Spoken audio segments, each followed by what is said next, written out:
IPU involves more than 46,000 parliamentarians all over the world. Men and women dedicate their lives to defend freedoms, democracy, the state of law. It's time to the international community and to the IPU recognize the role that each one deserves.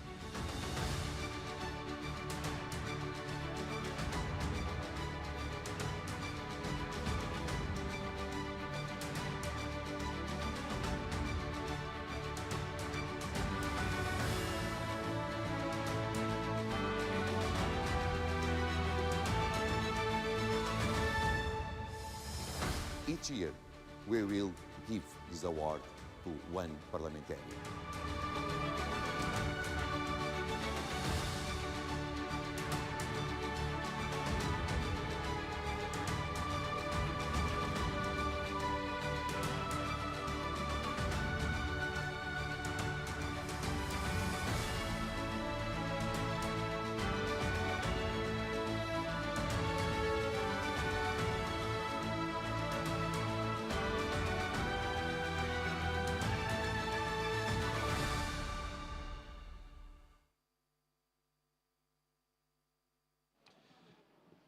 Dear colleagues, good morning. I hope that you are having a good assembly and that you rest from our long session yesterday. And so we came to the second session of the Governing Council and in our last day of our assembly. Before we go, I always remember that we finish the first session on point 9 of our agenda. We'll go to point 10, financial results for 2021. But before that, just allow me to say two things. First, as I said in my report, the Executive Committee approved the cooperation with the United Nations and member parliaments, and it was a report done by a study invited to do for one expert, and this study recommends as 10 recommendations, and we believe that recommendation, the Executive Committee decide to accept that the 10 recommendations because it means a win-win relations with the United Nations. I said that in my report, but to be assured to our minutes, I believe that the Executive Committee, the proposal of the Executive Committee is also acceptable and endorsed by the Governing Council. And finally, the Executive Committee also asked me, and I said that in all geopolitical meetings that I had, that it's very important that the parliaments, when appoint someone to a position in IPU, at the board of one of the groups, members of the Executive Committee, of Women's Parliamentarian, Youth Forum, and so on. This is a compromise of the parliaments to assume the expenses for the participation and including these persons in your delegations, of course. It is not something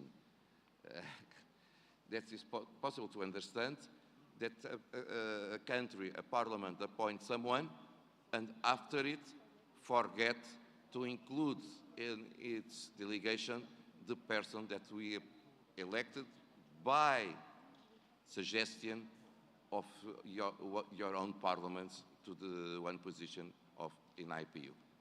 And so, please, I will repeat it always, because otherwise the people are elected, but that will not be available to travel to the meetings, and it is not something that we may accept. Now, go to the point 10, financial results. And I will give the floor to the chair of the subcommittee, Ms. Whitegreen, to report you on this item from Sweden, as we all know, with a special thanks, not just for Madam Whitegreen, but to all members of subcommittee on finance for his work, for their work, and it's very important to have a collaboration between the Secretariat and the members of Parliament also on financial issues.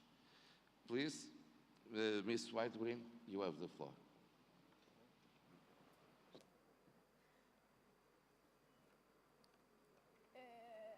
Anda. Can we take this away? Yeah, I do that. Yeah, very good. I think so.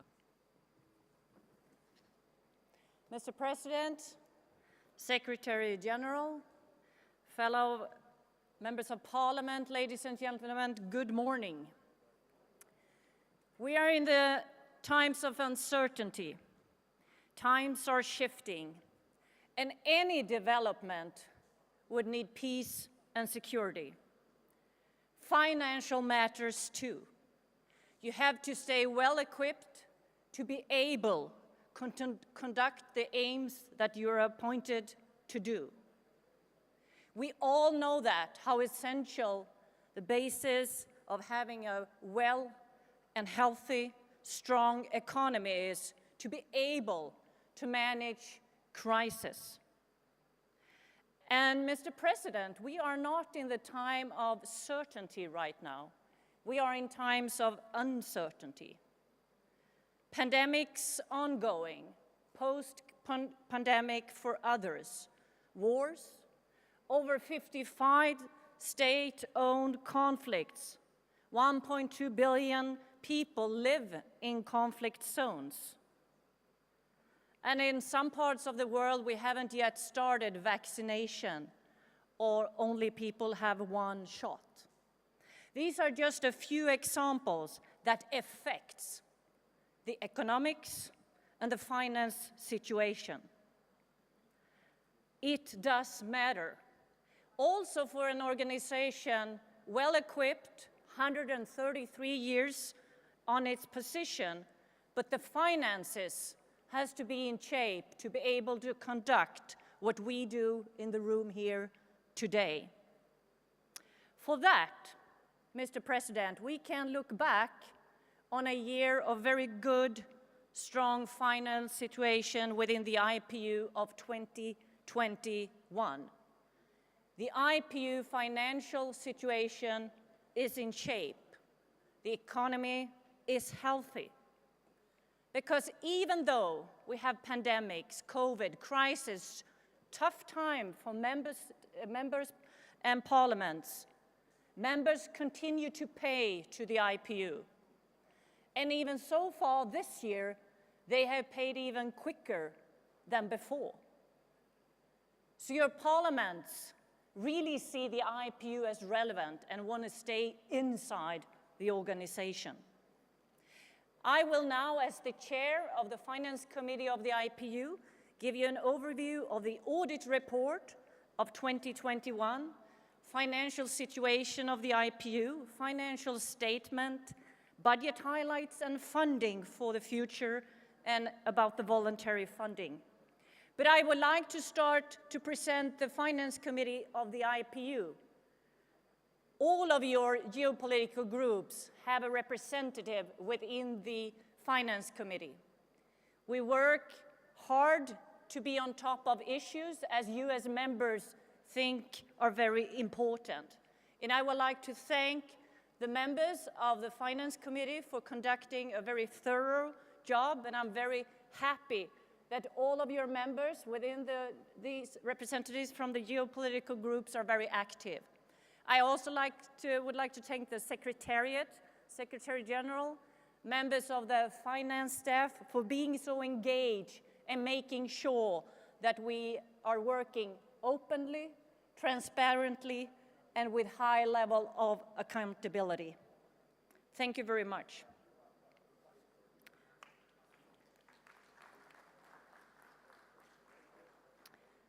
Mr. President, I had the pleasure to talk to the external auditors from the Office of the Controller and Audit General firm in India. As you know, the IPU switched external auditors a couple of years ago. The high-level controller of the General Office of India is now conducting the audit. Before that, it was Switzerland, and before that, it was Norway. And just to say to you, like all other previous auditors in the IPU, this comes from the State Audit Office, and they are the highest audit body within each country.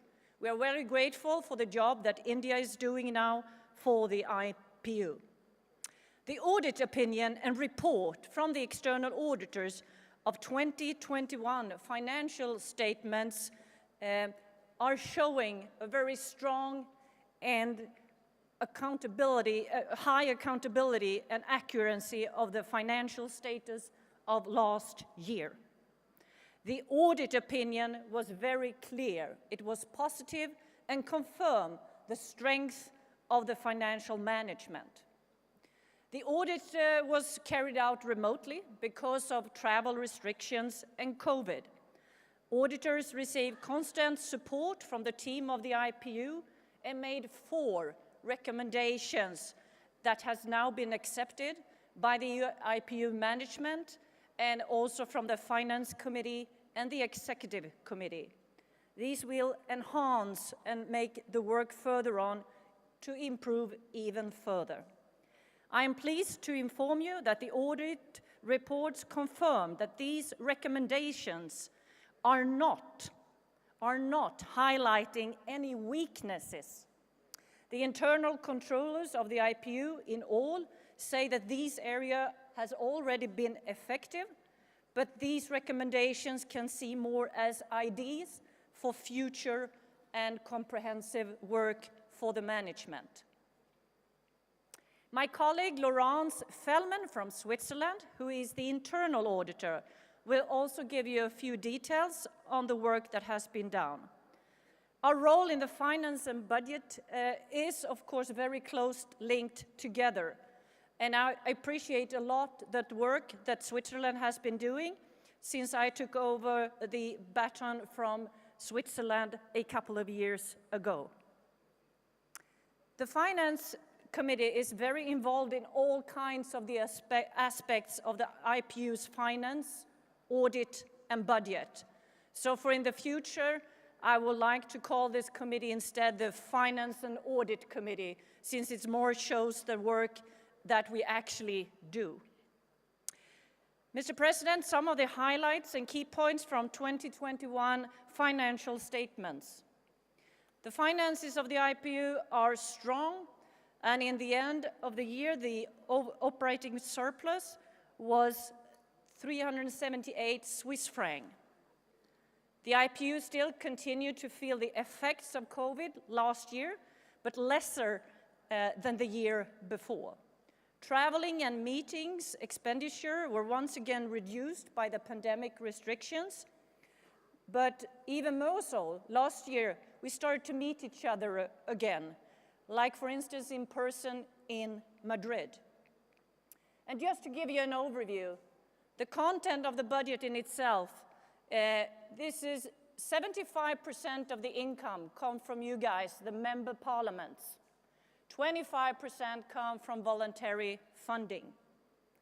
On the spending side, we put 75% out of the budget straight into the projects, the aims that we put out in the new strategy, just to make you an overview of how the budget looks like in general. And thanks to the operating surplus, the working capital fund ended last year on its target level for the first time in the IPU history. This is a target level that the Executive Committee in year 2006 put forward, and it set a half of the annual budget aside for further savings and further crises that will come in the future. We can be pleased that our reserves are in healthy position. We are very much needed these reserves for the resilience of a long-term committed organization for the future. And we can see, of course, learning from years like this, that there will be new crises also in the future. We already took note when we met each other in the assembly in Madrid that the total assessed contributions are the same this year as last year. And there have been no index raise in the past 15 years. Yes, I said the last 15 years. Which means that IPU members that joined actually filled out the gap from not having that index raise. Now working towards the universal membership, we of course hope that we also will have more members in the room for the upcoming events of IPU. But it is also time, as we noted in Madrid, to rebalance the level of contribution to the IPU for the new strategy, for further challenges, and for the rising costs. As we all noted now, we are in times of inflation again. In our budget discussions for next year, we will propose to bring IPU gradually back to its incomes level where it was in year 2010. That is 12 years back.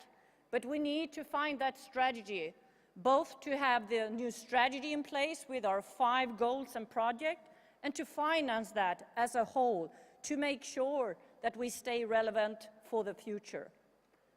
And further on, we will look on a long-term commitment for the IPU to have an index that makes this organization actually pay for price rises, salary rises, and inflation. I will get back to you on that, and you're welcome anytime to fill us in your needs and possibilities. At the same time, we need to carefully monitor the receivables and financial commitments from members. The total amount of arrears of assessed contribution continues to increase, and partly due to the situation in Venezuela. But there are still 10 other members and associate members which are currently at risk of potential suspension of their IPU membership rights later this year. We are now down to 7 countries as we speak today, and we will of course to continue to monitor and on an individual level make every effort to make sure that we keep our members within the holdings of their possibilities to continue to be part of the IPU. It is within the governing bodies, the geopolitical groups, and of course from the Secretariat on an individual level that we continue to work with all these members. Finally, I would like to welcome the rise of the voluntary funding. It shows that the IPU is relevant for others, for countries, for parliaments, for international organizations as such. We have more funders because we show an interest. We have more voluntary funders because we stay relevant. And that is, of course, a very good sign for the members. But just like I said, 75% of the income remains stable on the membership side. Member parliaments is the bulk of this organization. So no one can say that anyone can buy the IPU. Transparency, openness, and accountability will be also a further work for the Finance Committee to continue to work on. We want this organization to stay modern, relevant, and make sure that we will have further strong finances and a strong organization. The new strategy makes all this possible on the political side, but we also must make sure that it is possible from the finance side. Thank you, Mr. President. The Executive Committee therefore recommends the Governing Council to approve the Secretary General's financial administration of the Inter-Parliamentary Union and the financial resource of 2021. Thank you.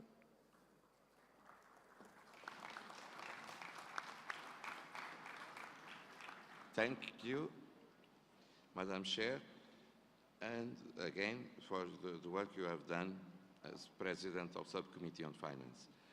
Allow me to give the floor to Madam Fellman-Riel from Switzerland, Internal Auditor, elected during this assembly, and so in these special conditions, from my heart, thank you so much.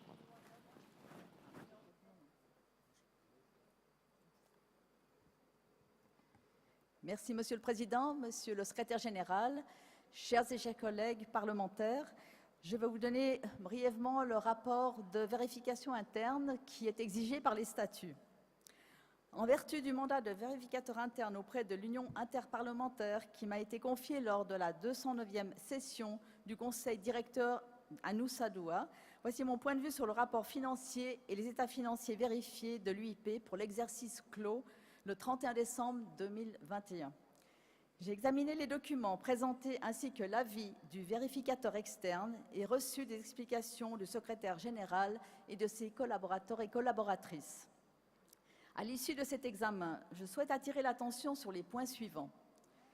Je note que le vérificateur externe a exprimé un avis positif, sans réserve, selon lequel les états financiers pour 2021 présentent fidèlement la situation financière de l'UIP et de sa caisse de prévoyance fermée au 31 décembre 2021, ainsi que les performances financières et les flux de trésorerie pour l'année, conformément aux normes comptables internationales pour le secteur public, qui sont les normes IPSAS.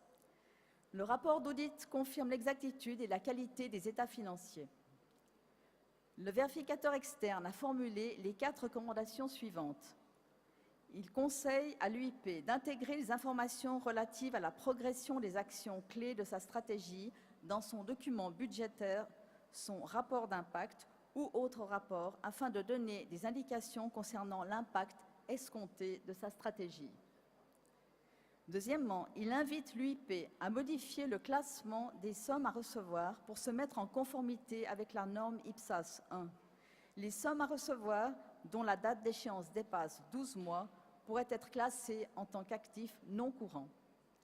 Troisièmement, il invite l'UIP à rédiger pour chaque donateur une liste de contrôles permettant de vérifier le respect des modalités et des conditions prévues par les accords signés avec les donateurs.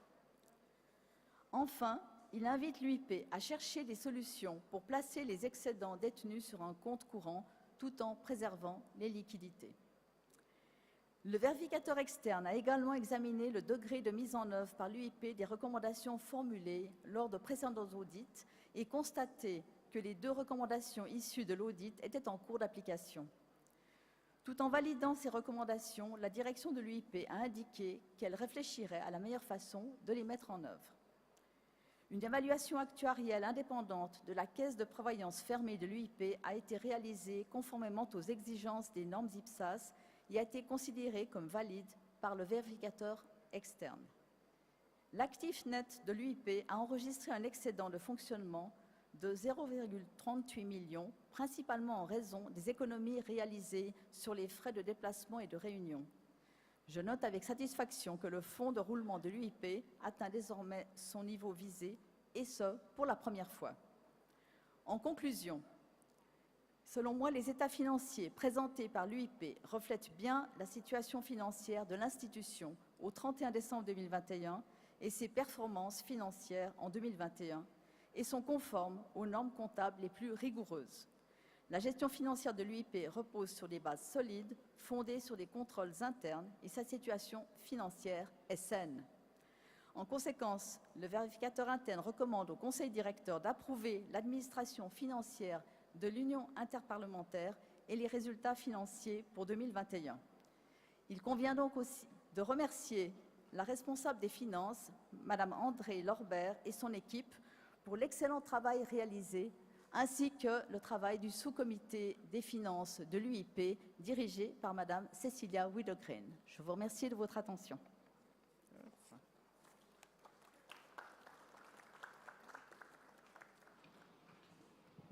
Thank you, Madam Riel. I now give the floor to the Secretary General to complement these reports. You have the floor, please. Thank you very much, Mr. President. I just want to thank the Honorable Chair of the Subcommittee on Finance and the Internal Auditor for their reports. I think that they have explained to you the state of the finances of the organization as of today. I do not have, and I don't want to repeat what they have said. I understand from their report that the financial situation of the organization is a healthy one. And I just want to add a few points to maybe buttress that conclusion and tell you how our finances have been faring since the beginning of the year and this current budget. We have circulated to you a report on the financial situation as of 1st January, and we have also submitted to you a report on voluntary funding. I would like to confirm to you that so far we do not have any red flags to bring to your attention. There are no alerts regarding the financial impact, for instance, of the current crisis in Ukraine on the finances of the organization. Although the money markets are volatile, we do not see any evidence that this will have an impact on the finances of the organization. When you look at the revenue and expenditure of the organization as we have reported them to date, they are virtually all on target. On the revenue side, we do point out that there are a number of countries that are owing arrears to the organization and who are liable for suspension of membership rights because they have not paid their contribution. And I would like to use this opportunity, as I do during previous years, to appeal to those countries to pay up their arrears, because as the chair of the Subcommittee on Finance has pointed out, we want to make sure that there is a healthy mix between members' core contributions to the budget of the organization and what we have in terms of external funding. And so, if I may call out those countries that are liable for suspension of their membership rights, it may help.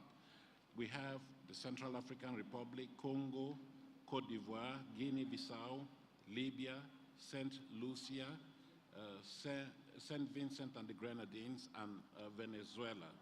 We also have two associate members who are in arrears of their contribution, the Andean Parliament and CEMAC. We therefore appeal to these countries to honor their financial obligations towards the organization. And Mr. President, you have been very keen in your interactions with the chairs of the geopolitical groups to encourage them to make sure that the members of their respective geopolitical groups can pay their contributions to the organization. You may want to reiterate this appeal in your response to these financial records. So, on the whole, when it comes to the financial situation of the organization, as I've said, we do not have any particular red flags to point out, apart from the fact that we would like members to continue to pay their contributions as foreseen.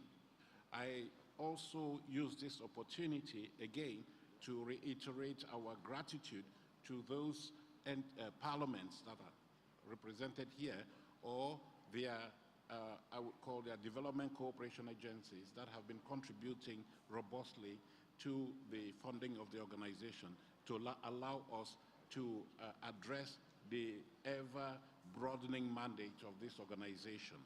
And Mr. President, you allow me to again single out those contributors, because we want them to serve as role models for others to emulate and make sure that our coffers are constantly replenished, so that we can deliver on the mandate that you have assigned for this organization. You have heard from the chair of the subcommittee on finance that there has been an increase in voluntary funding for the organization that now represents slightly over a quarter of the total budget, which by international organization standards is healthy, it's good, it's normal. You don't want to be beholden to external sources for the performance of your core mandates. And so, as I say, I want to reiterate our thanks to those organizations that have been contributing to our budget. I want to single out the Swedish International Development Cooperation Agency, with whom we have had long-standing cooperation, financial support for years now. And the current funding arrangements are coming to a conclusion. And Madam Chair, I want to thank you personally for all the effort you're making to drum up support with the Swedish International Development Cooperation Agency. We do have indications that they're going to renew their confidence in the IPU. They might even increase their contribution to the budget of the organization, for which we are very grateful. We want to thank Qatar too, Qatar for contributing some $2 million to help the mandate of the organization broadly. We are very grateful for that, just as we are grateful to the Canadian government for providing strong support for our gender partnership, gender equality program of the IPU. They're providing some 1.5 million Swiss francs over 3 years to help us strengthen capacity in parliaments for gender equality. During this assembly, we've been talking to a number of parliaments that have showed interest to enjoy the benefits of that program, and we will be following up on that, just as we want to thank the Irish Aid, the Irish Development Cooperation Agency, for continuing to support our work in the area of gender equality. Of course, we do have some international organizations that are our strong partners, and we have the World Health Organization that is represented at this meeting, and I want to recognize their contribution to the work of the IPU in promoting parliamentary support for health initiatives. Just as I would like to place on record our support to the Parliament of Angola, that has been also supporting our work on youth and health, building support for maternal, newborn, and child health. A host of other parliaments have been very robust in contributing to the organization, and China, the National People's Congress of China, has not only been the main core contributor to the budget of the organization, but has also provided additional voluntary support for our work on the SDGs, as well as on countering terrorism. I mentioned Bangladesh, that is supporting our counter-terrorism work, Benin, that is supporting our counter-terrorism work, the United Arab Emirates, that has been also a long-standing partner of the IPU, providing support not only in terms of countering terrorism, but for generally to discharge the mandate of the organization. I see Dr. Ali leaving the room, but I think you want to hear this. you want to hear that we appreciate the support that we receive from the United Arab Emirates, but I want to say that we expect more from Dr. Ali. As a member of the executive committee, we would like the UAE to be stronger in its support to the organization. So, of course, we want to mention also the contribution that we are receiving from the European Union to support activities in Djibouti, to build human rights capacity in Djibouti, but also generally to support that parliament in terms of its contributions. What I want to point out, as I do in recent years, is that supporting the organization financially does not require that you be a big country or have substantial resources. It is important that many countries show that symbolic commitment to the organization. And that's why we really appreciate the support that we receive from countries such as Micronesia, that in recent years has been steadfast in providing resources to work on climate change, for instance, migration, and governance as a whole. I also would like to point out that UNDP, as our long-standing partner, is working with us, providing support in terms of capacity building across a number of parliaments worldwide. Lastly, we do receive cash. We'll always want to receive cash, but we also receive support in kind. And we have the experience of the Republic of Korea. That is one that we'd like you to emulate by seconding staff to the organization so that we can build the capacity of the organization to deliver, but also we can give back to those parliaments in terms of training their senior staff members in how international organizations function, the issues that are on our agenda. And so I want to appeal to all of you to look into the possibility of providing this type of support. In recent years, Austria has had this appeal and has seconded an ambassador to help head our office in Vienna. So I encourage all of you to do that. I see President Kazini sitting there listening very keenly. I'm sure that he's going to take us up on this offer.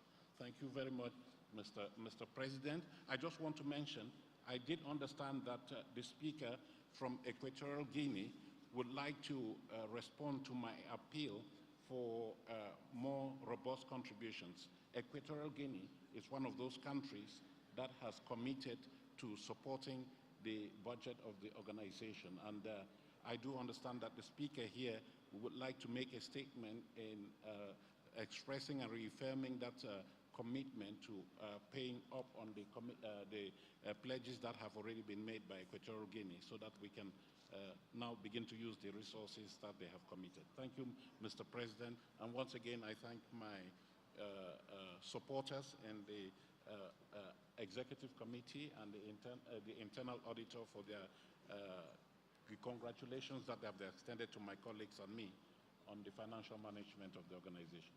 Thank you, Mr. President. Thank you for your information. Thank you, the rapporteurs, for the information and for the work to audit the accounts. And also, I understand, and it's always important to express to you, that it was possible to keep the organization in good health, financial health, without increasing contributions from the states since 2007. For 15 years, we are living with the same contributions. And so we saved in all places where it is possible to save, to keep the organization working on the same level. Thank you also for your efforts to achieve this. Now, I understood we have from the floor, Japan and Equatorial Guinea. First of all, Japan, please, you have the floor. 私は日本の議員団の団長を務めております衆議院議員の田中和則と申します。議長、発言の機会をいただきまして誠にありがとうございます。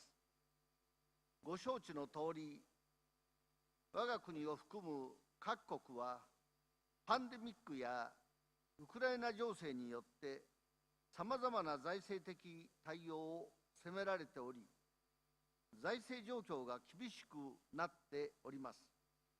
この状況下において IPU は分担金総額を抑えるため財政面のスリム化を図り、効率的な予算執行を行うための改革を徹底的に進めるべきであります。例えば IPU は似通った種別の会議や事業が多く見受けられることから、これらについて余すところなく精査をして、支出の積極的な削減を行うべきだと考えます。幹部職員の高額な給与体系についても、聖域なく見直すべきであります。また、人事面についてでありますが、我が国日本は分担金に応じた日本人職員のポスト拡充を求めます。これからも IPU の活動について引き続き注視をしてまいります。ありがとうございました。以上です。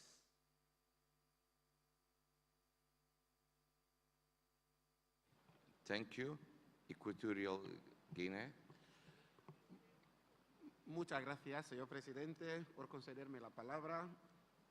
Evidentemente, el Parlamento y el Gobierno de la República de Guinea Ecuatorial es fiel a la labor de la UIP y su importancia para velar por los valores de la democracia, los derechos humanos, la buena gobernanza y la convivencia armoniosa entre todos los países que conforman el globo terrestre.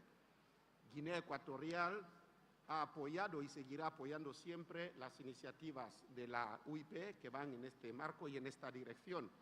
Evidentemente, nuestro país hizo un compromiso de dar y hacer una donación a la UIP para poder financiar alguno de sus programas, pero lamentablemente y de una manera imprevisible nos vimos involucrados en una crisis económica mundial sin precedentes y que ha venido a ser rematada aún más por la crisis sanitaria del COVID-19.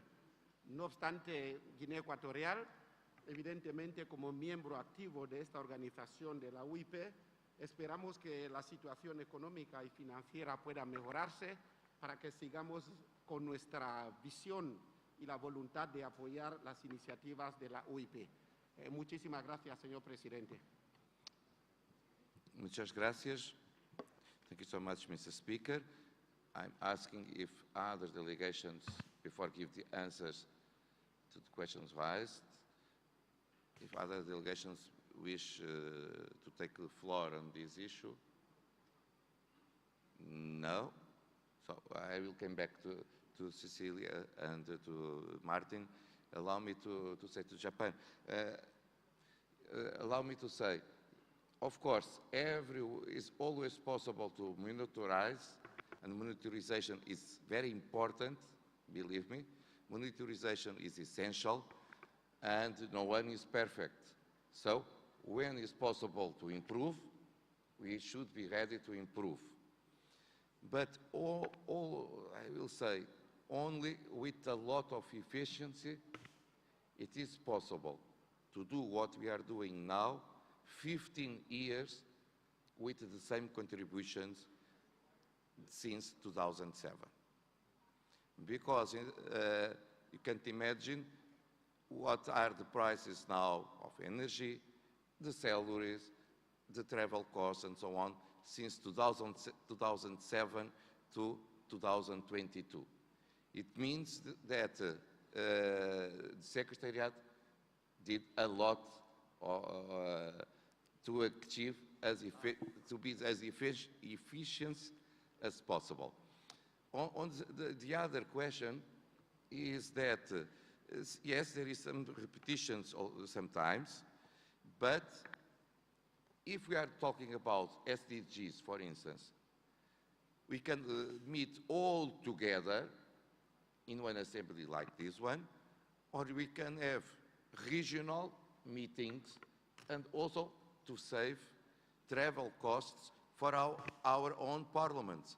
Because if you organize one in Africa or another to the Asian countries, other to the Latin American countries, our parliaments will save money than to have just one event about the same issue in one country, and with the obligations from all over the world, the people to travel far away. And so, it's a repetition, yes it is. But we understand that we'll save money to our parliaments. Also, the specific situations of these countries may be discussed in a more efficient way, and this way we'll make universal the organization, because we are going to more places, to different countries and different cities. Yes, I saw that. Now I will give the floor to the United Arab Emirates and then to the Chair and to the Secretary General to finish this point. Mr. President, thank you very much. Because I am a member of the Finance Committee and also the Transparency Committee, I want to respond to our Japanese colleague proposal. I want to clarify this, that the staff of the IPU, they didn't have a raise since 2007. And this budget, what we are approving now in 2022, it is the same, it didn't exceed the budget that was in 2007. So, these people are serving us, are serving our organization, our institution, and they are living in Geneva. They are not living in anywhere. And the expenses, the life expenses there, if you compare to what was in 2007 and what it is now, you will see a huge raise. So I don't think it's fair for our institution and for the staff that working for us, working for this institution, serving this international institution that, it's a family for us. I think we should be fair to them. And instead of asking to, increase and follow the system that's everywhere, that you raise according to the inflation rate, I think it's not accepted to ask to review their packages, because I see it that these are part of our family and we have to protect this family, which is the IPU. Thank you very much. Now, the chairperson of the Subcommittee on Finance. Thank you, Mr. President, and thank you for your interaction from Japan, Equatorial Guinea, and of course from Dr. Ali from UAE.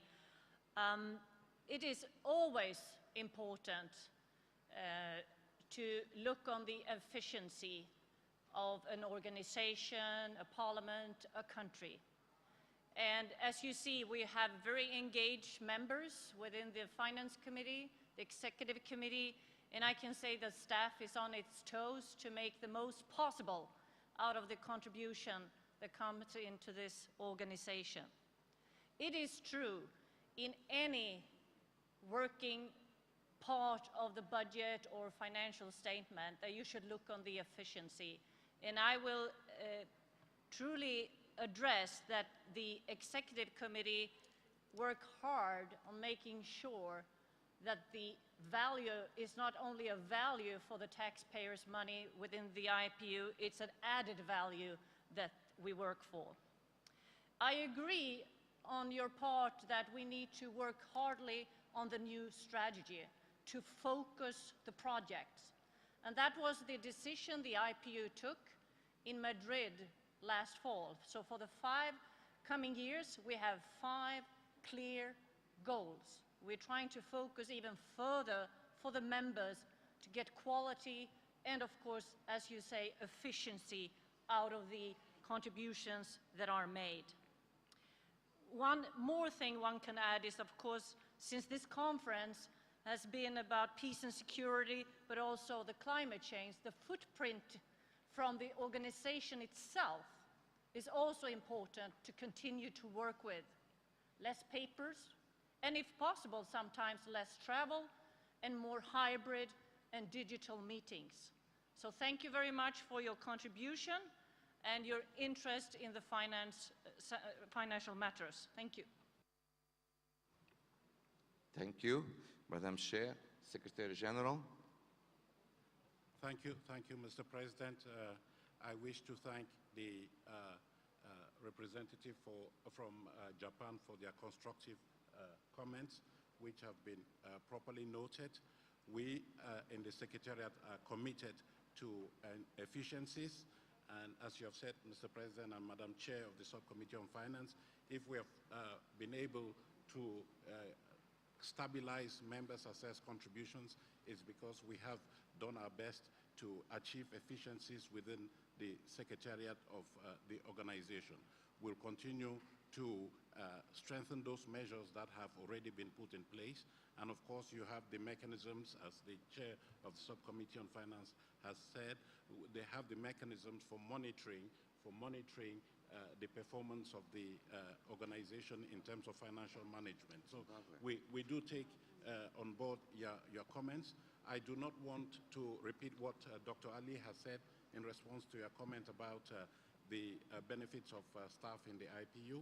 I just want to mention that this organization is an international organization, and it has to comply with a number of requirements or conditions for staff. If you want to attract the most qualified and experienced staff, then you need to have a package that is attractive to them. And in any case, for many of the benefits that the staff are entitled to, this is a requirement. As an employer, the IPU has to provide those benefits in light of our belonging to the common system of international organizations. But again, whenever it is possible to make savings, we will do our best.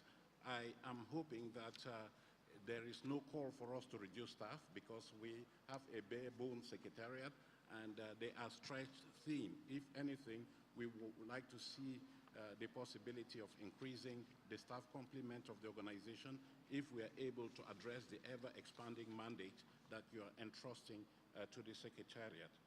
Honorable Member, I would like to point out to you that, of course, there is an endeavor. The Secretary General has striven over the years to diversify the Secretariat, and we will continue to do that.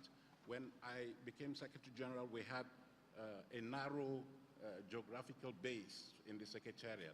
This has expanded and diversified, and I think that you would be pleased to hear that. What I would like to point out is that, according to the rules of the organization, we need to recruit according to the highest standards of efficiency and experience.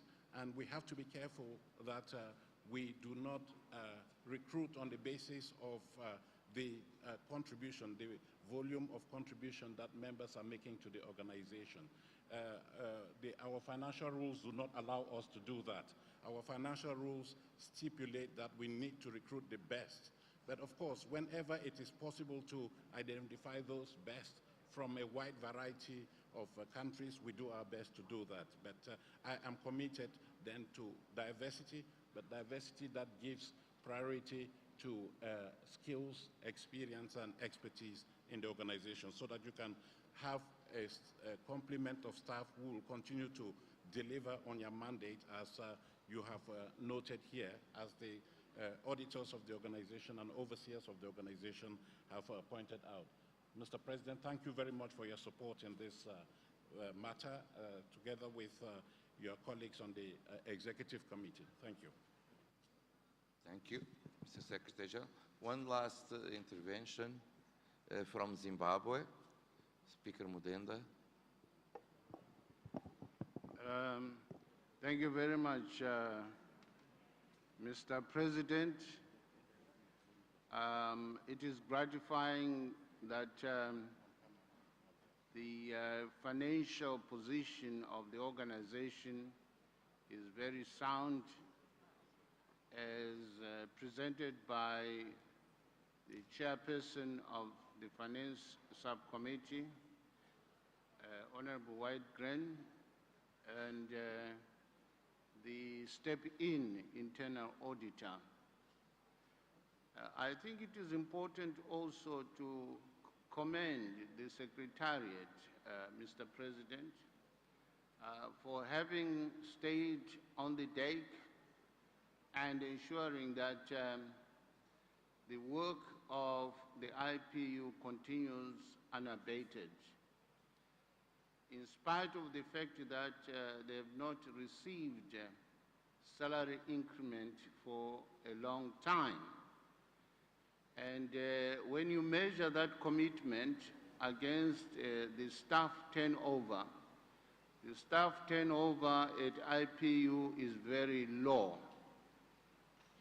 Those that have been engaged have stayed there for as long as was possible. And this is highly commendable, Mr. President. And it is important, therefore, that as we look at the budget, we must also start looking at the salary package and other benefits for our staff so that they are motivated accordingly. Having said that, Mr. President, I'm wondering whether this is this not an opportune time to select 2 internal auditors that will assist in the running of the organization, since we only have one step-in internal auditor we approved at the beginning of the General Assembly. And if it is so, it would be good that we get volunteers that can step in as internal auditors for our organization. During the executive, Mr. President, I think Uganda, Esther volunteered. I don't know whether her volunteering has been accepted, which would mean we need another internal auditor to be selected as internal auditors. Thank you, Mr. President.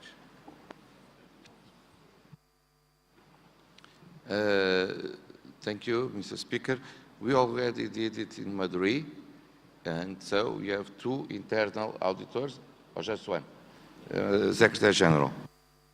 Thank you very much, Mr. President. Let me just clarify that it is during the second assembly of the year that you elect 2 internal auditors for the accounts of the following year. And so for the accounts of 2022, you have 2 auditors, internal auditors that you have already elected in Madrid, as you said, Mr. President. They are Mr. Andres Griffroy from Belgium and Ms. Heli Jakinen from Finland. Those are the 2 that have been lined up for auditing the accounts of 2022. For 2023, we will identify those in when you meet in the second assembly of the year in Rwanda in October. And Mr. President, you may wish to take note of the offer already from the Ugandan member of the executive committee to be one of those internal auditors. So we will factor this into the conversation and the lead up to the identification of the 2 internal auditors for 2023. Thank you very much. Thank you. We take good note of that, of course, and thank you, Mr. Speaker, thank you, Mr. Secretary General, because it's important to have 2 internal auditors to avoid the situation that happened this year, that we appointed just one for the accounts 2021, and then this person was not elected member of parliament, and we became without internal auditor. And so it's always important to appoint 2 to avoid the situation like happened. So we will to do this nomination in Kigali, and we know already that Uganda is available, and we will try to ask for other volunteers to do this task. No more questions on this point. May we consider to approve the accounts of 2021? Then, thank you. Point 11, situation of certain parliaments. We make dissemination of the situation of certain parliaments because we are one association of parliaments, and so we need always to see if there is problems. Unfortunately, there is problems with many parliaments in our world.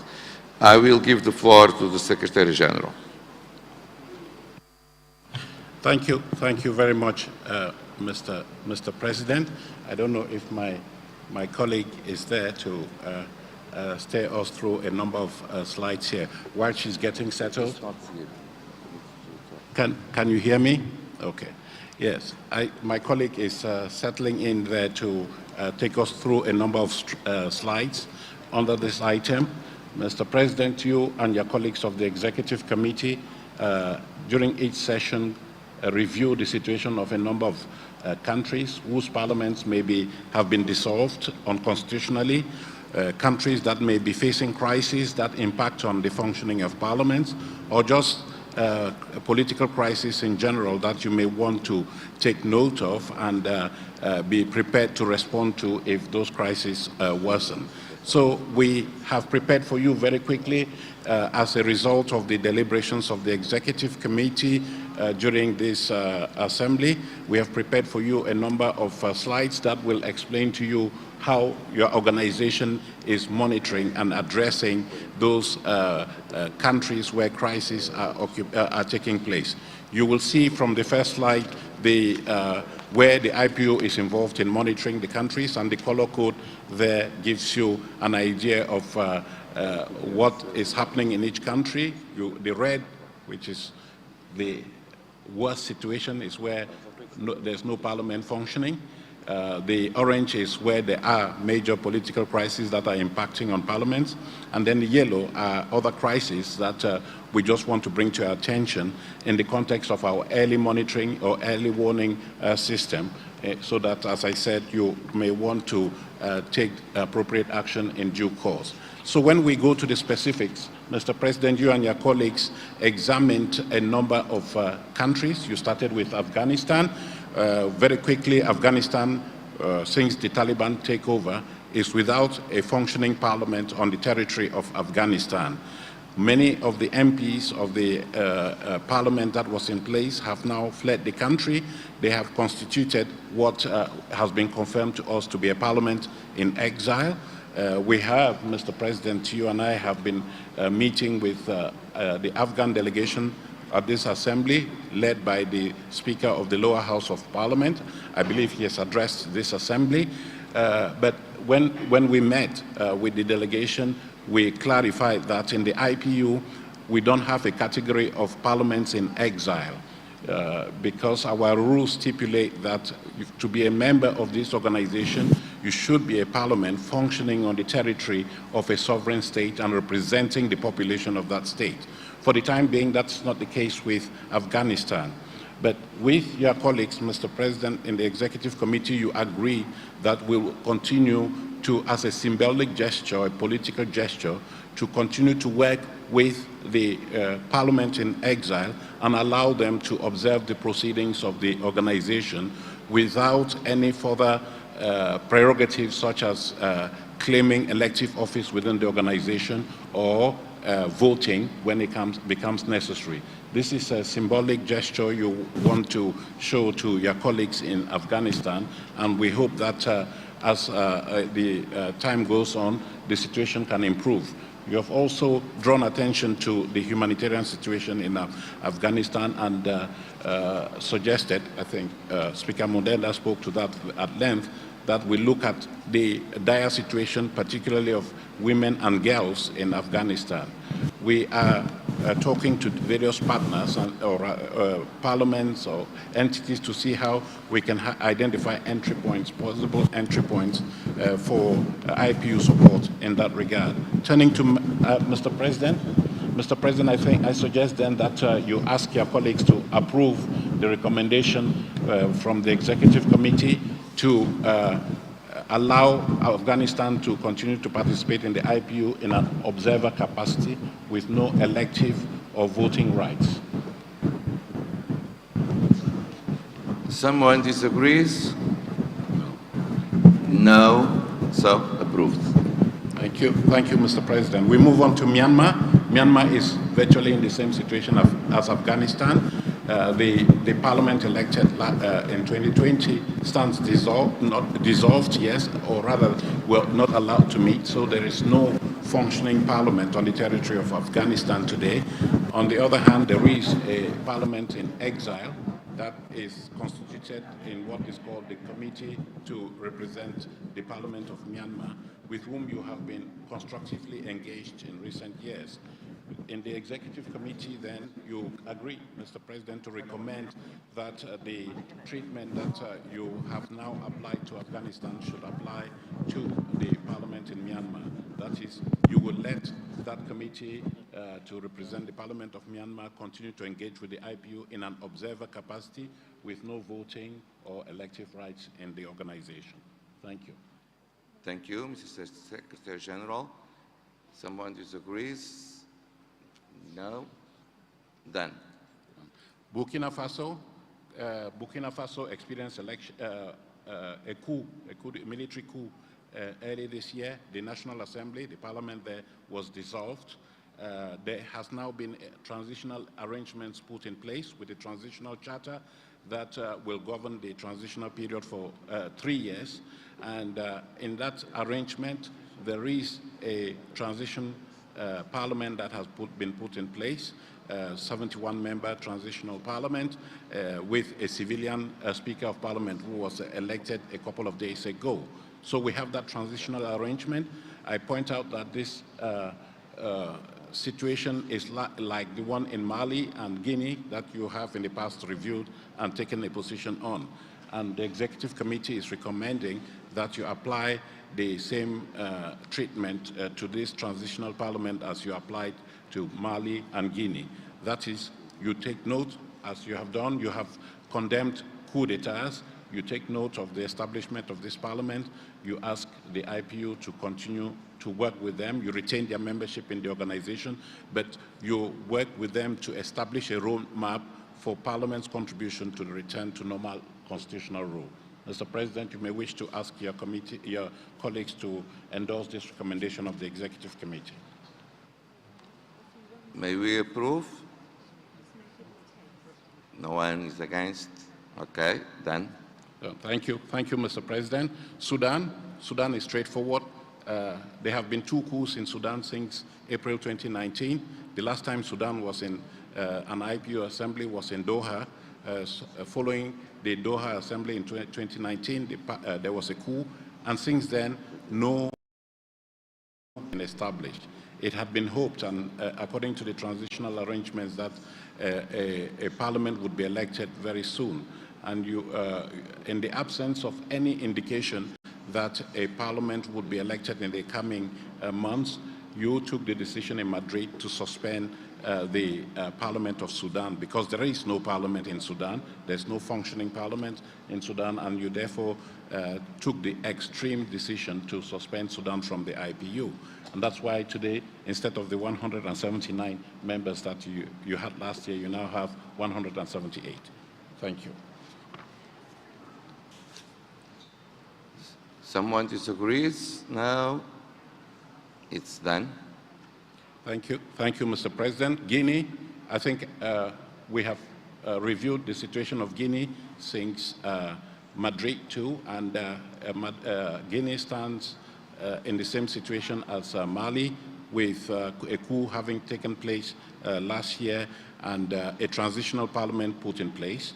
In Madrid, you did decide to take note of this unfortunate circumstance, but you decided to apply the solution you applied to Mali, that is, retain the membership of Guinea, but work with the authorities there to make sure that that transitional parliament works robustly towards return to normal constitutional rule.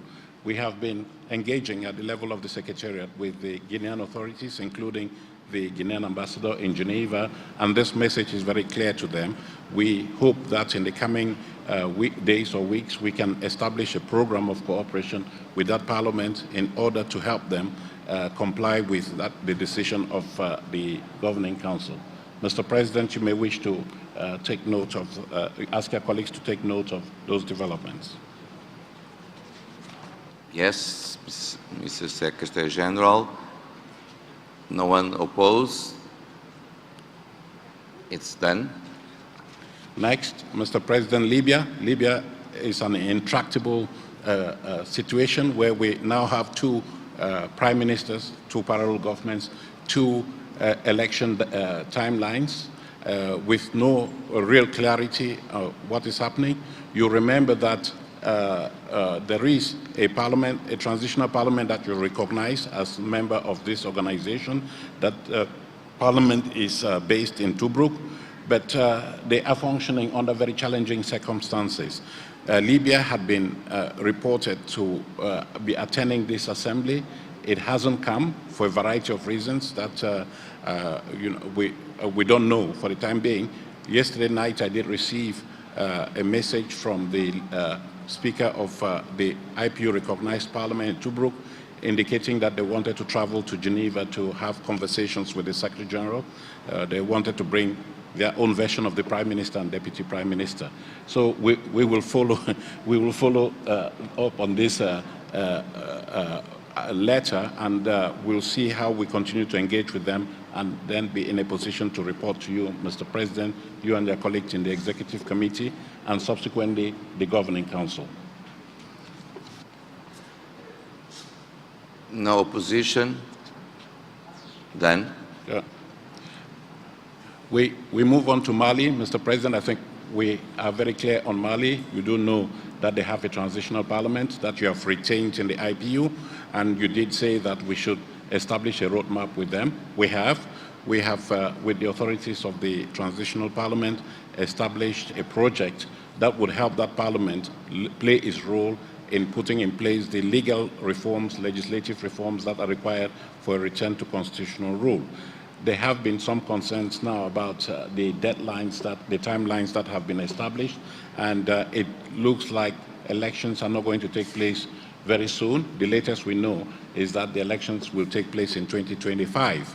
But we are constantly engaged with that parliament. We have a program that we are rolling out with them to support them in the legislative process, reaching out to the citizens in order to have a new constitution that reflects really the will of the people, and of course trying to build the capacity of the staff, because irrespective of what parliament is in place, the staff will be there all the time to service them. So you may wish to recommend to your colleagues, Mr. President, that we continue to monitor the situation and that we see to it that that program is really implemented and reported to you on. Thank you.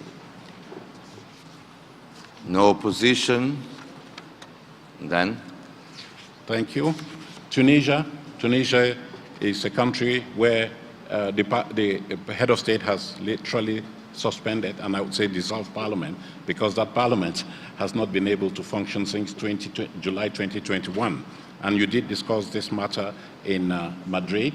You did express deep concern over the developments there, and you asked that the matter be monitored closely with a view to the IPU engaging the authorities in a robust manner so that Parliament could either resume its functioning or the new constitutional arrangements can be put in place very quickly for normalization.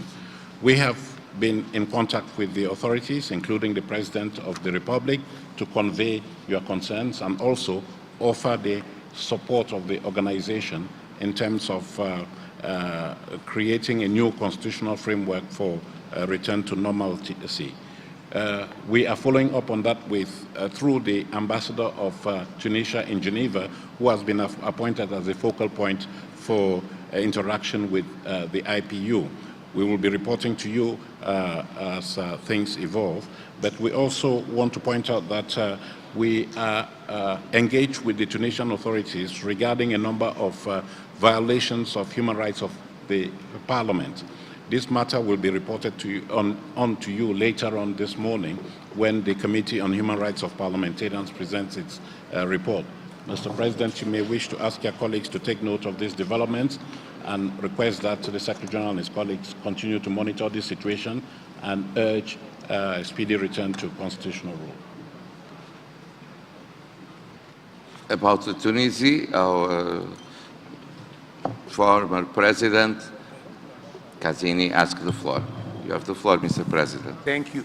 Thank you very much for this report, very precise, and I agree completely. About Tunisia, the situation in Tunisia for me is different from other situations because the complexity of the the national situation worth for me one special monitoring by IPU.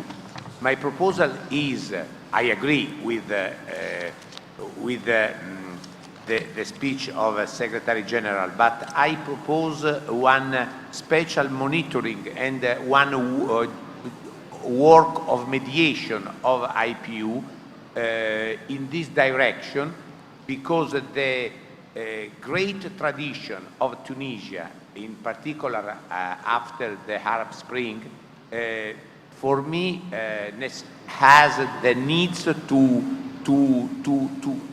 go deeply in this situation. Thank you. Thank you. Thank you for your input, Mr. Secretary General. Thank you. Thank you, Mr. President. Thank you, President Kazini, for that proposal. I think that it is in line with the position that the IPU Governing Council has taken in the past. We engage with the authorities of that country, and when you look at the statement that you issued, the IPU issued, following suspension of Parliament, it goes along those lines, that we should not unravel the progress made in the wake of the Arab Spring. So we take very much on board your comments in regard of Tunisia, Mr. President. Thank you. Venezuela. Venezuela, there again, we have a situation where there are two parliaments, or non-parliaments. One elected in 2015 that stays in office in spite of the fact that elections took place in 2022.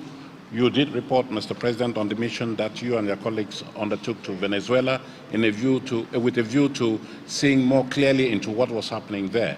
And the recommendation that came out of that mission was that both parliaments did not fulfill the requirements for being full-fledged members of this organization, in the sense that they were not elected according to the constitutional rules of the country. One had its mandate expire, and the other one had been elected under conditions that were, to say the least, dubious, were in violation of the constitutional provisions of the country. And so the decision that you and your colleagues proposed to the Governing Council and was endorsed was that you recognize neither one of these parliaments, but that you engage them for reasons of dialogue. You engage them, both of them, to attend IPU proceedings as observers up until such time as fully fledged elections took place in the country according to the constitutional provisions of Venezuela. Having said that, Mr. President, during your deliberations here in Nusa Dua, you did take note of positive developments in Venezuela, where there are indications that the opposition and the government in Venezuela are now ready to resume peace talks that they had suspended some time back. You expressed the hope that these peace talks could roll out their full potential, that dialogue will prevail, and you have always mentioned that the situation in Venezuela is for Venezuelans themselves to resolve. So the IPU has always been there to offer good offices if it's necessary to make progress there. So those talks are most likely to resume in Mexico in the coming days or weeks. Mr. President, you and your colleagues may wish to take note of these developments, and we move on. Thank you. No opposition. Done. Done. The next one is Bosnia and Herzegovina, and they're here just as a means of alerting you, like we did in Madrid, to a possible explosive situation where the peace process, the peace agreements governing the current country may come unraveled as a result of internal conflict, where one component entity of the republic is threatening secession because it thinks that it is being discriminated against. So we thought we should put this on your agenda so that we continue to monitor the situation, and if it becomes really critical, then we may recommend a course of action from the Governing Council. Thank you, Mr. President. Bosnia. No opposition? Done. Done. Chad, very quickly. Chad is in a similar situation as Mali, Guinea, Burkina Faso with the Transitional National Council that was established last year following the death of the then President, Mr. Idriss Deby. That Transitional National Assembly is functioning now. It was established in October, and it's essentially made up of members of the outgoing parliament at the time. So there is some degree of continuity there in Chad. We have been engaged in dialogue with the authorities in Chad. I did have the privilege of meeting with the Senior Deputy Speaker of the Parliament when we were in New York, Mr. President, in February, and he did confirm to me that things were moving according to plan, that there might be a slight delay in the holding of elections in the country because they want to carry out broad-based consultations so that the new constitutional and electoral provisions are consistent with the expectations of the people. But he did tell me that they were committed to returning to normal constitutional rule as soon as possible.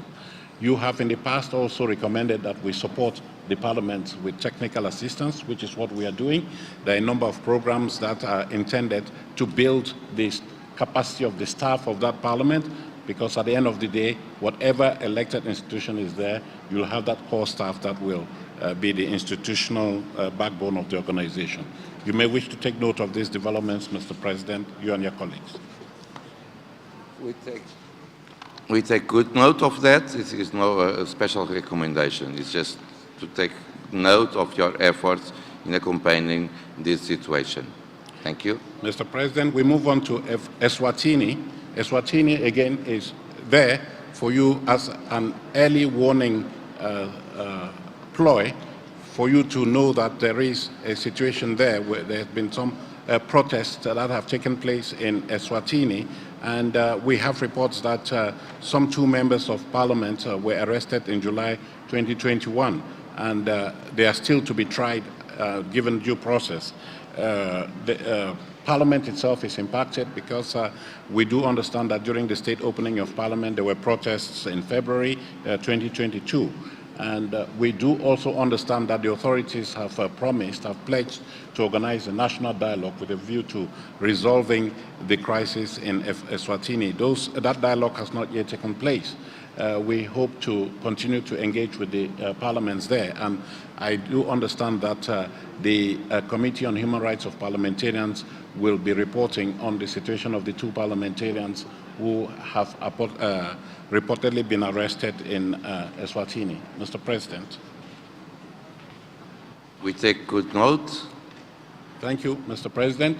Guinea-Bissau has been on your radar screen for a long time, and we have been actively engaged with the authorities of the Parliament because it is suffering from wrangling between the government and the Parliament, and this is impacting on the functioning of the institution as such.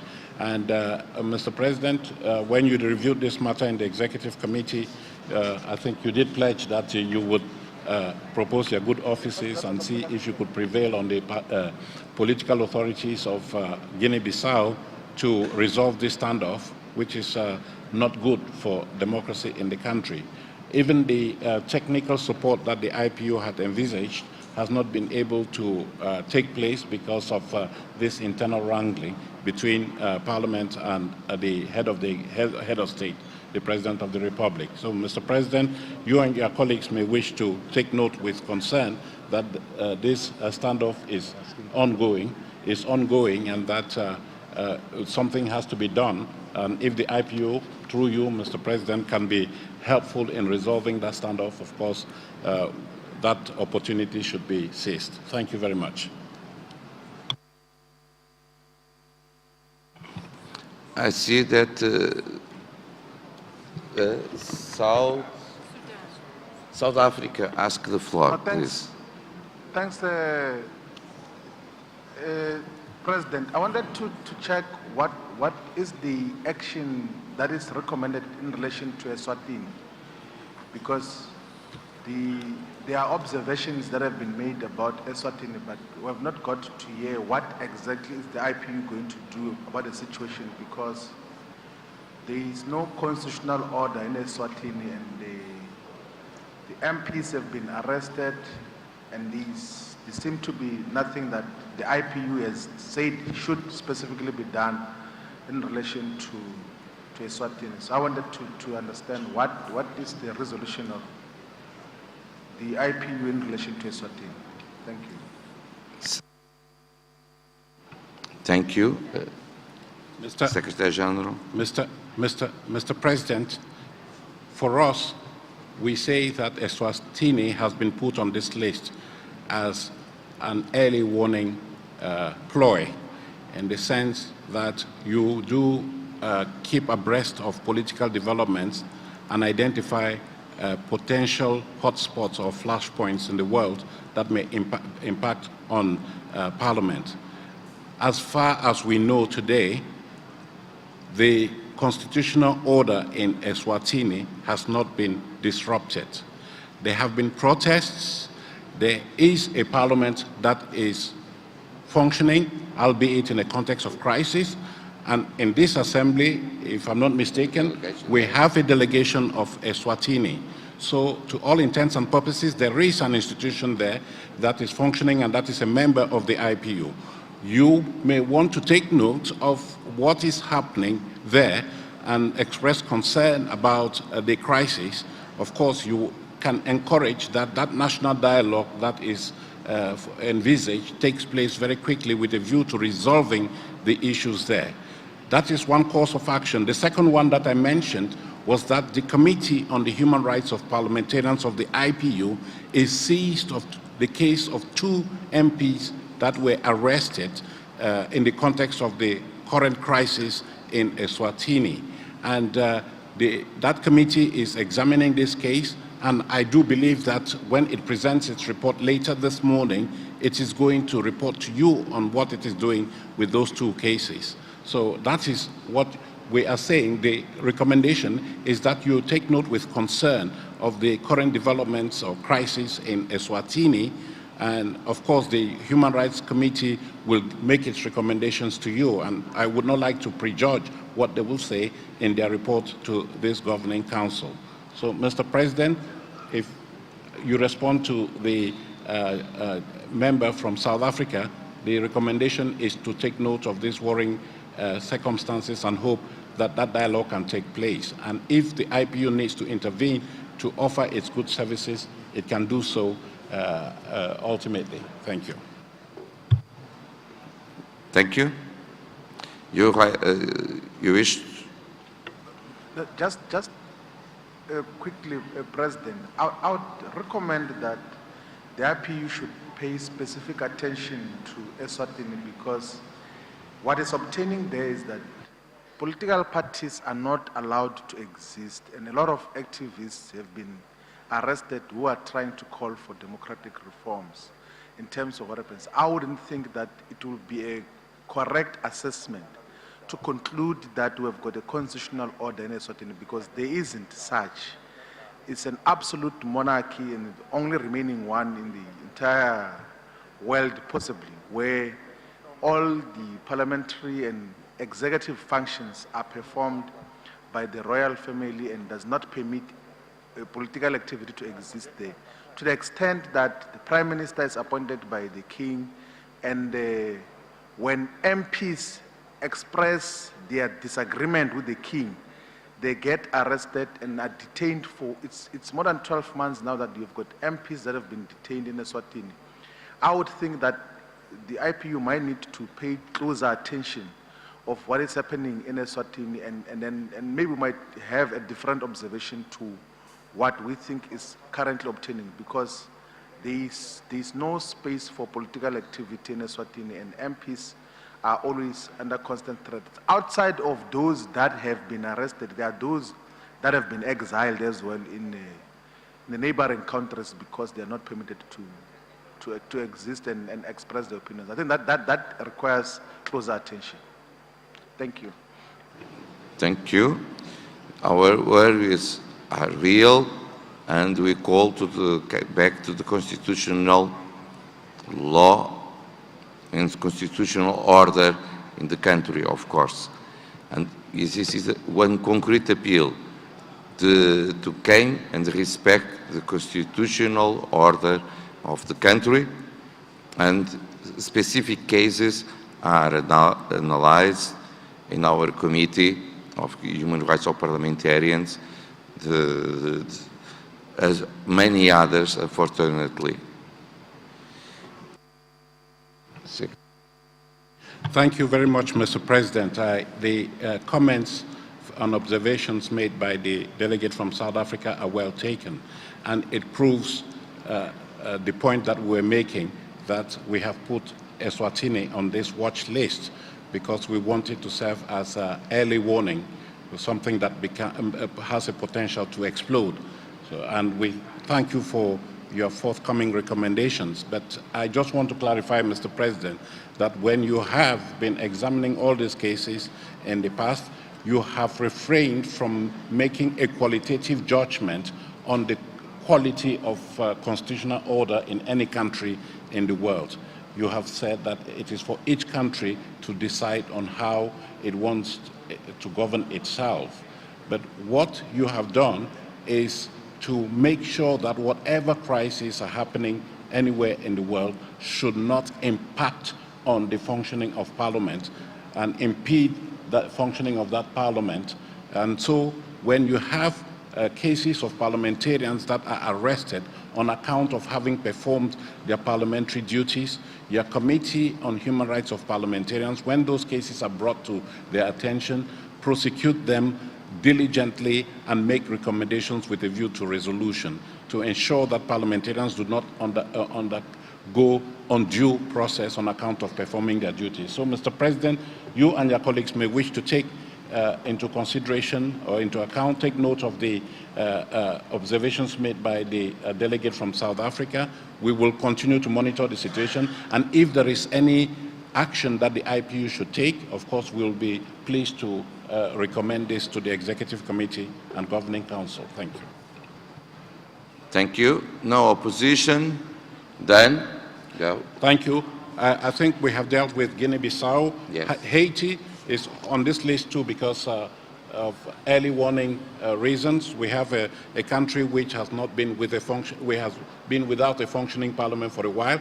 There's a rump of a parliament with the lower house non-existent, the upper house comprising of just 10 members out of the 30 that sit in that house. And there is a continuing political crisis in the country which has led to the absence of elections taking place there. You continue to monitor the situation, and you hope, in the past you have expressed the view that elections should take place as soon as possible. And that is the recommendation that we will make here.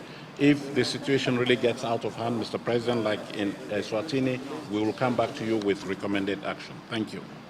Thank you. Thank you. We take good note. No opposition. Then. Okay.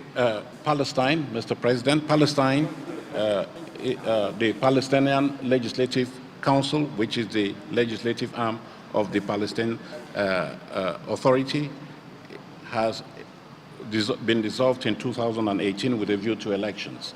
Those elections have not taken place, which means that there's no PLC, there's no parliament there, and there have been a number of reasons that have been advanced for the postponement of those elections sine die. We are still hoping that the authorities will, in the coming days or weeks, announce the dates of those elections.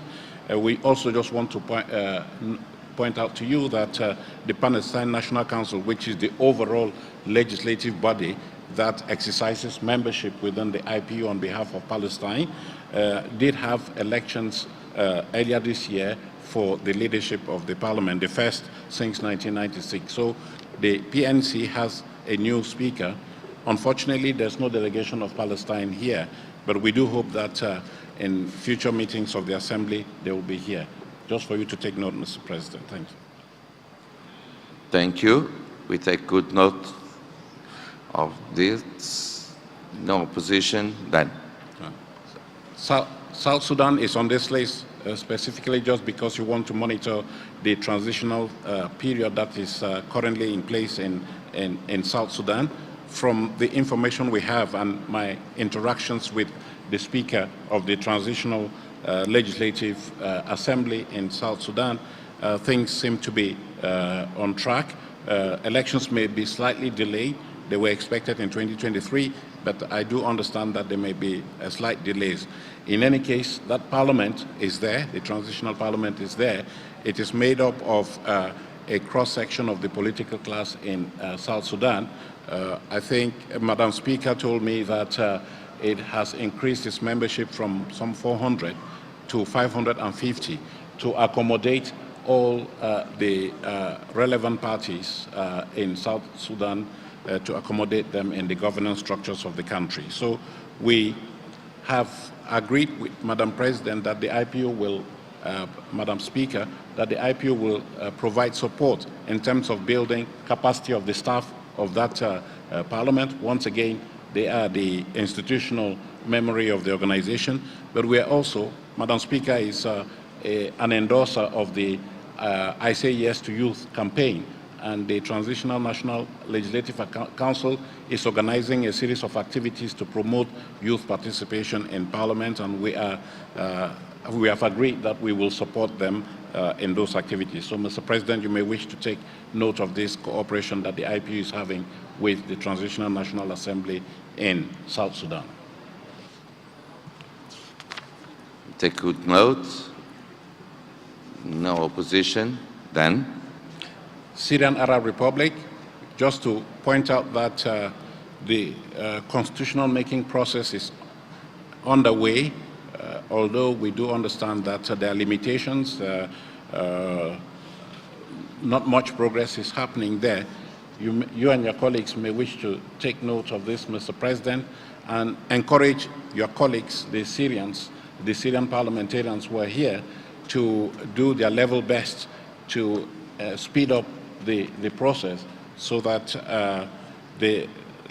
Syria can come up with a constitution that is compliant with the expectations of the Syrian people, and that this can help resolve the ongoing crisis in Syria. Thank you, Mr. President. We take good note. No interventions. Lastly, Yemen. Yemen, no major developments. The Parliament of Yemen is represented in this assembly, the one that is based in Seyun that you have recognized. And the message that has always gone to them from you is that that parliament should be seen to be mobilizing all parliamentarians in the country in the effort to resolve the ongoing crisis in Yemen, especially the humanitarian crisis. We have, during this assembly, been engaged with the authorities of Yemen, Mr. President, and they have indicated to me that they would welcome IPU's involvement in bringing together relevant stakeholders so that together with the Yemen Parliament, we can identify what it is that we can do to really help them over and above just talking in the assembly about the plight of the Yemeni people. You may wish to take note of this, and we will continue to have consultations and report to you, Mr. President, and your colleagues in due course. Thank you. Thank you. No opposition. Then. Mr. President, we have come to the end of this review. I think this is a very important, I would venture to say, important component of your work as the governing body of the organization. And in conclusion, I just want to say that you have really, the executive committee in particular, has expressed deep concern over what it sees as a worrisome trend, what there has been termed the coup d'etat epidemic now, challenging the world, whether it's in Afghanistan, Myanmar, Mali, Guinea, Tunisia. Something has to be done. The IPU needs to carry out some in-depth reflection on how it positions itself in relation to this phenomenon.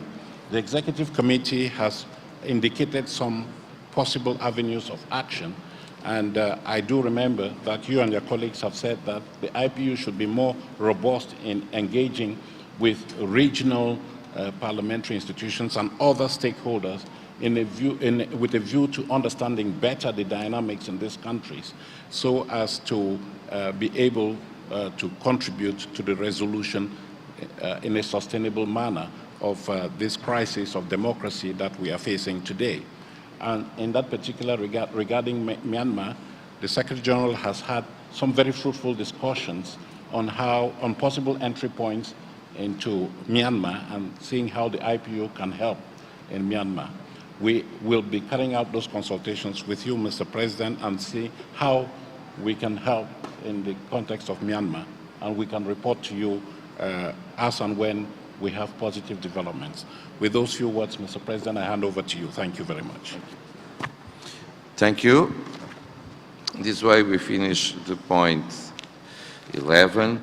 This is, as you said, one important point item of our agenda, analyze the situation of certain parliaments, because unfortunately there is some parliaments that are not working as usual, as every parliament should do.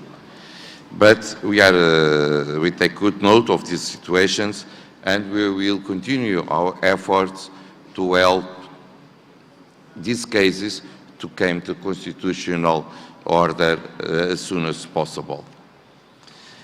And so, thank you for your contribution, and we will go to item 12, report of the Committee of Human Rights of Parliamentarians.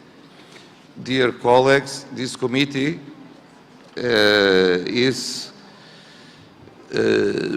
for me, the most important, because we may find other institutions, other organizations that can study, analyze the issues that also IPU analyze.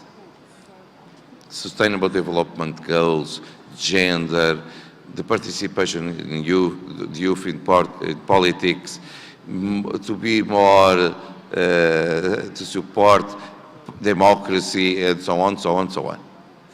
But there is just one that study and make one evaluation of the situation of parliamentarians. This is the IPU. And I always remember the speech of the President of the Assembly of the United Nations.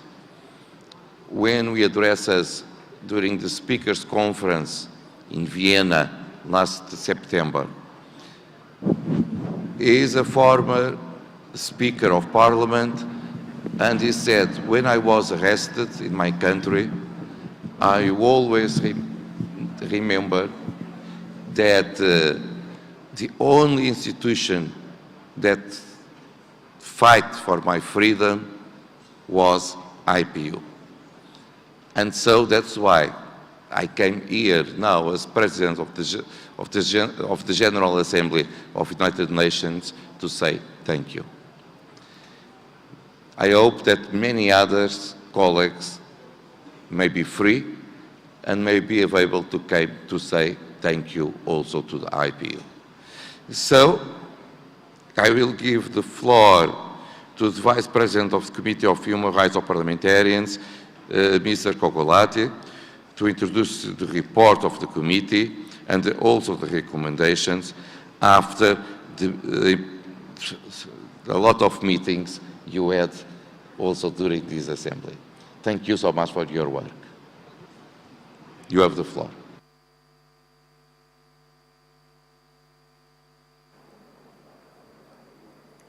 Thank you so much, Mr. President, Monsieur le Président, très chers collègues. J'ai l'honneur de vous présenter le rapport du Comité des droits de l'homme des parlementaires. Au cours de sa session, le comité a tenu 10 auditions, au cours desquelles il s'est entretenu tant avec les autorités qu'avec les plaignants et même un expert indépendant des Nations Unies. Je tiens à remercier très vivement toutes celles et tous ceux qui ont pris le temps de répondre à l'invitation du comité que ce soit par visioconférence ou en présentiel ici en Indonésie. À l'occasion de notre session, le comité a examiné la situation de 253 parlementaires, dont 22% sont des femmes, dans 14 pays. Nous avons également adopté des décisions de recevabilité dans un nouveau cas concernant Madame Taliria Petrone, une parlementaire du Brésil, ainsi que dans un nouveau cas au Brésil. Cependant, les projets de décision que je vous présenterai avec votre permission pour approbation par le Conseil directeur concernent 217 parlementaires dans 9 pays. Avant de vous présenter ces projets, j'aimerais dire quelques mots sur la collaboration entre le comité et le bureau des femmes parlementaires. Durant la présente session, nous avons eu l'occasion de renforcer notre coopération en ce qui concerne le traitement des cas de violence à l'égard des femmes. Nous nous réjouissons de cette opportunité et espérons pouvoir continuer à explorer les possibilités qui s'offrent à nous pour mieux accompagner les femmes parlementaires victimes de violations de leurs droits. Monsieur le Président, avec votre permission, je vous présenterai à présent les cas par ordre alphabétique, en commençant par le Bélarus. Le premier projet de décision qui vous est soumis, chers collègues, concerne le cas de M.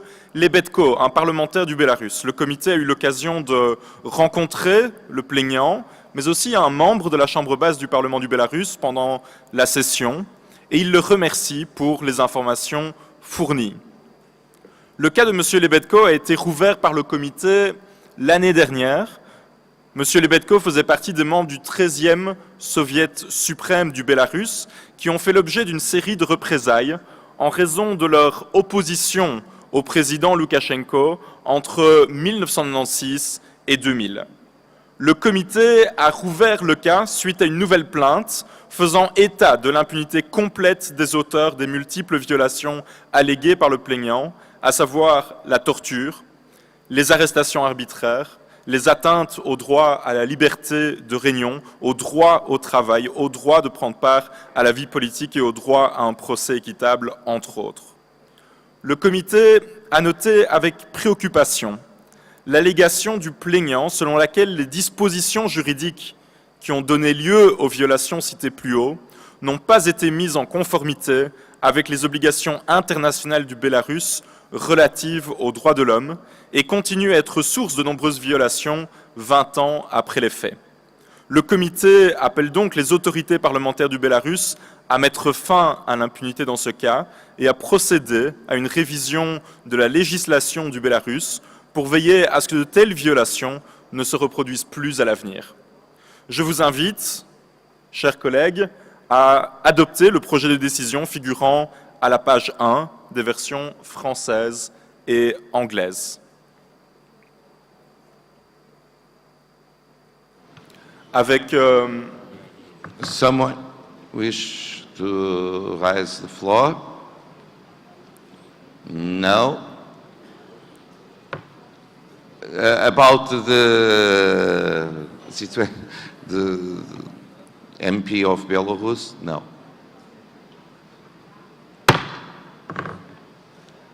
Approved. Merci, Monsieur le Président. Le comité a examiné de nouveau le cas de l'ancien député égyptien, Monsieur Mostafa Al-Nagar, qui est porté disparu depuis bientôt 3 ans.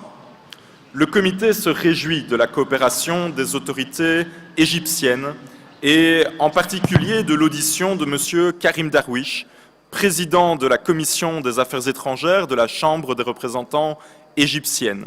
Nous remercions vivement le représentant pour l'échange constructif avec le comité et toutes les informations fournies.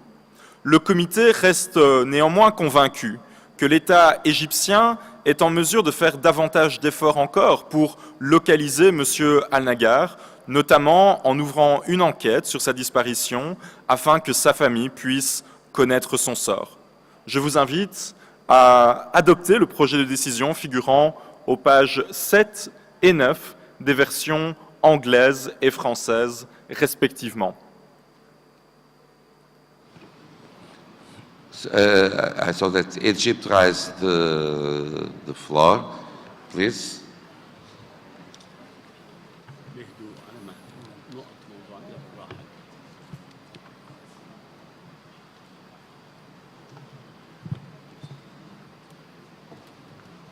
Thank you, Mr. President.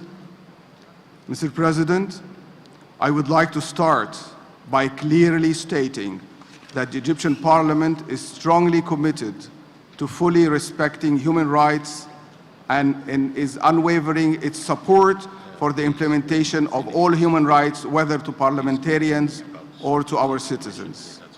I am obliged to take the floor to put on record my delegation's very strong rejection and reservation on the decisions, the manner in which the Human Rights Committee on Parliamentarians is conducting its business. Yesterday, upon the request of the committee, I personally and willingly and in good faith engaged with the committee in an open and frank discussion to discuss a case under consideration by the committee. I came to this meeting on the understanding that this committee is an impartial and professional body of the IPU that undertakes its work with integrity. Unfortunately, the decision that we have in front of us today indicates otherwise. Firstly, the committee is building their case based on false pretext and with fabricated allegations that lack any sufficient or logical evidence. Moreover, the committee and its secretariat did not sufficiently verify or cross-check the information that they received, and when I tried to clarify the methods in which they employ to verify the information they receive, I did not, I repeat, I did not get any feedback, and they failed to respond. Secondly, their attempt to engage with Egyptian Parliament on this case was received with open arms, and the Egyptian Parliament responded with a comprehensive and thorough letter of over 12 pages that responds to all points and questions that the committee posed. This letter was sent to the committee and later again in an English format yesterday. It is very unfortunate that in their decision and summary, the committee did not take on board the authoritative information that we have provided on this case whatsoever. Nevertheless, the decision includes numerous factually incorrect statements and information. We strongly reject this summary and the decision as they based on completely and unverified allegations and did not take into account the substantiated arguments and authoritative information that was provided by the Egyptian Parliament in this regard. Having said that, we demand redrafting this decision to include all the facts and information that we have provided, given that in its current form, this draft decision is based on false pretenses and allegations and fails to convey the facts that the Egyptian Parliament has provided.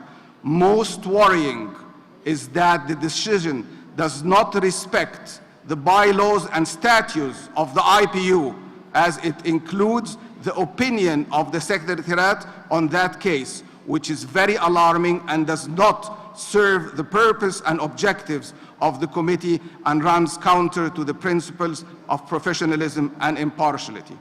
Mr. President, as you rightfully said a few moments ago, respect to the constitutions is one of the main pillars of the work of parliaments, and we fully agree and adhere to that in the Egyptian Parliament, and we call upon the IPU and its bodies to adhere to that as well. Thank you, Mr. President.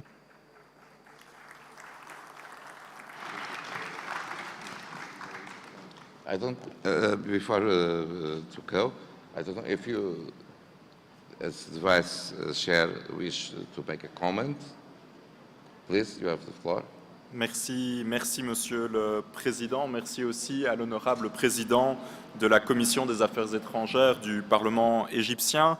Le comité aimerait encore une fois renouveler ses remerciements pour la coopération des autorités égyptiennes et pour le dialogue franc et transparent avec le comité. Le comité a bien pris note de la réserve et du point de vue de l'Égypte. Cette position est d'ailleurs reflétée dans la décision qui est ici proposée à l'unanimité par les membres du comité.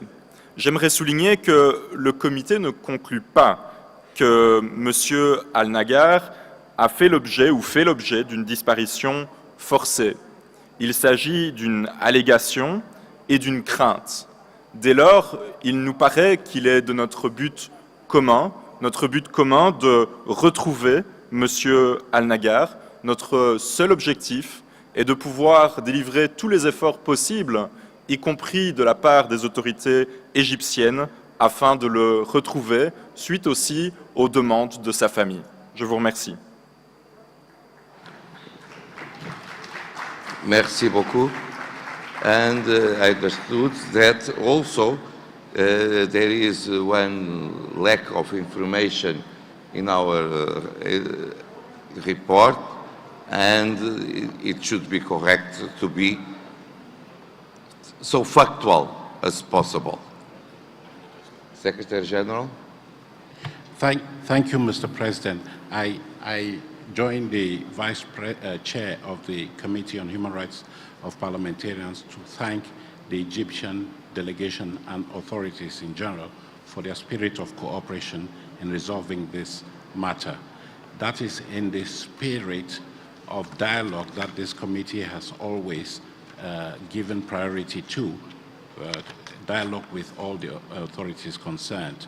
And thank you for coming to the committee, Karim. We have, I think, taken note that some information that is reflected in this decision may not be factual, may not be accurate.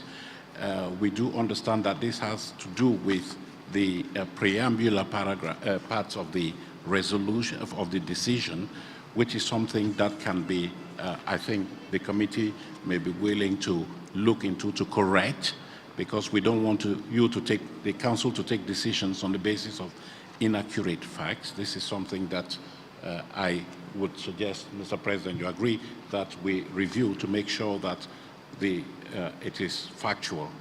We will do that. But having said that, we do understand that the operative paragraphs of the resolution or the decision, the Egyptian delegation does not take issue with, because it simply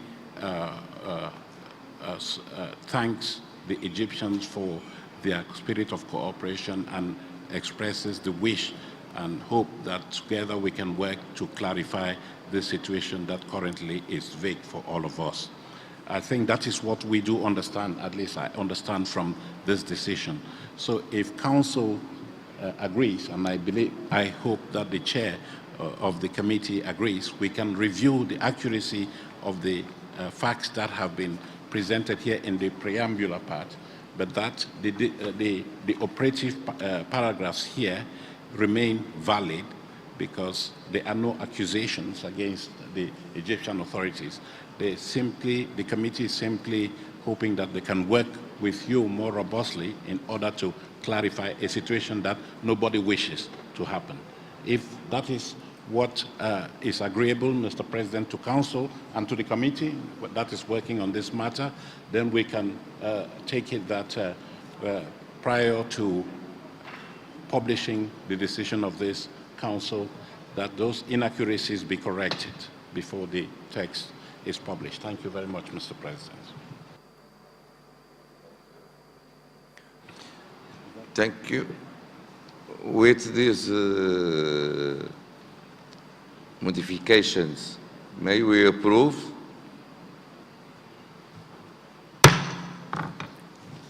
Merci, Monsieur le Président. Merci, Monsieur le Secrétaire Général. Avec votre permission, je passerai à l'examen des cas concernant l'Équateur. Le comité a en effet examiné un cas collectif concernant 7 parlementaires équatoriens qu'il porte à la connaissance du Conseil pour la première fois. Le comité remercie la délégation équatorienne pour les informations fournies et d'avoir participé à une audition devant notre comité pendant la présente assemblée.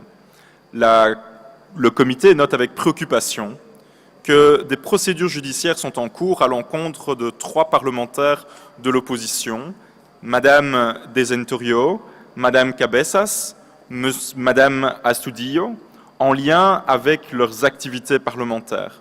le comité souhaite recevoir des informations officielles et détaillées sur les faits justifiant les accusations portées contre ces 3 parlementaires, ainsi que sur la procédure administrative engagée contre M. Rarin, qui a abouti à la suspension provisoire de son mandat parlementaire, et les procédures en cours contre M. Munoz, tous deux aussi membres de l'opposition.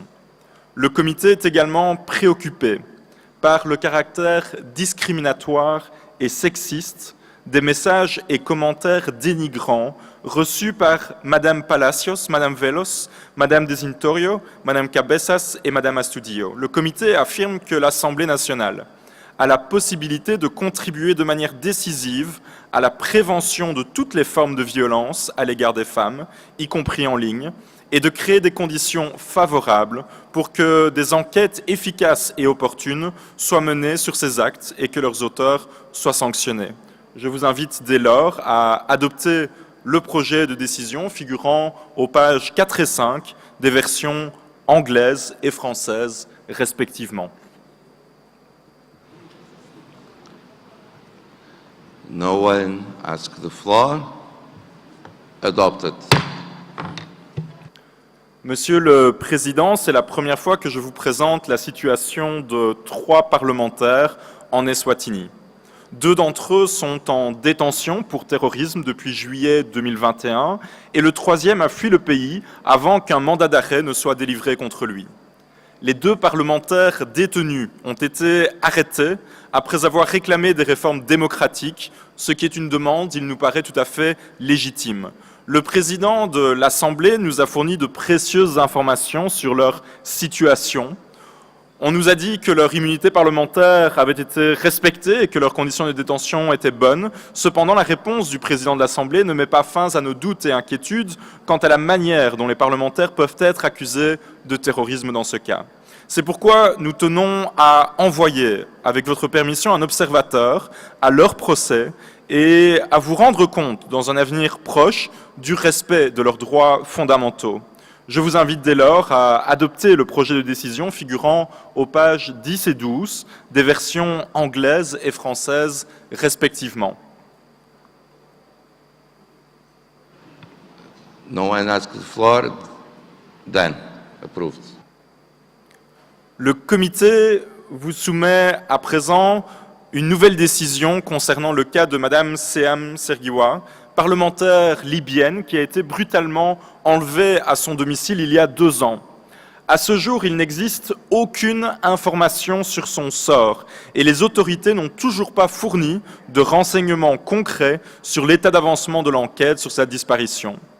Les conclusions récentes de la mission indépendante d'établissement des faits des Nations Unies et les inquiétudes exprimées par la conseillère spéciale du secrétaire général de l'ONU pour la Libye confirment les conclusions du comité. Ce dernier fera dès lors tout son possible pour établir une coopération avec ces 2 mécanismes des Nations Unies afin de parvenir à un règlement satisfaisant du cas de Mme Sergiwa. Je vous invite à adopter le projet de décision figurant aux pages 13 et 15 des versions anglaises et françaises respectivement. No one asks the floor. Approved. Monsieur le Président, le comité a examiné une fois encore la situation des parlementaires du Myanmar, où 62 d'entre eux ont fait l'objet de représailles en raison de leur travail parlementaire, à la suite de la prise du pouvoir par la force, par l'armée, en mars de l'année passée.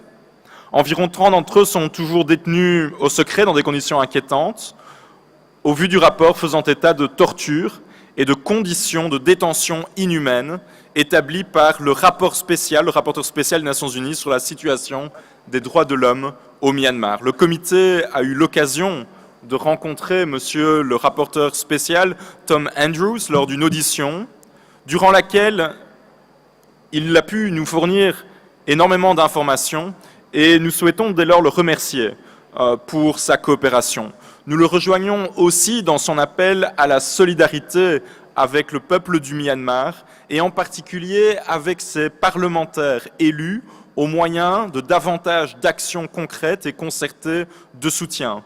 Nous vous invitons également à faire preuve de solidarité avec leurs collègues en appuyant l'Alliance internationale des parlementaires pour le Myanmar. Je vous invite à adopter le projet de décision figurant aux pages 16 et 18 des versions anglaises et françaises respectivement.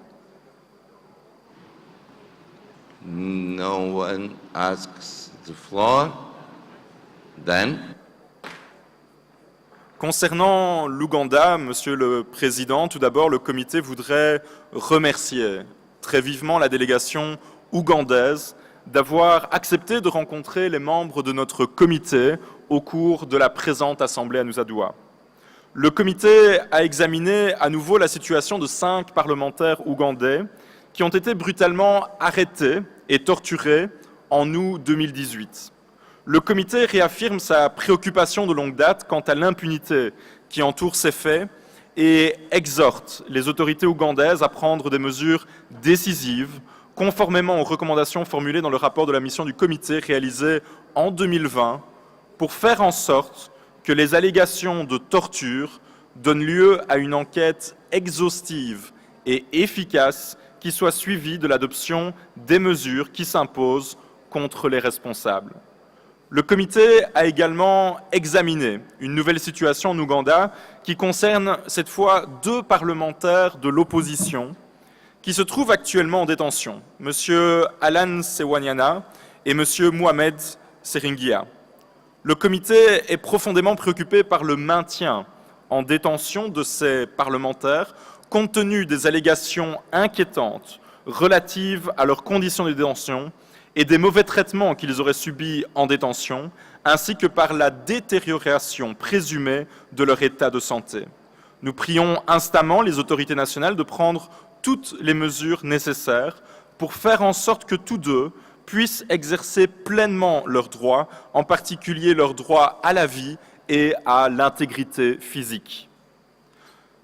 Le comité souhaite envoyer une délégation en Ouganda le plus rapidement possible afin qu'elle puisse rendre visite aux parlementaires détenus, collecter des informations sur l'état de la mise en œuvre des recommandations contenues dans le rapport de la mission déjà effectuée par le comité en 2020 et poursuivre le dialogue avec les autorités nationales dans le but de promouvoir un règlement satisfaisant de ces cas de parlementaires ougandais. Le comité remercie d'ailleurs la délégation ougandaise des assurances de soutien qu'elle a déjà données à l'égard de cette demande et proposition formulée pour une visite de terrain.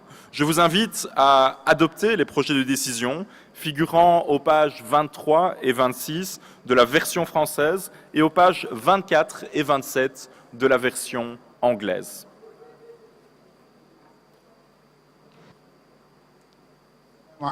Assalamu alaikum wa rahmatullahi wa barakatuh. Good morning. Thank you very much, Mr. Vice President. Anyone would like to take the floor? No? Okay. Approved. You can proceed, Mr. Vice President. Merci, Monsieur le Président. Le comité a de nouveau examiné le cas de Monsieur Marwan Barghouti, un ancien député palestinien placé en détention à l'issue d'un procès non équitable, comme l'a conclu Maître Simon Furman, l'expert en droit mandaté par l'Union interparlementaire dans son rapport de 2003 sur le procès de M. Barghouti. Le comité demeure préoccupé par les violations dont M. Barghouti a été victime pendant les premières années de sa détention, en particulier les allégations de traitements cruels, inhumains et dégradants auxquels il aurait été soumis et qui n'ont jamais été examinés par les autorités israéliennes. Le comité poursuivra l'examen de ce cas, ainsi que ses efforts pour renouer un dialogue direct avec les autorités israéliennes en vue de résoudre ce cas. Je vous invite dès lors à adopter le projet de décision figurant aux pages 21 et 29 des versions anglaises et françaises respectivement. Anyone? Yes, the Israeli delegation. Well, Mr. President, I think that this IPU organization cannot become an insurance company for arch terrorists. Marwan Barghouti was sentenced for 5 life imprisonment plus 40 years because he was in charge of murdering 5 people, 4 Israelis and a Christian priest on the way to Jericho. He was brought to court in a civil court in Israel and was sentenced for 5 life imprisonment. The Red Cross is visiting him since the first day in jail. And I think that with all respect to the Humanitarian, to the Human Rights Committee, it's impossible that the IPU will become insurance company for terrorists because Marwan Barghouti was elected as a member of parliament while he was in an Israeli prison after being sentenced for 5 life imprisonment. He's not the only one. There is another one who murdered or sent his people to assassinate an Israeli member of parliament, and he cannot enjoy the security of this organization. So I recommend us all to make sure that terrorists cannot become parliament members, and parliament members who become terrorists cannot be treated as parliament members. And if we speak about this issue about the Palestinian Authority, we, Israel, we have 4 people in Palestinian jail, or maybe 2 of them are bodies, and no Red Cross is allowed to visit them. There's no reciprocity in this issue, and I recommend us all not to accept what was just mentioned by the committee. Thank you very much. Thank you. Mr. Vice President. Merci, Monsieur le Président. J'aimerais remercier l'honorable président de la délégation israélienne pour ses remarques dont nous prenons évidemment bonne note. J'aimerais simplement souligner sur le principe que pour le Comité des droits de l'homme des parlementaires, tous les parlementaires, peu importe finalement de quoi ils sont accusés, ont droit à un procès équitable et à des conditions de détention convenables et détiennent toujours un droit absolu à ne pas subir de traitements cruels, inhumains et dégradants. Par ailleurs, sur la forme et sur le dialogue que nous aimerions engager avec les autorités israéliennes, la porte du comité, j'aimerais le souligner, restera toujours ouverte. Notre comité a toujours été disposé à se rendre en Israël pour à la fois rencontrer évidemment les autorités israéliennes, mais aussi M. Barghouti.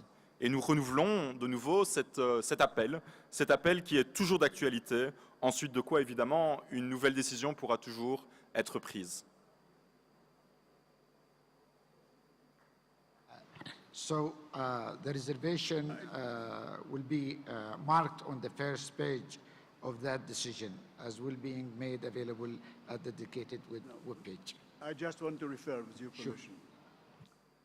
I think that when the chairman of the committee speaks about a fair trial, with all respect, the Israeli system of justice is well accepted worldwide by all countries, or let's say by all democratic countries, including the United Nations.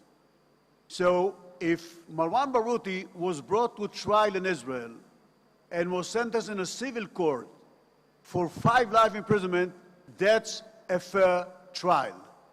And the committee cannot say that it was not a fair trial because you're not a judge. The committee is not a cluster of judges.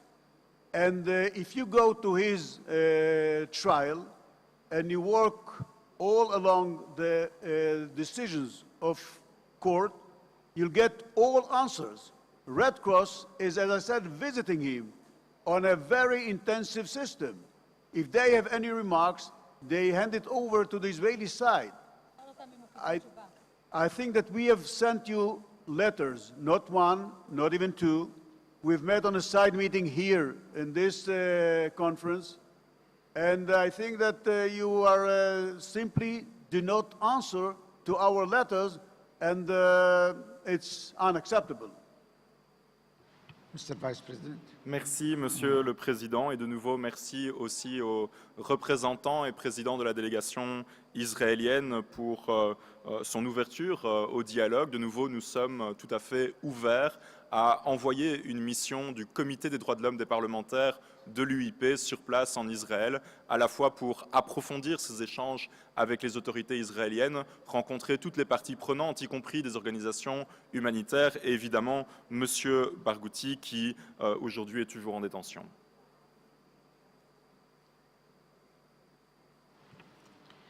So the reservation will be marked in the decision. Okay? Now, I just wonder, can I get an answer, or can we, as representatives of all over the world, can get an answer? Is the IPU dealing with terrorists who are elected as members of parliaments after being detained in any country? Is Carlo the Jackal will be elected tomorrow to any parliament in the world? Is he going to be one of the members of parliament who is going to be honored by the committee?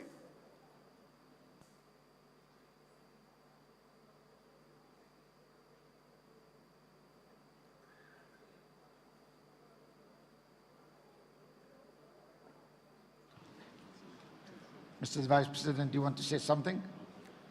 Je rappelle simplement à nouveau que le comité est un organe indépendant composé de 10 membres élus par l'Assemblée, par votre Assemblée de l'Union interparlementaire, que nous défendons des cas dans 47 pays, c'est un pays sur 4 dans le monde, 685 cas en tout, et que peu importe les accusations, nous défendons évidemment l'ensemble des droits fondamentaux de ces parlementaires.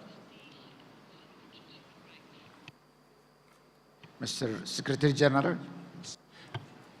Thank you very much, Mr. President.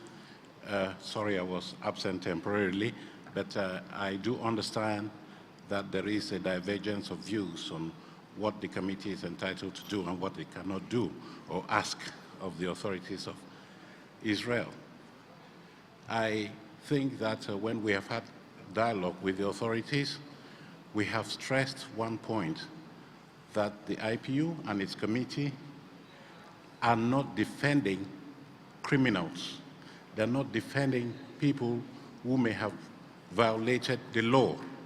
Let me say clearly, what the committee is doing is to defend parliamentarians as part of the institution that is supposed to function in an unimpeded manner in any democracy. And if there are any members of parliament who are being prosecuted on account of them performing their duties as members of parliament, the committee can pronounce itself on and ask the governing council to take a decision. So I do know that the committee is very anxious to portray itself as an institution that is doing its work impartially and independently, but according to its mandate to defend the human rights of parliamentarians in the performance of their duties. And if I understand very well, if a member of parliament, even if they have immunities and other privileges, if they do commit a crime, then they should face the full force of the law. But the committee is anxious, I think that's the point that the chair was making, that in that particular instance, that person or those persons be given due process, that they are given a fair trial, and if they are found wanting of, on the other side of the law, then they should face the full force of the law after the normal legal process has been followed. So, Mr. President, I just thought we should clarify this. The committee is not there to defend terrorists, if that's the question you're asking, Honorable Dichter. They're not defending terrorists, they're defending parliaments by parliaments that are made up of members of parliament and making sure that those parliamentarians can act and perform their duties as mandated by the people. I hope we have been able to clarify this in addition to what... But my question, Mr. Secretary General, my question was, if Carlo the Jackal, as a terrorist who is in France jail, will be elected tomorrow to any parliament in the world, is the committee or is the IPU going to ask questions about him while he became a parliament member? I think that the answer is well known to all of us. No, I think I have clarified the matter that we are not defending terrorists. We are defending members of parliament in the performance of their duty as members of parliament. Being a member of parliament does not entitle you to commit crimes. Is that right, Mr. Chair? Mr. President, being a member of parliament does not entitle you to commit crimes. And if you do commit crimes, even if you are a member of parliament, you should be prosecuted according to the normal procedures. I really urge this IPU to get this resolution that a parliament member who moves to terrorists cannot enjoy the support and the defense of the IPU. Well, Mr. go ahead. Chair. Yes, Indonesia. Mr. Chair, I think your explanation is very clear already about the stand of the committee. I think we can proceed with the next one. Thank you. Thank you very much. And the remarks will be marked in the decision. Next, Vice President. Thank you very much, Mr. President. Je continuerai avec votre permission sur le cas du Venezuela. Le comité a examiné à nouveau les cas des 134 parlementaires vénézuéliens élus en 2015. Et au vu des conclusions de la mission conjointe du comité exécutif et du comité des droits de l'homme des parlementaires qui s'est rendu au Venezuela durant la dernière semaine d'août 2021, le comité des droits de l'homme des parlementaires note avec satisfaction que le gouvernement du président Maduro a annoncé la reprise imminente du dialogue avec l'opposition et réaffirme à cet égard que les questions en cause s'inscrivent dans le cadre plus large de la crise politique au Venezuela, qui ne peut être réglée que par un dialogue politique inclusif et par les Vénézuéliennes et les Vénézuéliens eux-mêmes. Le comité a bon espoir que les pourparlers reprendront rapidement et réaffirme que l'Union interparlementaire est disposée à apporter tout son appui à tout effort visant à renforcer la démocratie pour toutes et tous au Venezuela. En même temps, le comité prie instamment, une fois encore, les autorités vénézuéliennes de mettre fin sans attendre à toutes les formes de persécution à l'encontre des parlementaires de l'opposition élus en 2015. Je vous invite dès lors à adopter le projet de décision figurant aux pages 30 et 33 des versions anglaises et françaises respectivement. Anyone would like to take the floor? Approved. Could you proceed? Merci beaucoup, Monsieur le Président. Chers collègues, j'aimerais apporter une conclusion suite à l'adoption de ces différentes décisions aujourd'hui du Comité des droits de l'homme des parlementaires. Les cas que je viens de présenter ne sont en effet que la partie immergée de l'iceberg. 685 cas au total, de 47 pays, soit un pays sur 4. Notre organisation de l'Union interparlementaire n'a tout simplement jamais fait face à autant de plaintes pour violation des droits de l'homme de parlementaires. Et souvent, derrière les violations et les plaintes concernant ces parlementaires aux quatre coins du monde, se cache en réalité une opposition parfois démocratique à un gouvernement. Nous sommes conscients que les membres de l'Union interparlementaire prennent à cœur la défense des droits des parlementaires et que nombre d'entre vous menez des actions concrètes de solidarité parlementaire.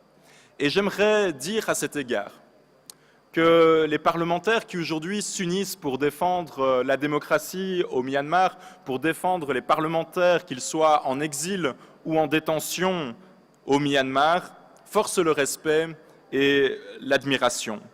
Nous avons participé, nous avons aussi apporté notre soutien comme membres du comité à l'organisation des parlementaires de l'ASEAN pour les droits humains et j'ai été particulièrement touché par les témoignages de ces différents parlementaires qui ont pu nous rejoindre, que ce soit par vidéoconférence ou qui étaient aussi présents pour partager leur vécu.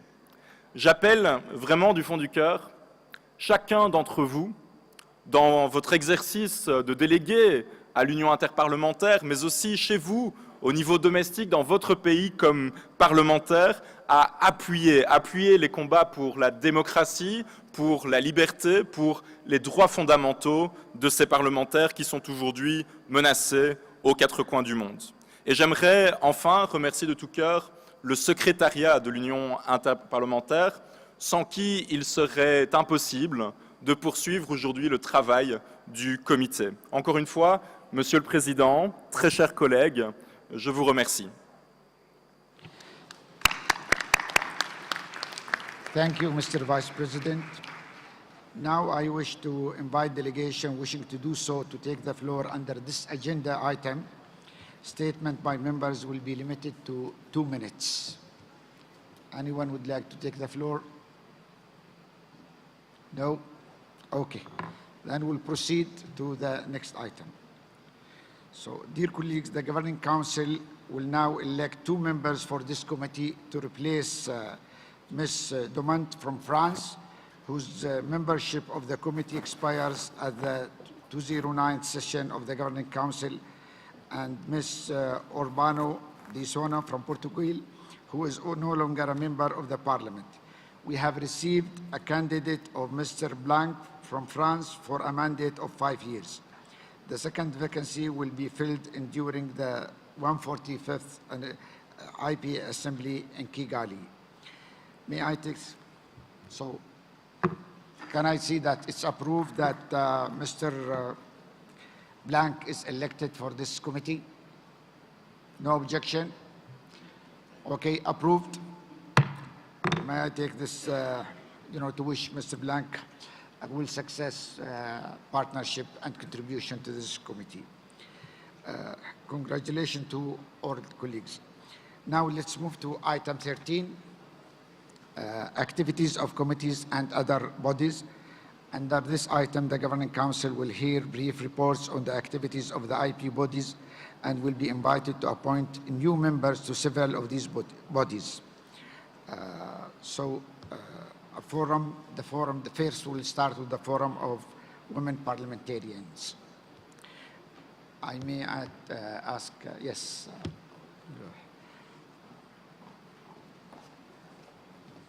Yes. Ms. Putri from Indonesia, the floor is yours. Madam Speaker, Mr. President, Mr. Secretary General, dear fellow MPs, ladies and gentlemen. I'm pleased to report on the 33rd session of the Forum of Women Parliamentarians that I had the honor to preside over. The forum met on 20 March and was attended by 129 participants, including 64 parliamentarians from 60 countries. We had 55 women parliamentarians and 9 men parliamentarians in attendance. I take this opportunity to encourage more male colleagues to attend the forum and to champion gender equality.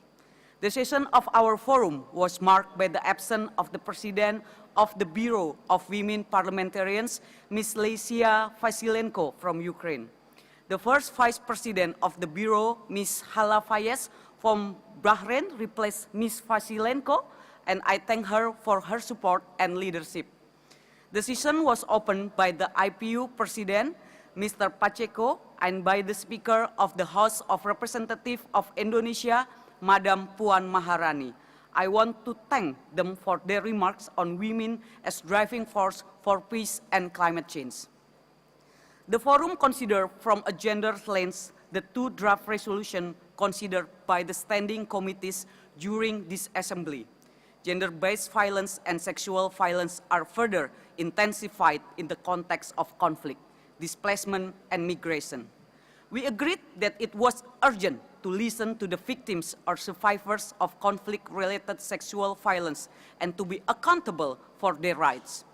We also agreed on the need to address pre-existing inequalities in access to internet and called for policies and resources to encourage the use of ICT in education and ICT-related training and employment to empower women and girls. I am happy to say that most of our amendments to the draft resolutions were included in the text adopted by standing committees on peace and international security and that on sustainable development finance, and trade. I look forward to the adoption by the Assembly later today. After our work on the resolutions, we share parliamentarian experiences in promoting women's, children, and adolescents' health in the time of COVID-19 and in recovering from the pandemic. We called for women and girls to be involved in design and delivery of health services and to be empowered to claim their rights to health. We shared strategies and good practices for a post-COVID recovery that prioritize sexual and reproductive health and rights and improve access to health services for all. Fellow parliamentarians, I am very pleased to inform you that the Bureau of Women Parliamentarians and the Committee on the Human Rights of Parliamentarians are building synergies to better support women parliamentarians against acts of gender-based violence. In follow-up, it was decided that these joint efforts will continue towards the development of a special protocol for women MPs victims of gender-based violence. The Bureau also had an interactive dialogue with Ms. Pramila Patron, the Special Representative of the United Nations Secretary General on Sexual Violence in Conflict, and the IPU Secretary General, Mr. Martin Chungong, who is also a global champion for the fight against sexual violence in conflict. Regarding the task force to be created by the IPU resolution on peaceful resolution of the war in Ukraine, respecting international law, the Charter of the United Nations, and territorial integrity adopted in Nusa Dua, our Bureau of Women Parliamentarians made a strong recommendation that this task force should have gender parity in its composition and include countries that do not have a high stake in the conflict. No resolution of conflict and no lasting peace can happen without women at the table. Before I conclude, I thank you all for having joined the 144th IPU Assembly. It was a great pleasure for me and my country to welcome you. I hope you enjoy your stay in Nusa Dua, Bali, and I wish you a safe return to your home. Thank you for your attention. Thank you, Mr. Potri. Dear colleagues, the Governing Council is called upon to endorse the election of Ms. Karlunova from the Russian Federation to end the term until April 2025 of Ms. Avanseva from the Russian Federation, who had resigned from her position as a member of the Bureau of the Forum of Women Parliamentarians. Approved? May I take that you wish to endorse Mr. Karnova election? Congratulations. Thank you. Now I'll call upon the Forum of Young Parliamentarians, Ms. Sahar Al-Bazar, to take the floor. The floor is yours. Thank you. Madam Speaker, Mr. President, Mr. Secretary General, dear colleagues and friends, I am pleased to give you a short brief about our work at the Forum of Young MPs. We met on Monday with 58 MPs. Almost 45% of them were women. I am happy to say that this is the highest percentage of women we have ever had in our forum's meetings. And I hope this positive trend continues. I would like to thank Madam Speaker for hosting the Assembly in Nusa Dua, and I would like to thank IPU President and IPU Secretary General for joining us at the opening session of the forum, and for their continuous support and commitment of our cause, and for being actively engaged with the forum and its members. At the forum, we started by sharing updates on youth participation at the IPU level, like our brand new empowerment series of young MPs that started on 15th of March, providing online policy discussions with experts, and we will continue providing and offering these on quarterly basis. In addition to the online training offered to the young MPs on national level, covering leadership, communications, and mentorship. We also discussed pledge number 1 in our campaign, I Say Yes to Youth in Parliament, focusing on promoting youth quotas. We had the chance of showcasing great examples from Egypt, Mexico, and Zimbabwe. Then we opened the floor to our esteemed members to share their valuable experiences and best practices on youth participation in their home countries. Then we moved ahead with our contribution to the work of the 144th Assembly, and we agreed on the importance of youth inclusion in climate action, where the decisions of today will determine our future, and the future belongs to youth. So that's why we must have a say in the decision-making process. We also announced at the forum that my home country, Egypt, is already walking the talk by prioritizing youth inclusion in important political processes like the efforts leading up to COP27. That will take place in Sharm el-Sheikh in November. Youth inclusion will start in May with the IPU Global Conference of Young MPs, and it will be dedicated to climate action. Egypt is also hosting the UNFCCC Youth Conference in September. Both conferences will create a platform and space for youth voices to be heard and presented in COP27. We continued our contribution to this Assembly's 2 resolutions. The first is rethinking and reframing approaches to peace processes with a view to fostering lasting peace by the Standing Committee of Youth and International Security. We called for greater commitment to international peace and stressed on the importance of including youth perspective in peace processes. The second is leveraging information and communication technology as an enabler for education sector, including the times of pandemic, by the Standing Committee on Sustainable Development. We called for greater global cooperation to share technologies and resources. Moving forward with the preparation for the 145th Assembly, we discussed the next Assembly resolution, parliamentary impetus to local and regional development of countries with high levels of international migration, and to stopping all forms, including state-sponsored, of human trafficking and human rights abuses. And the forum appointed me to prepare an overview report on youth contribution to draft the resolution.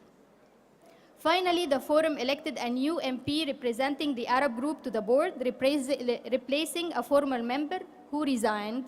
The forum elected Mr. Al-Ajmi from Kuwait to join the board. I welcome Mr. Al-Ajmi. Thank you very much for your time and attention, and I wish you all safe travel back home. Thank you, Mrs. Sahar. Wait, where are you going? They might have some question for you. Well, any question about the report? No? Okay, so we endorse the report. And I urge you to support the forum that will be held. Oh, okay. Wait, Sahar, come back. Okay, the floor is yours. Thank you. I wonder whether you can hear me. Can you hear me? Yes, I can. Mr. President, in welcoming the statement, the report from the Forum of Young Parliamentarians, or the IPU, may I suggest that IPU might consider the possibility of encouraging member parliaments to establish a platform to engage secondary school level of young people on issues and legislation which relates to young people and children across member states. In our case, the Namibian Parliament do engage adolescents and youth in this program aimed at instilling the culture of democracy, and their inputs do go a long way in informing the government on matters concerning young people. This is something that I wanted to suggest to support the statement by our young parliamentarians. Thank you very much. Thank you. Do you want to respond, Sahar? Yes. Thank you, Honorable MP. The experience of Namibia is very inspiring, and having a parliament for young people is very essential and it's needed for different countries, and we'll definitely try to consider it and we'll let you know our decision at the end. Thank you. Thank you, sir. Thank you very much. So the report is endorsed. Okay. I'm sorry, the Secretary General has something to say. Go ahead.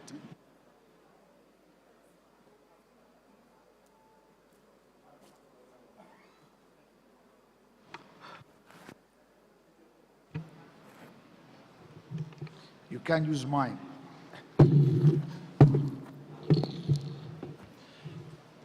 Thank you very much, Mr. President. I just want to respond very quickly to what the Honorable Speaker of the Parliament of Namibia has said. His comments are well taken. I know that the Forum of Young Parliamentarians is very anxious to discuss how to rejuvenate processes at the national level and also at the international level. And we are seeing how IPU is getting younger and younger. But I had the good fortune of having a discussion this week with a member, an eminent member of the Child Rights Convention Committee, who was here in the IPU. And we did agree with her that she would be engaging the Forum of Young Parliamentarians to see how the issues facing young people, and especially children, can be taken on board in the work of the IPU. And that is why I really appreciate the comments and suggestions coming from the Speaker of Namibia. And I would like to use the opportunity to congratulate him on their forward-looking policies when it comes to promotion of youth. I think they have some of the youngest ministers in the world today. They have some of the youngest MPs in the world today. And I do know that they do have a youth parliament, but they also have a children's parliament. So these are examples of good practice that we would like to share with other parliaments around the world in support of the recommendations that have been made by the Speaker of Namibia. Thank you, Mr. President. Thank you, Secretary General. So the Governing Council is invited to endorse the appointment. And, well, anyone have? Yes, go ahead. Yes. The floor is yours. Yes. Merci, Monsieur le Président. Je voulais juste rappeler qu'à New York, au sein de l'Organisation des Nations Unies, nous avons proposé en tant que jeunes que l'organe consultatif devienne un organe décisionnel, ce qui permettra aux jeunes de s'engager encore plus. Merci, Monsieur le Président. Merci, Monsieur le Secrétaire Général. Thank you. Thank you. So now the Governing Council is invited to endorse the appointment of Mr. Al-Ajmi from Kuwait to be a board member to replace Mr. Al-Kattan, who is no longer a member of that board. Okay, approved. Thank you. Now we'll move to the Committee on the Middle East. Now I'll give the floor to Mr. Penbandis from Algeria, member of the committee. The floor is yours.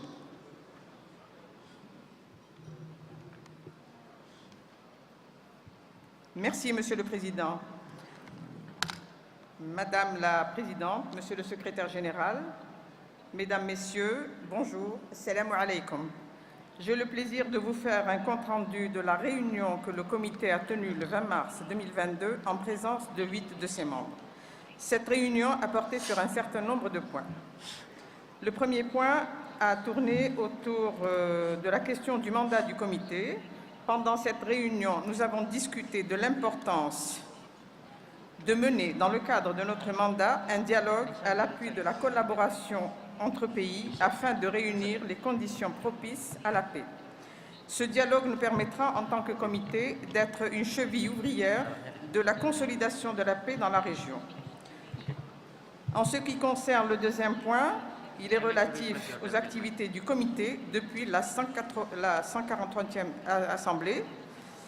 Nous avons également entendu un rapport du secrétaire de l'Union interparlementaire sur les activités du comité et les communications reçues par l'Union interparlementaire en rapport avec la situation au Moyen-Orient depuis la précédente réunion en novembre 2021. Nous avons souligné à cette occasion l'importance de tenir des réunions plus fréquentes afin d'être informés des messages reçus en relation avec l'évolution de la situation dans la région. Nous avons également déclaré que des points d'information réguliers sur les messages reçus nous donneraient les moyens de mieux évaluer la marche à suivre du comité. Le point suivant a porté sur le plan de travail du comité pour la période 2022-2025. À propos du plan de travail du comité pendant la période 2022-2025, nous avons convenu qu'il fallait que nous jugions par nous-mêmes de la réalité sur le terrain en se rendant dans la région pour une visite en juin 2022 en accordance avec notre mandat. Cette visite nous permettrait en effet de réunir des informations supplémentaires pour éclairer nos travaux. Par ailleurs, les récents événements survenus en Europe, les membres du comité ont observé que nous devions nous saisir de l'importante question de la sécurité alimentaire. Nous avons ainsi convenu qu'en phase avec la stratégie de l'Union interparlementaire pour la période 2022-2026, nous devions promouvoir des interactions avec d'autres organes de l'Union interparlementaire, notamment le groupe consultatif de haut niveau sur la lutte contre le terrorisme et l'extrémisme violent, le groupe de travail sur la science et la technologie et le Forum des jeunes parlementaires en organisant des réunions conjointes sur des questions d'intérêt commun. Sans pour autant oublier la place centrale qu'occupe dans notre mandat la question et le processus de paix israélo-palestinien, nous avons observé que nous devions nous préoccuper de toutes les crises qui survenaient dans la région du Moyen-Orient, notamment au Liban, en Libye, en Syrie et au Yémen, ainsi que d'accords de paix plus larges entre pays du Moyen-Orient. Pour ce qui est du point suivant, il a tourné autour de la question des dialogues autour de la science pour la paix. Nous avons entendu à cette occasion le docteur Maurizio Bona, expert du Centre européen de recherche nucléaire, le CERN, qui nous a présenté le nouveau webinaire intitulé « Accroître les sources de l'eau. Les technologies hydriques face à la crise de l'eau au Moyen-Orient », organisé dans le cadre des dialogues de la science pour la paix. Ce webinaire ouvrira la voie à une manifestation dans le cadre des écoles de la science pour la paix, prévue en présentiel au CERN, à Genève, à la fin de l'année 2022. Enfin, le dernier point à apporter sur les projets du Comité pour la paix, nous nous sommes rappelés que le comité avait présidé à la création du groupe de travail sur la science et la technologie de l'Union interparlementaire. Nous avons souligné à cette occasion que la science pouvait contribuer au dialogue interculturel et aider à relever les défis régionaux en fournissant des solutions aux problèmes. S'agissant de l'importance de la science, nous avons convenu de la nécessité de concentrer les efforts politiques sur l'obtention de résultats concrets au Moyen-Orient. Le recours à de nouvelles technologies hydriques pour traiter la pénurie d'eau au Moyen-Orient était l'une des questions matérielles dont le comité s'était déjà préoccupé par le passé, ouvrant ainsi la voie à une collaboration entre les pays de la région, placée sous le signe de la neutralité scientifique. Voici pour le compte-rendu du comité. Mesdames, Messieurs, je ne quitterai pas cette chaire sans avoir rendu un vibrant hommage à tous ceux et à toutes celles qui ont contribué à la réussite de cet événement. J'entends notamment l'Union interparlementaire et le Parlement indonésien, événement qui nous a fait découvrir, en tout cas pour ma part, c'est le cas, et pour certains d'entre nous, un pays merveilleux, séduisant par sa beauté et attachant par l'hospitalité et l'extraordinaire courtoisie de son peuple. Je vous remercie.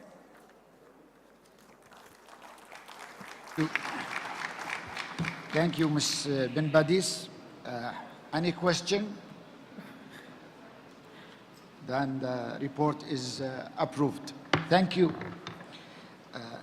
Now, the Governing Council is called upon to choose a female member for the vacancy of the Committee on the Middle East. And we have a candidate who's Ms. Makewenia, I'm sorry for the pronunciation of the name, from Botswana, to be a member in this committee. Can I approve her candidacy as a member? Okay, approved. Congratulations.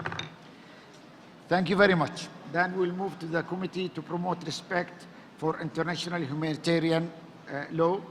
And I invite Mr. Kayare from Kenya, member of the committee, to have the floor.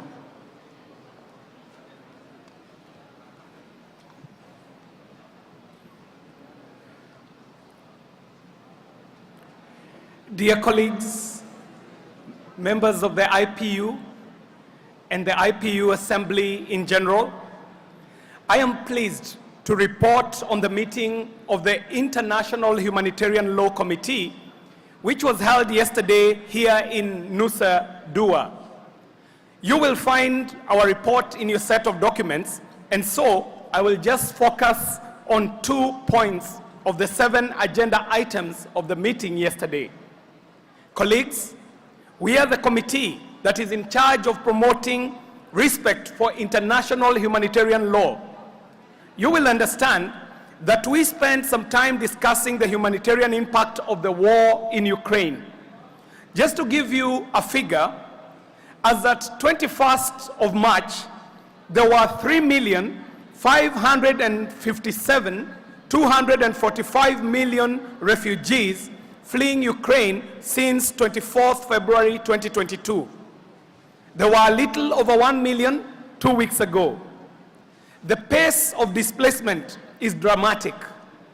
More than 2 million have found refuge in Poland, more than 500,000 in Romania, more than 300,000 in the Republic of Moldova and Hungary, just to give you an idea.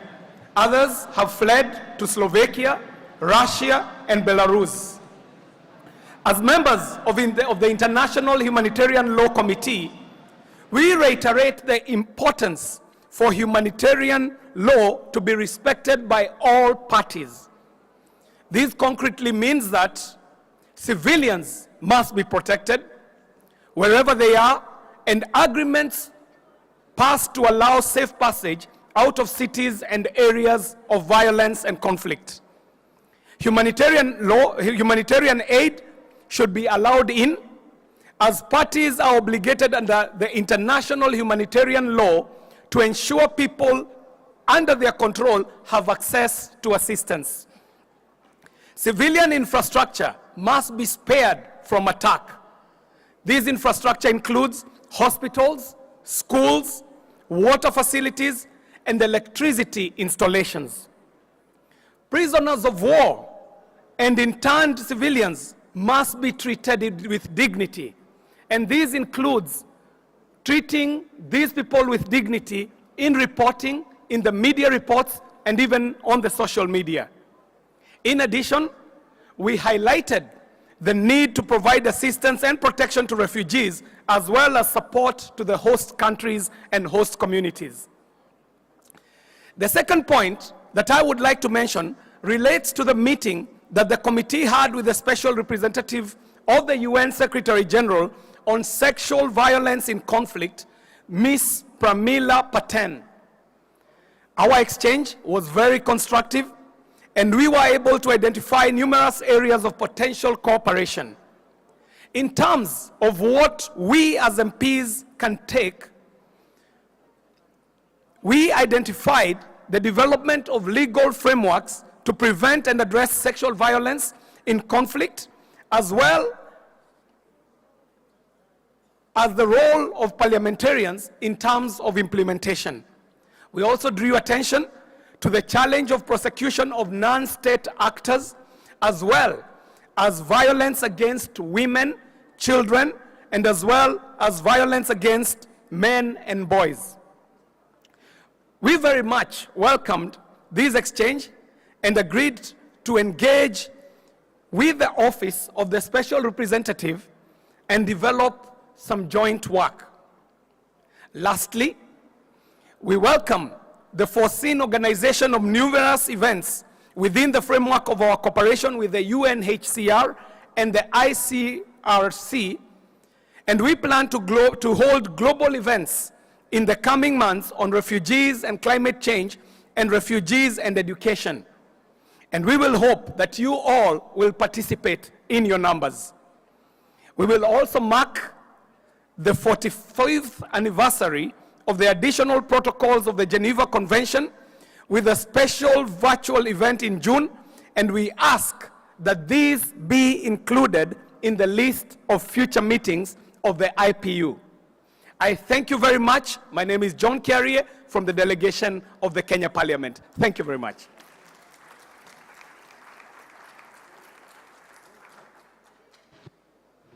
Well, he fixed, yes. Any question? No? Okay. So the report is approved. Thank you very much. Thank you. Now, may I invite my colleague, she's my partner actually, Ms. Faiza, representing the Gender Partnership Group to present the report.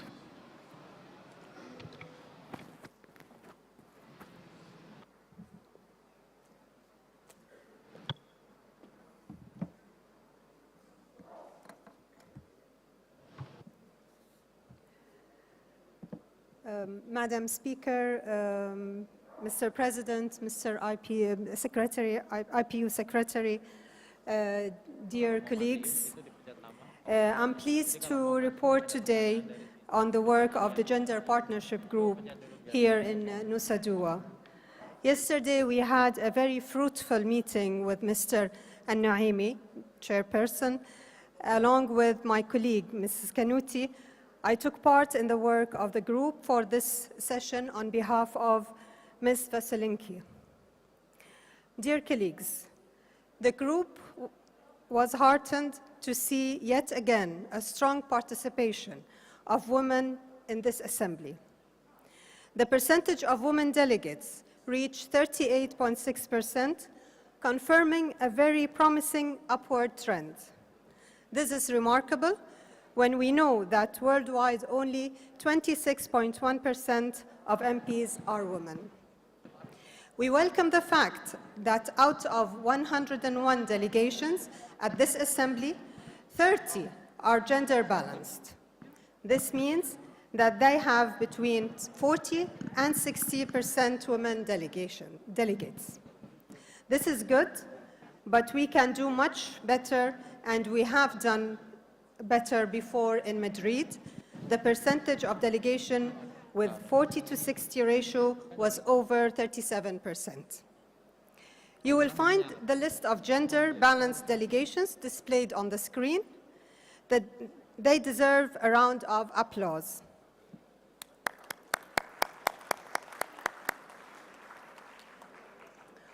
Of course, should you find that your delegation should be on this list, but we omitted it by mistake, we will correct our records, but please inform the Secretariat for that.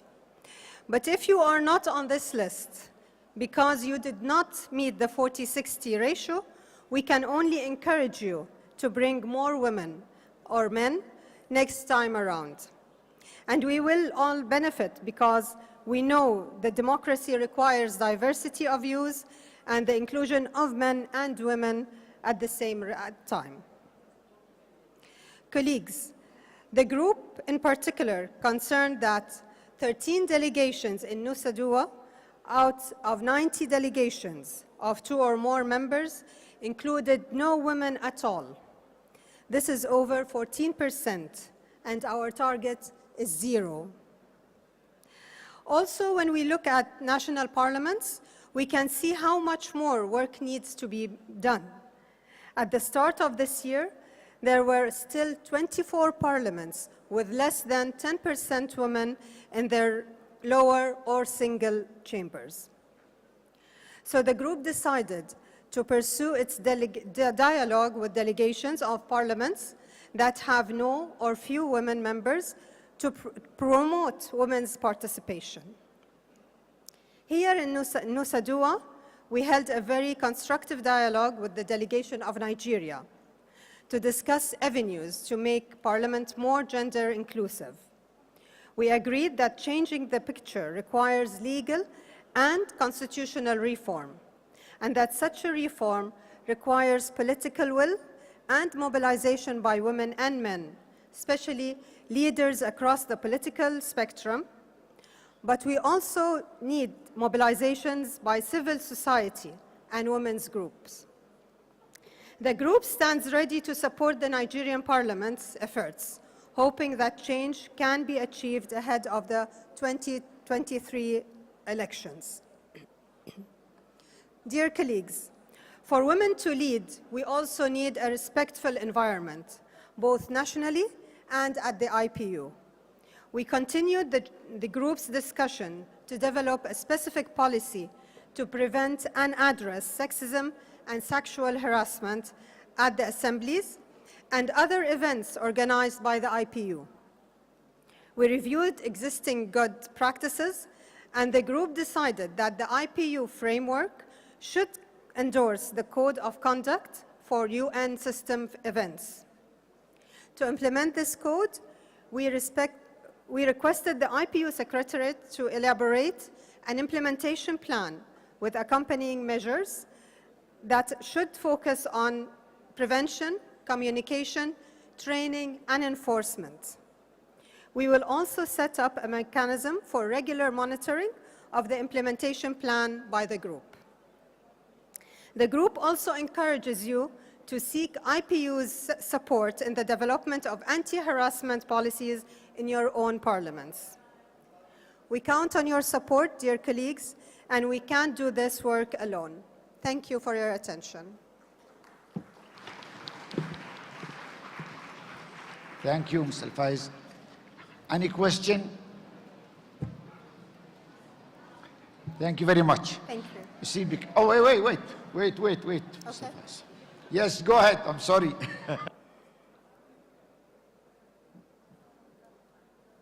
Can't hear. Okay, it's working. Thank you, Mr. President. I would just like to, if I could, get Australia added to your list that you put up. We, in fact, have 100% women in our delegation, so feel that we have well and truly exceeded the 60-40 allocation. Okay, then the Secretariat would have will take a note of that and will add it to the list. Probably there was a miscount or something. Good job. Any other? Okay, that was because there was no men in the delegation. That's what I was told by the Secretariat. Okay, so we're looking for parity, really. Any other question? Okay, thank you, Mr. Faiz. Well, I urge you, because I am the chairperson of this group, to look into the code of conduct, and I hope that we will be able to approve it in the next assembly. Thank you. Now, we'll move on to the advisory group on health, and I'm inviting Ms. Katula from Zimbabwe, member of the IPU advisory group on health, to present the report.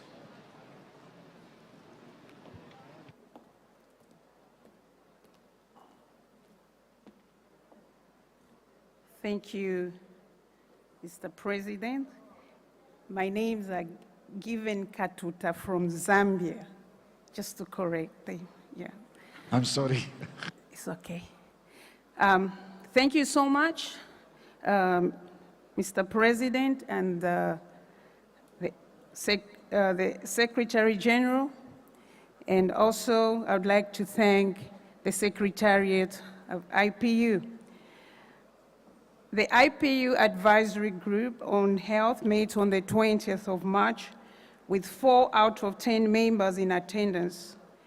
It also welcomed technical partners from the World Health Organization, the Partnership for Maternal, Newborn and Child Health, and UNAIDS.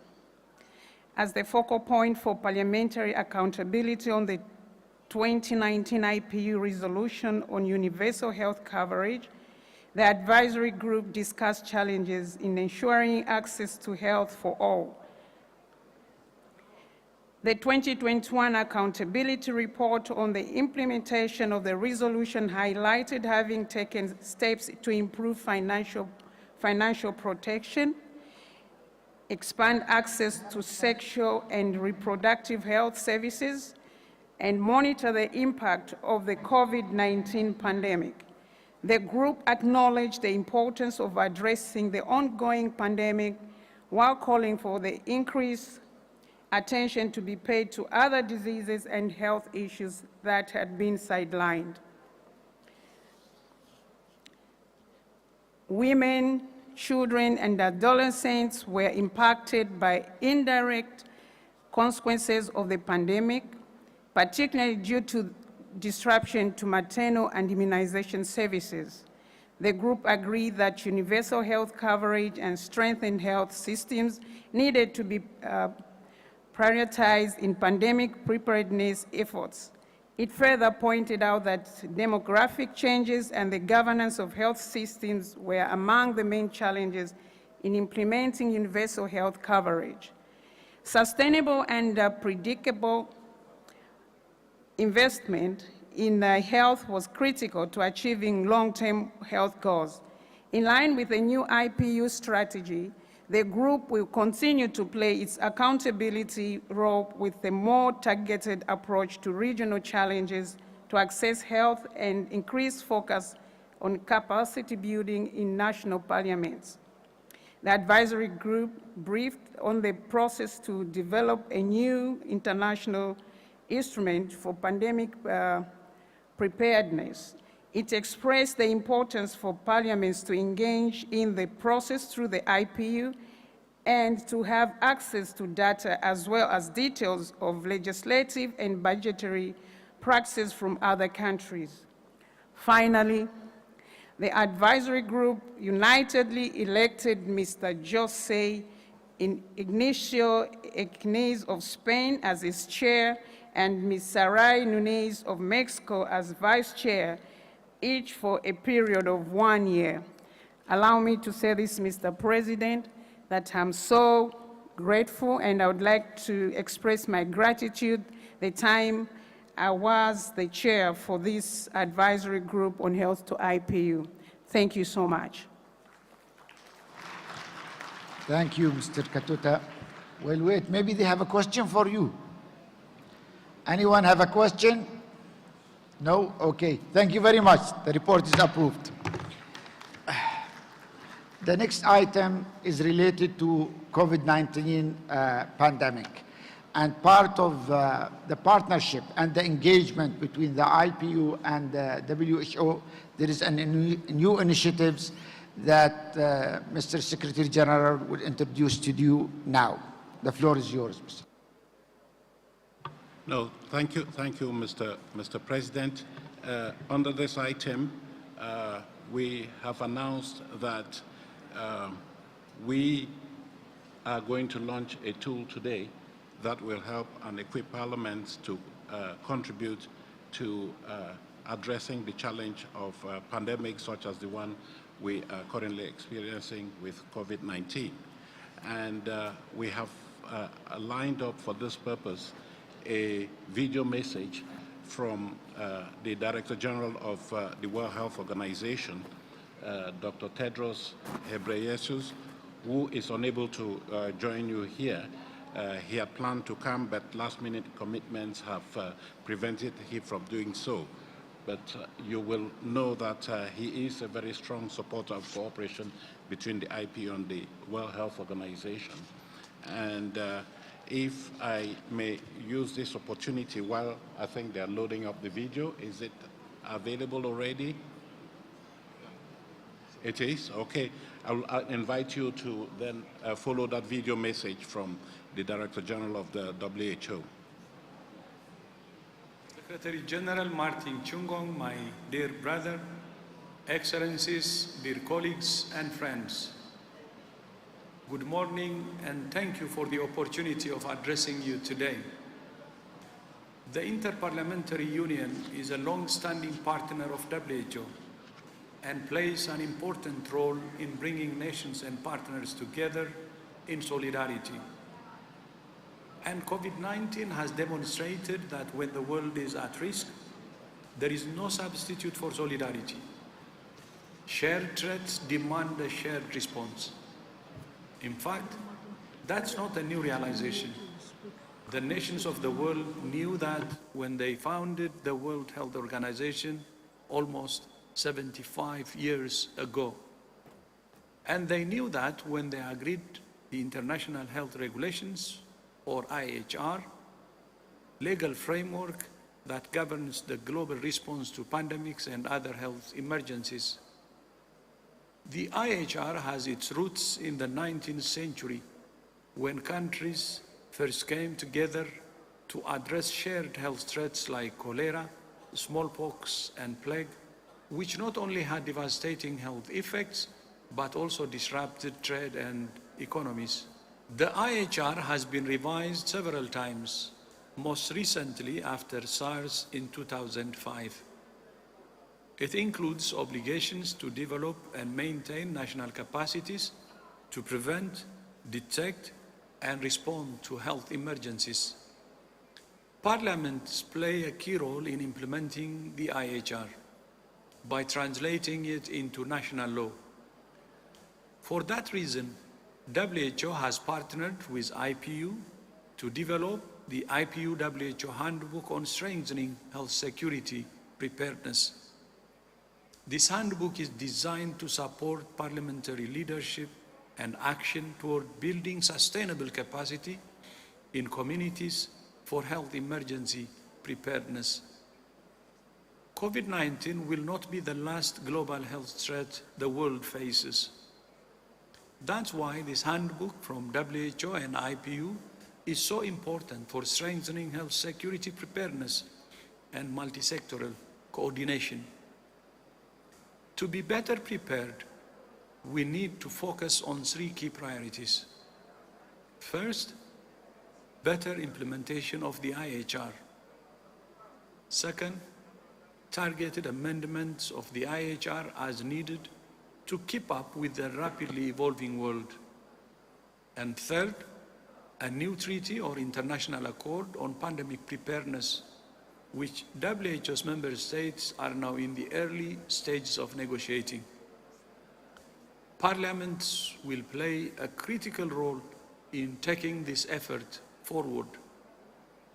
Thank you all for your commitment and support. It's time to break the cycle of panic and neglect so the world is better prepared for the next global health emergency.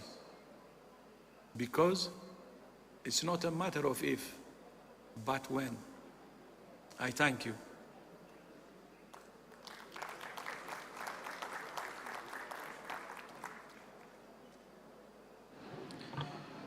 Thank you very much. Thank you, Dr. Tedros, for that very inspiring message. I think that having worked with Dr. Tedros ever since he became Director General of WHO, there is a meeting of the minds between the two organizations that we have to work together to bring the scientific community closer to the decision-making community that you represent here. We have been discussing during this assembly how parliaments can respond to the threat of climate change. And now we are also discussing how you can contribute to efforts to make sure that the world, as he has said, is better placed to deal with emergencies and is better prepared to respond to these emergencies. And I take it from his word that it's not a question of if, but when. Earlier this week, we have had a side event that was very clear on the message we're trying to convey, and that is you parliamentarians have to make sure that we never again, we should never again be caught napping, because the COVID pandemic showed that the world was not prepared to cope with a crisis of the magnitude of this pandemic. So we have said a lot about working towards preparedness. And today we want to match words with action by presenting a tool that we hope, as the Director General said, will help parliaments rise to the challenge of contributing to efforts that are intended to make this world better prepared for future crises such as COVID-19. So we have the privilege today of launching this handbook on strengthening health security preparedness, the international health regulations. I do not plan to go into the details of this publication, but I would just want to say that it is a tool, it's a practical tool that is intended to help you implement the international health regulations that are the instrument, the global instrument that is intended to help you foster health security. And I do say that this is part of the mandate of this organization. In 2019, you did adopt the resolution on universal health coverage. And to Dr. Tedros, universal health coverage and global health security are two sides of the same coin. So we can see this tool today as being one that is intended to help you live up to the expectations that were raised in the declaration or resolution that you adopted in Serbia 2 years ago. I would now like to use the opportunity, Mr. President, to acknowledge the presence of a WHO delegation here, and you may want to invite them to come over here as they come for us to launch this handbook. We have Dr. Silver Smith Galdens, we have Dr.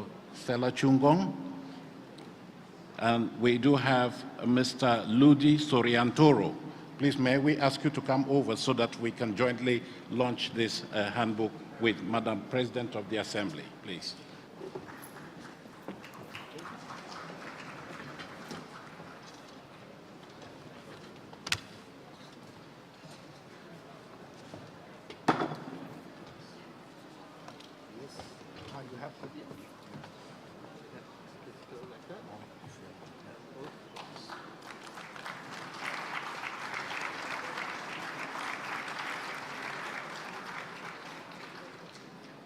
Thank you.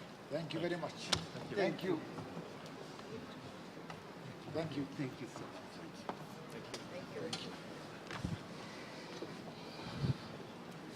Thank you. Thank you very much, Mr. Secretary General. And now we'll move to the High-Level Advisory Group on Countering Terrorism and Violent Extremism. And I'd like to invite Ms. Odul from Kenya, the chair of the High-Level Advisory Group on Countering Terrorism and Violent Extremism, to take the floor.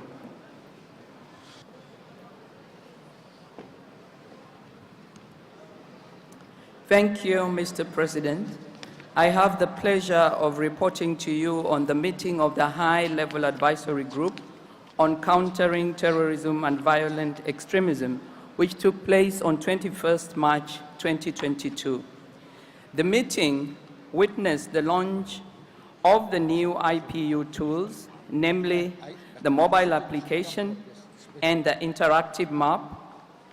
The mobile application is a unique product that connects parliamentarians and facilitates interconnectivity between the IPU and national parliaments, providing a tool for outreach and visibility while providing access to events, documents, news, and more.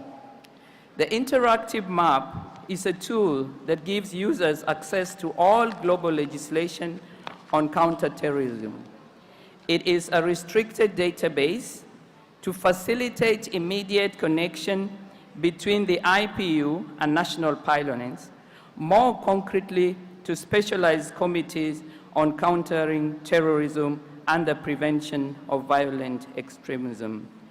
During this meeting, Mr. President, we welcomed new members and also elected a new chairperson and a vice chairperson, MK Avi Dictor, head of delegation of Israel, and as you rightly indicate, Mr. President, Ms. Dual from Kenya. I would like, Mr. President, to update you on the HLAG's activities since our last meeting in November. On the 4th November, the IPU, the United Nations Office on Drugs, Crime, and the United Nations Office on Counter-terrorism launched the model legislative provisions for the prevention of victims of terrorism. The model provisions is an example for the new review of existing legislation and procedures relating to the protection of victims of terrorism and the drafting of legislation where no current legislation exists. The provisions promote the exchange of information regarding existing good practices. Additionally, their development can serve to draw attention to the urgency of taking concrete steps to protect, assist, and support victims of terrorism. We also discussed the action plan derived from the declaration of the Call of the Sahel. The declaration brought together a parliamentary bloc that shares a strong commitment and real solidarity with the people of the Sahel. The parliamentary bloc aims to achieve concrete results by supporting Sahel countries through a holistic approach. We agreed that it was necessary to reassess international cooperation and to evaluate why the regional situation was worsening and becoming a substantial danger to global peace and security. The action plan proposes the holding of 4 meetings, each one focusing on one of the 4 areas of interest, namely development, education, community, and security. Following the meetings, the high-level advisory group would prepare a global conference organized by a joint secretariat composed of regional parliaments. The conference would count on the presence of parliaments, regional parliamentarian associations, private and public institutions, and relevant United Nations organizations, and would be held towards the end of 2022. Guest speakers, Pramila Patel, Special Rapporteur to the Secretary General of the United Nations on Sexual Violence in Conflict, and Mr. Sessin of the Parliamentary Assembly of the Francophone also attended our meeting.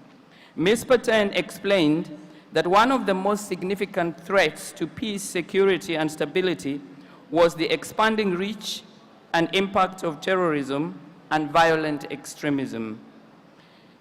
Extremism and terrorism impact men and women in different ways, and sexual violence is increasingly being used as a tool of terror. In 2016, the UN Security Council for Decisive and Immediate Action called for the prevention, criminalization, and investigation, as well as prosecution, that would ensure accountability for perpetrators. However, there still exist many gaps in legislation, and terrorists are rarely prosecuted for this crime.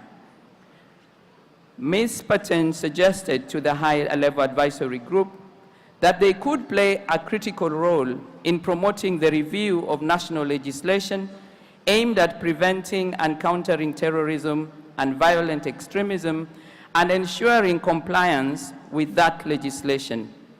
She noted that gender mainstreaming would be an important step to promoting more equal societies in which gender violence is less common. Our second guest speaker, Mr. Cecilin, of the Parliamentary Assembly of the Francophone, praised the action plan for the Call of the Sahel and informed members of the difficult situation that the Sahel countries were currently facing. Mr. Cecilin highlighted that the Parliamentary Assembly of the Francophone is willing to join the Joint Secretariat of the Call of the Sahel.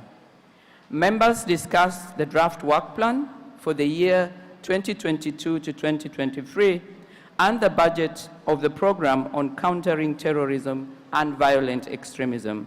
I would like to end, Mr. President, by thanking China and the United Arab Emirates for their contributions to the budget.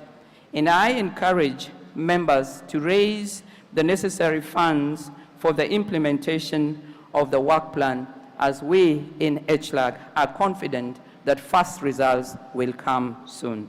Thank you, Mr. President. Thank you, Ms. Adol, and congratulations for electing you as the chairperson of the group. Thank you. Any question?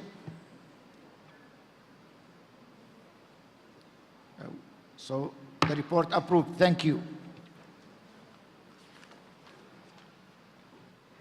Now I call on the working group on science and technology, and I'd like to invite Mr. Larivi, the chairperson of the group, to present the report.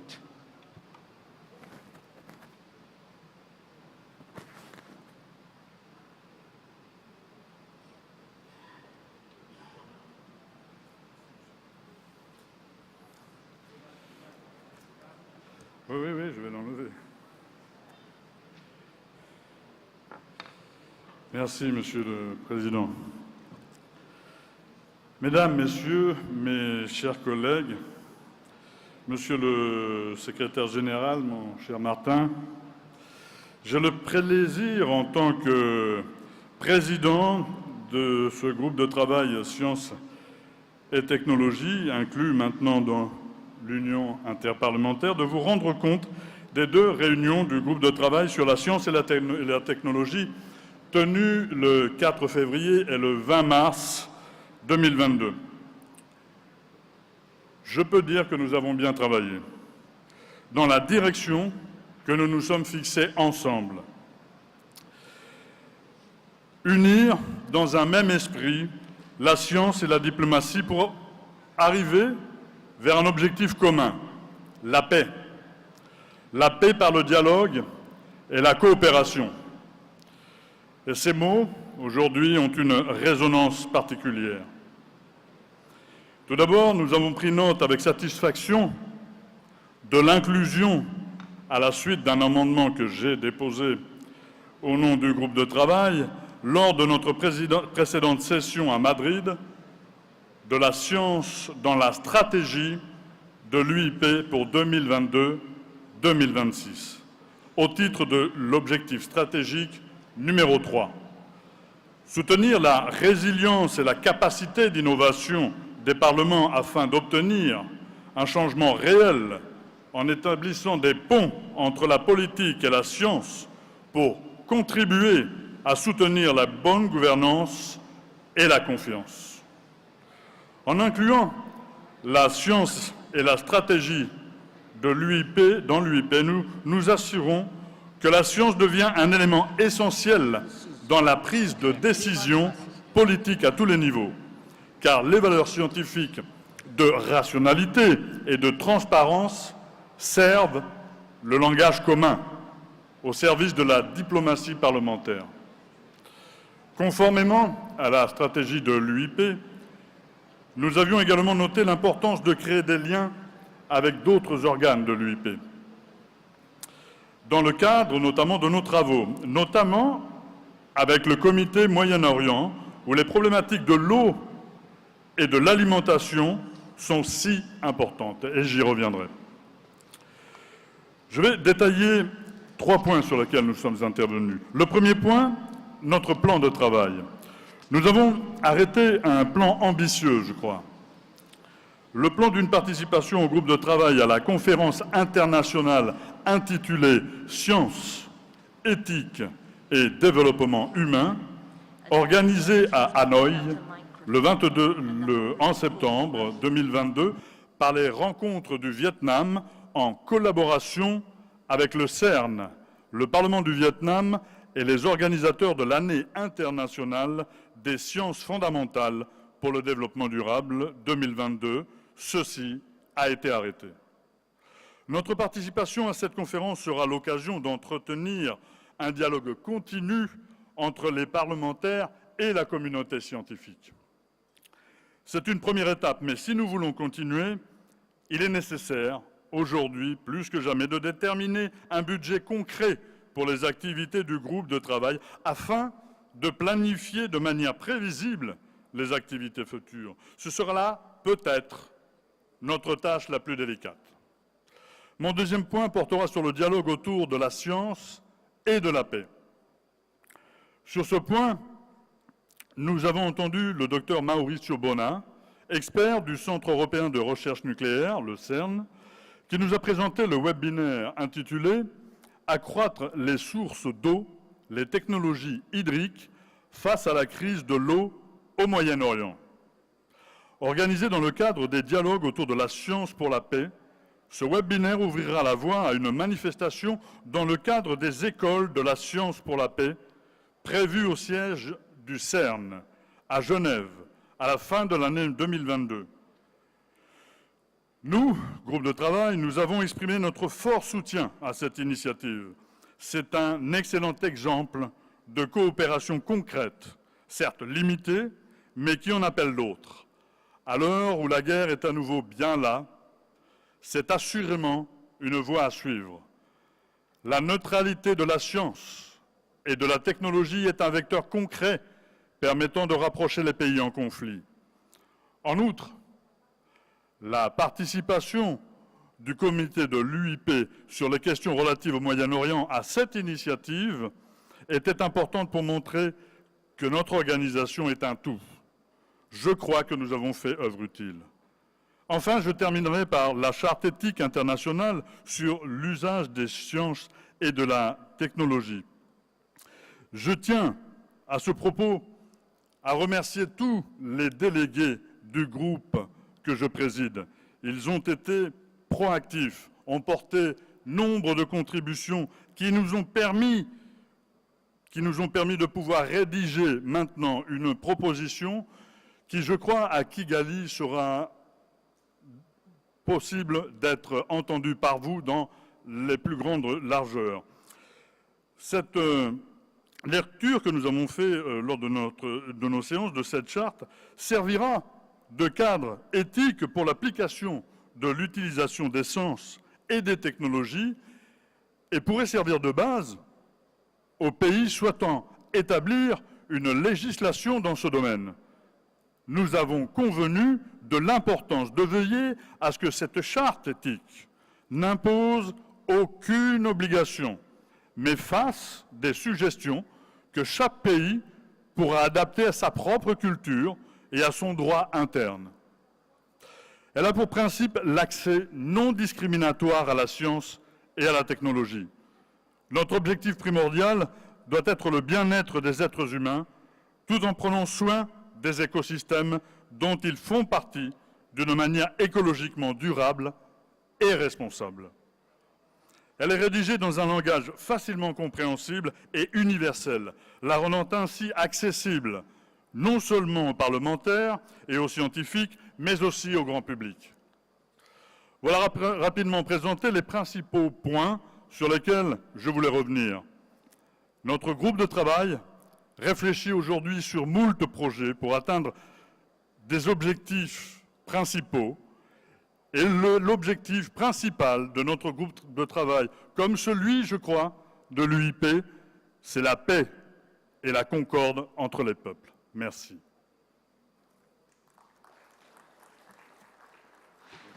Thank you, Mr. Laripa. Any question? Good. So the report is approved. Thank you very much. Now we'll move to the agenda item number 14, and other business. Dear colleague, under this agenda item, I would like to report back to you on the discussion of the Executive Committee on the suggestion of the President of the IPU for creating an anthem for the IPU, which we believe will be a tool of unity and identity. The Executive Committee welcomed this proposal and suggested that the Secretarial draft terms of reference on how to proceed. We shall keep you informed on this proposal in our future meetings. Regarding the IPU Kremer Passy Award, I would like to remind you and to strongly encourage you, all of you, to think of potential nominees in time of the deadline of April 30th. Winner will be announced on June 30th, International Day of the Parliamentarians, and he or she will be invited to the 145th IPU Assembly. Dear colleague, any other issue you want to raise before we conclude the General Council meeting? No? Well, before I declare the end of this session, I'd like again to thank Indonesia, the speaker, the delegation, all those who actually made it easier for us to be part of this engagement and to have a successful meeting for the IPU. Thank you very much and wish you the best. So if there is no any other issue that you want to present, I'd like to declare our 209 session of the Governing Council closed. It's decided. Well, you know, the Secretary General is always willing to make you busy. Go ahead, No, Mr. President, you have declared this session of the Council closed. I don't have anything to say about that, so not to worry. I just want to say that we have now finished our work ahead of schedule for the Governing Council, and in consultation with Madam President of the Assembly, we have now decided that instead of holding the closing session of the Assembly at 5 p.m. as had been scheduled, we should resume at 2:30 to proceed to the closing of the Assembly. So we just thought we should let you know so that you don't wander off and come at 5 o'clock when there will be nobody in this premises anymore. So please, instead of 5 p.m., the closing of this Assembly will now take place at 2:30 p.m. And please, we ask you to be here. Thank you very much. Thank you. So have a short lunch and be here at 2:30. Stay safe. Thank you very much.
Dicoba.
Cek. Voici le général. Il m'avait dit qu'il allait amener sa secrétaire ici.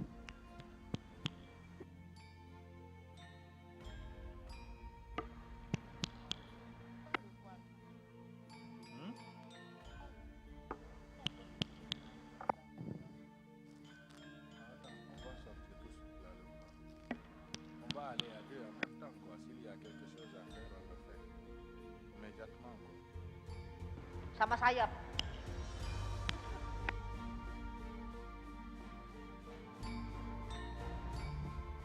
Tes.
Check.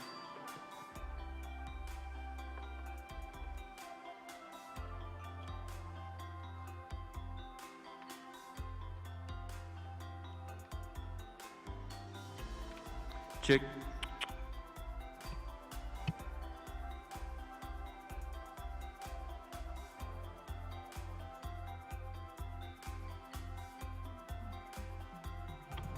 Check. Check.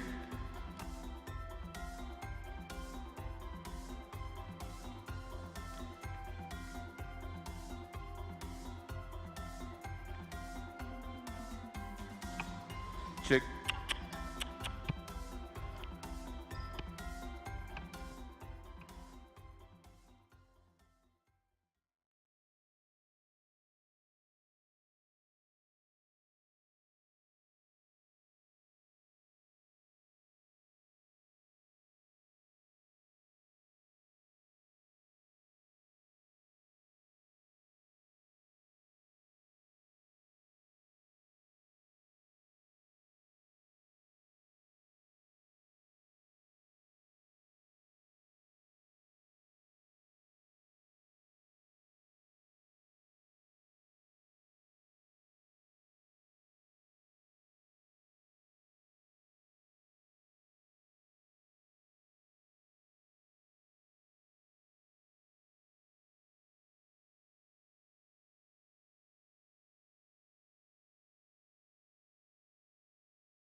light दिया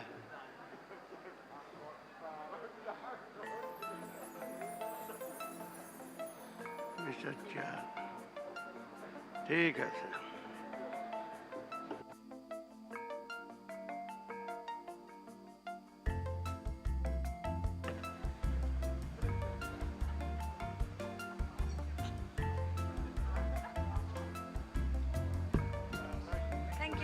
Thank you very much.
IPU involves more than 46,000 parliamentarians all over the world. Men and women dedicate their lives to defend freedoms, democracy, the state of law. It's time to the international community and to the IPU recognize the role that each one deserves.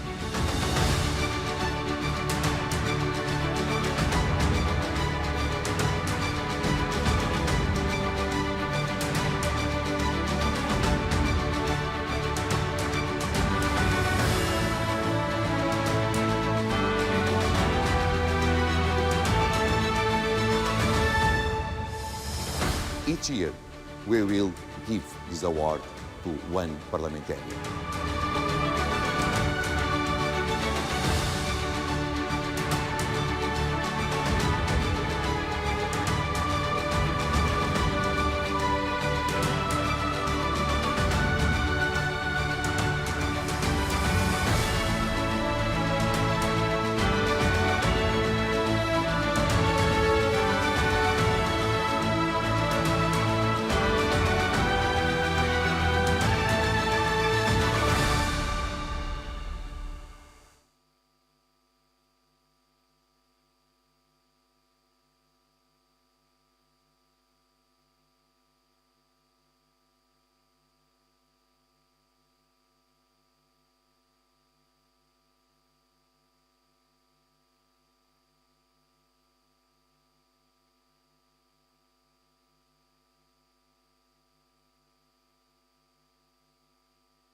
We start now.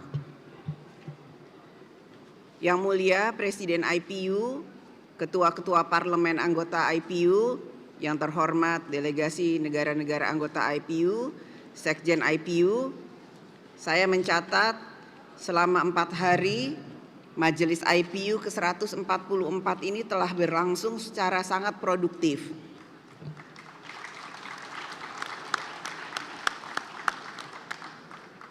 Seperti diketahui bersama, kemarin telah mengadopsi resolusi emergency item Peaceful Resolution of the War in Ukraine, Respecting International Law, the Charter of the United Nations and Territorial Integrity. Kita semua sangat menyadari urgensi masalah ini.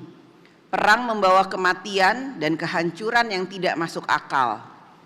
Terdapat kebutuhan mendesak untuk menjaga ketertiban dunia berdasarkan piagam PBB dan hukum internasional. Saya meyakini kita semua memiliki kesepahaman untuk memanfaatkan diplomasi parlemen secara maksimal.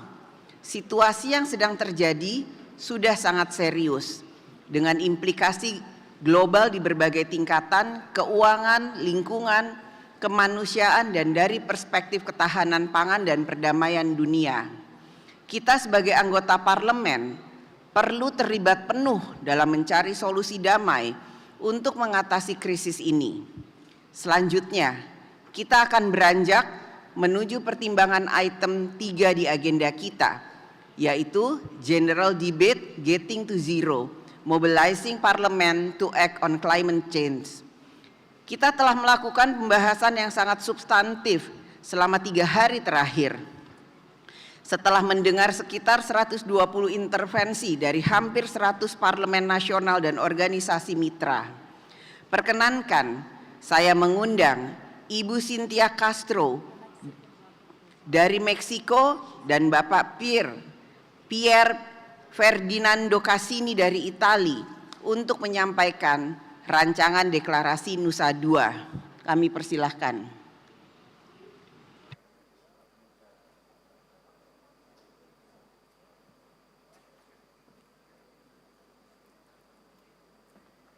Thank you very much, President, and congratulations for this organization. So fantastic.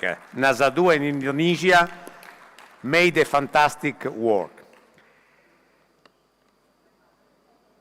Parliamentarians from all around the world have come together of this 144th IPU Assembly here in Nusa Dua and participated in the general debate on the theme of getting to zero, mobilizing parliaments to act on climate change. During the 3 days of deliberation, 114 speakers from 87 member parliaments, including 22 presiding officers and 15 young parliamentarians, as well as representatives of 2 associated members and 3 observers, contributed to the general debate. We have heard from the parliaments of countries who are already on the front lines of climate change, including least developed countries and the small island developing states. In these places, food insecurity, health impacts, loss of life, and displacement resulting from climate change are already affecting populations. We have also heard from parliaments that are leading the way on climate action and implementing innovative solutions to tackling climate change. The general debate has provided us with the opportunity to hear best practices and lessons learned on addressing climate change from around the world. We have seen how parliaments are putting in place strong climate legislation and ensuring the needs of the most marginalized and the underrepresented, including women, youth, people with disabilities, and indigenous groups are met. The general debate has also shown us where parliamentary action on climate change needs to be strengthened if we are realistic about meeting climate and sustainability development targets in time. We have also heard how urgent it is to address climate change in the context of conflict, war, and crisis. The outcome of the general debate is encapsulated in the Nusa Dua Declaration. The declaration is a reflection of the rich and tough-provoking discussion from parliaments around the world that have taken place this week in the general debate. We would like to invite you, fellow parliamentarians, to adopt the Nusa Dua Declaration. As highlighted in this declaration, climate change is no longer just a threat. It is already happening in every region of the planet. Warming temperatures, melting glaciers, sea level rise at increasing frequency, and intensify of flooding, cyclones, and droughts are just some of the impacts from climate change that are now a reality. The science couldn't be clearer. The goal of limiting global warming to 1.5 degrees Celsius or even 2 degrees Celsius would be unreachable unless there are immediate reduction in greenhouse gas emission. Irreversible damage from climate change has already occurred, and it will keep occurring unless we act now. We, Members of Parliament, recognize the urgent need to address the climate crisis. Climate change poses an existential threat to humankind, and immediate action must be taken to minimize its worst impact. The Nusa Dua Declaration builds on the outcome document of parliamentary meeting for COP26 in Rome and Glasgow, and it will serve as a guiding force for stronger parliamentary action on climate change, including in the lead up to COP27 in Egypt later this year. Thank you very much, my colleague. I would now like to pass the floor to Ms. Cinzia Lopez Castro from Mexico.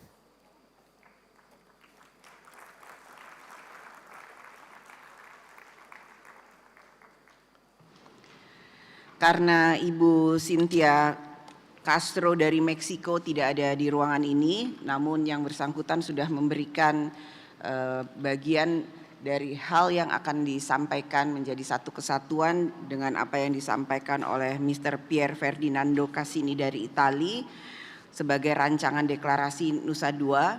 Karenanya saya menanyakan kepada majelis apakah dapat mendukung deklarasi ini.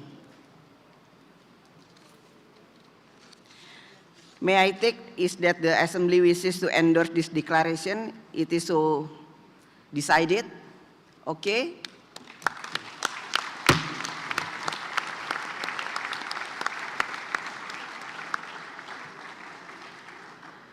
Mari kita beranjak ke item 4 di agenda. Standing Committee on Peace and Security mengajukan resolution on rethinking and reframing the approach to peace processes with a view to fostering lasting peace untuk mendapatkan pengesahan. Resolusi yang direvisi telah diedarkan sebagai dokumen Majelis nomor C1114 DRCR. Saya mengundang Miss Abla Gomashi dari Ghana untuk menyampaikan resolusi tersebut.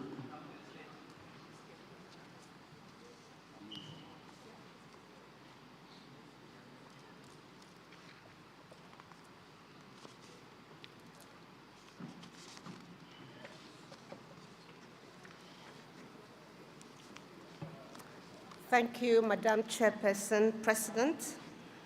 Dear colleagues, my initial task is to inform you of the outcome of deliberations of the Standing Committee on Peace and International Security, which was entrusted with the task of debating item 4 of the Assembly agenda and preparing the relevant draft resolution. The two co-rapporteurs on the item were Ms. Cecilia Whitegreen from Sweden and myself, Ablaji Fagomashi from Ghana.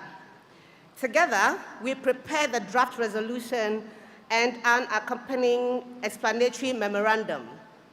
Our task as rapporteurs was informed by our vision to create a meaningful guidance that parliamentarians can adopt to expand their views on the nature of conflicts from a broader scope that takes into consideration the perspectives of impacted populations, youth and women, to create a more sustainable and a more inclusive vision of peace and the understanding that conflicts must be assessed holistically with an appreciation of the history of the situation and the sustainable vision of the future. And as such, dear colleagues, it is our hope that this resolution will be a helpful guide wherever you are, regardless of the context in which you work, independently of your political stance. I believe that we can always benefit from dialogue, humility, compassion, and the useful reminder that peace can be built over time for everyone. To this end, and to do a meaningful work, we met with several experts and peace-related organizations to provide an adequate background to our reflections. The committee first held a very lively debate on the draft resolutions on the 21st of March 2022. After having heard introductory remarks from Mr. Saba Chaudhry, IPU Honorary President, and the presentation of the draft resolution by the two co-rapporteurs, about 30 speakers took the floor to express their thoughts on the subject matter. The topic, rethinking and reframing the approach to peace processes with a view to fostering lasting peace, was of extreme interest to the members, given its relevance with regard to the current situation of war in Ukraine. This debate was a very good start for the negotiations that ensued at the committee, and it really helped to smoothen the process. Drafting of the resolution was conducted in the afternoon of the 21st of March 2022 and the morning of 22nd March 2023. In all, 83 amendments were tabled by 16 member parliaments and the Forum of Women MPs, I have to highlight here that respect, positive attitude, and constructive criticisms are the main words to describe the atmosphere during this exercise. Delegates worked in a cooperative and efficient manner in order to complement and enhance the resolution. It was, however, quite clear that divergent views persisted. In the course of the spirited debate, a little more than 50% of the proposed amendments were taken on board. I have to say that the level of reflections behind the amendments was really understanding, and that the reason for most of the amendments not being accepted, although very interesting, was as a result of the need to remain focused in terms of the scope and to render the resolution actionable. Finally, the resolution, which initially contained 25 preambular and 17 operative paragraphs, is now constituted to 30 preambular and 20 operative paragraphs. During the afternoon session of yesterday, the Standing Committee examined the consolidated draft resolution and adopted the text through consensus. India expressed reservations on preambular paragraphs 5 and 13, on operative paragraph 17, which all related to linkages between climate change and conflict. The text of the resolution, as approved by the Standing Committee on Peace and International Security, is now before you, the IPU Assembly, for adoption. I would like to add and highlight some of the provisions of the resolutions that are really action-oriented, which are, as parliamentarians, can implement, which we as parliamentarians can implement. The resolution calls on parliaments around the world to partner with all actors involved in conflict to ensure that their solutions are really inclusive and context-specific. It also requests that parliamentarians hear from and be prepared to represent all impacted people, not forgetting the voices of the victims and the survivors, while protecting and assisting vulnerable groups. The resolution draws attention to the importance of including women and youth perspectives and to provide tailor-made responses to conflicts which are essential to achieving a lasting peace. Madam President, I thank you for the opportunity, and I do so submit. Thank you.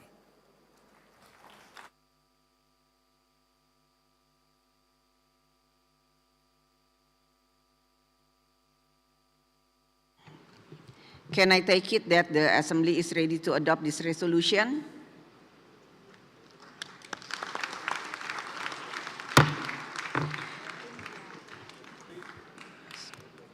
So it is so decided, but India want to speak. Honorable Please. Chairperson, the preamble para number 5 and operative para number 17 and 13 of the resolution of the Standing Committee proposes to club climate with security, for which we have reservation. Therefore, our reservation may be reflected in the footnote of the adopted resolution. Thank you for giving me an opportunity to speak.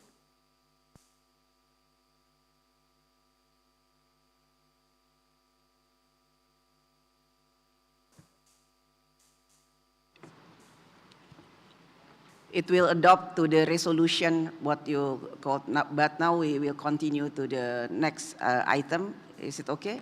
Like that? Okay. Yeah, the reservation is noted. The reservation is noted. And the resolution is now adopted by consensus. And the resolution is now adopted by the consensus. Thank you.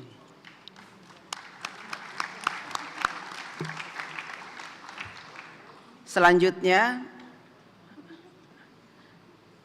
kita akan melanjutkan ke item 5 di agenda kita.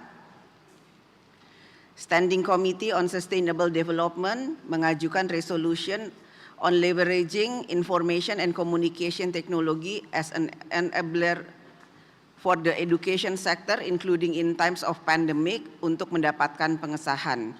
Standing Committee telah menyiapkan resolusi yang direvisi dan diedarkan sebagai dokumen C2-114-DRCR. Selanjutnya, saya mengundang Presiden Standing Committee, Ibu Agnes Mulder dari Belanda untuk menyampaikan rancangan resolusi.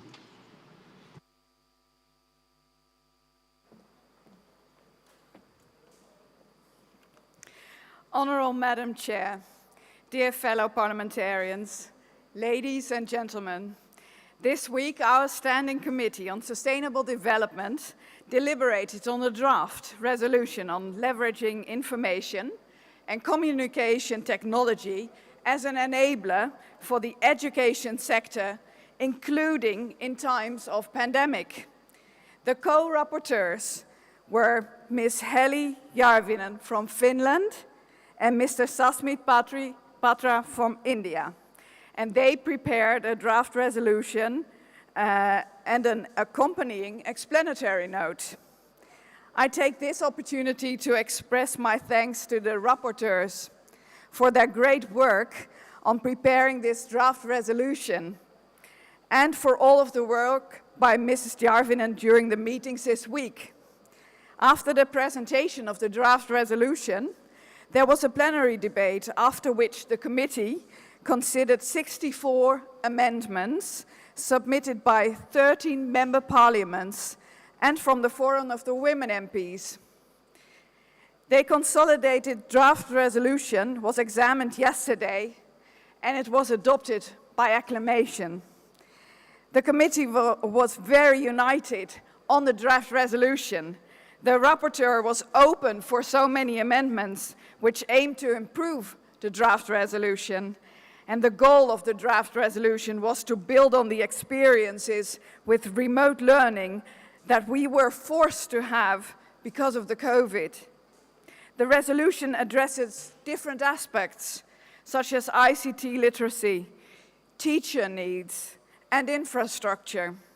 And special attention is paid to the needs of the marginalized and vulnerable populations and how parliaments can promote more inclusive education through their legislative and also budgetary functions. I hope that this resolution will be tabled in our parliaments and help us guide efforts in this most important area. And as Mrs. Järvinen stated from the heart, no computer can ever replace the importance of the teachers. The teachers, they are the ones making the difference for our children. The committee also approved that we work to plan, and during the next assembly meeting in Rwanda, that we have a debate on the next resolution on forests and climate change. This is a proposal by our German colleagues. Furthermore, we have a panel debate on the theme reconnecting local communities with a local, sustainable, inclusive economy to achieve the targets of SDG number 8. Because as we now can see, also here on Bali, many of the small firms have been hit very hard, and we want them to reconnect and have a sustainable future. And last but not least, we will also have to make our preparations, of course, for the parliamentary meeting at the United Nations Climate Change Conference in Egypt later this year at the COP27. And we wish us all today further a very blessed day, and I thank the Indonesian delegation for hosting this terrific conference. Thank you very much.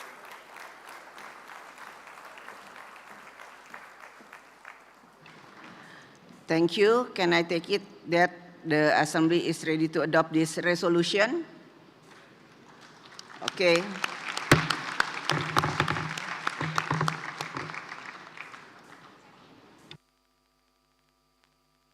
So adopted unanimously. Sekarang kita akan lanjutkan ke item 6 di agenda, Reports of the Standing Committee on Democracy and Human Rights and United Nations Affairs. Saya akan memulai dari Standing Committee on Democracy and Human Rights dan mengundang Presiden Komite Bapak Gajadin dari Suriname untuk mempresentasikan laporannya. Bapak Gajadin, saya persilahkan.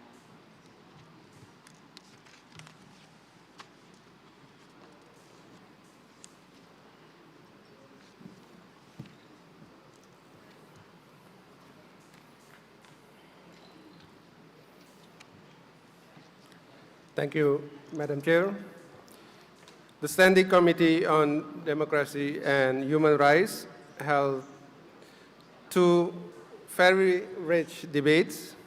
The first debate was to prepare the ground for a resolution that will be finalized at the next assembly on an important issue, namely parliamentary impacts to local and regional development of countries with high level of international migration, and to stop all forms, including state-sponsored, of human trafficking and human rights abuses. The debate was opened by the rapporteurs from Indonesia, Mr. Son, and from Germany, Mr. Lechte. We had the privilege to hear comments from two distinguished expert Parmila Parton, Special Representative of the UN Secretary General and former of honorary IPU President, Mr. Saber Chowdhury. The rapporteurs and panelists outlined the poverty and inequality were major drivers of migration, alongside war, conflict, and political tensions. Over the decades to come, climate-related natural disaster will also become a major cause of migration. The global phenomenon of migration requires concerted responses that are grounded in human rights. Delegates recall the need to support and implement the global compact of migration. We should pay particular attention to multiple forms of exploitation and abuse to which those who are migrated, neither voluntarily or forcibly, may be subjected. Human trafficking and labor and sexual exploitation affects migrants and refugee women and girls in disproportionate and differentiated manners, especially as sexual violences and child marriage increase in times of conflicts. So it should go without saying all states has shared duty to combat human trafficking. Delegates also insisted the borders should remain open to everyone who is fleeing conflicts, regardless of their nationality and religion. Parliamentarians must ensure that migration is not held hostage to national, regional, and global politics. The protection of those who are marginalized and disadvantaged need to be always put at the center. The rapporteurs will prepare the draft resolution, which will be finalized and adopted at the 145th Assembly. The second debate examined the role of parliaments in reconciliating health measures during a pandemic with preservation of civil liberties. The debate was introduced by Senator Gisle Jorda of France, along with Mr. Yves Leterme, former Prime Minister of Belgium, and Professor Laurence Gostim, Professor of the Global Health Law at Georgetown University. Participants observed that during the COVID-19 pandemic, restrictive measures were taken in almost every country in order to preserve public health. These measures were frequently off of scale that would have seemed unimaginable before the pandemic, such as lockdowns and school closures. They had a serious impact on individual freedom. Meanwhile, the situation also required parliaments in many countries to adopt the normal legislative procedures. The discussion focused on how to find the appropriate balance between preserving civil liberties while responding to a pandemic. Professor Gostin drew out 5 principles to guide decision makers that delegates recognize to be particularly important. Don't interfere with individual liberties unless there is a significant risk to public health. Take an evidence-based approach that is based on science and data.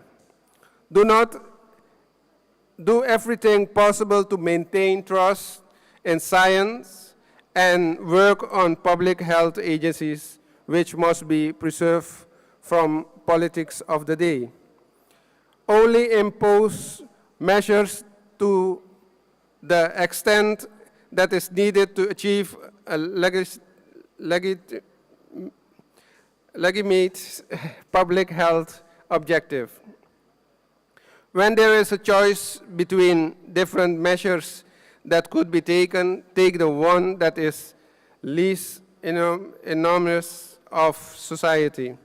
Last but perhaps not important, most importantly, the principles of fairness and equity. Keep in mind that the law is just a means, and the end of itself is justice. MPs had to lead in way they are wish and fair. COVID-19 pandemic has aggravated inequalities within countries, but also between countries. The practice of rich countries hoarding vaccines while other countries cannot get access to vaccinated their population is just one of the examples of this continued inequality. Delegates notice that the pandemic has multiplied mental health challenges, particularly from young people who has often been deprived of their right to education. Delegates also share examples of how they have carried out oversight during the pandemic and held the government to account for measures that it was taken. For example, by using a human rights perspective to access government measures for their legality, proportionality, necessity, and accountability. The debate must lead to a resolution, but it allows future exchange of experience and ideas that delegates will be able to use on their return to their national parliaments. Finally, I had like to report that the Bureau of the Standing Committee met during this assembly. We are consensus of the responsibility of our committee to contribute to an overall IPU strategy 2022-2026. As such, the Bureau resolved that we should develop a strategic plan for Standing Committee for the same period. The Bureau agreed to hold a virtual meeting in May this year to move forward on drafting a strategy for committee that would support the implementation of the IPU strategy. I would forward to updating you on this at the next assembly in Rwanda. Thank you, Madam.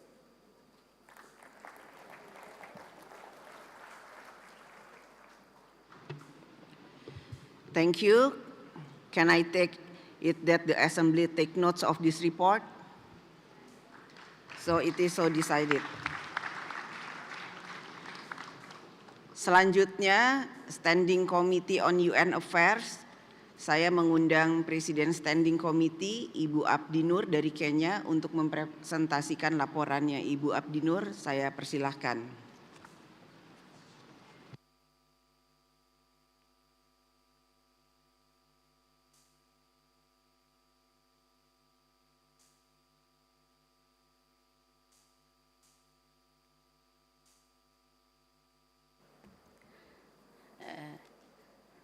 Thank you, Madam President. I have the pleasure reporting to you on the meetings of the Standing Committee on UN Affairs.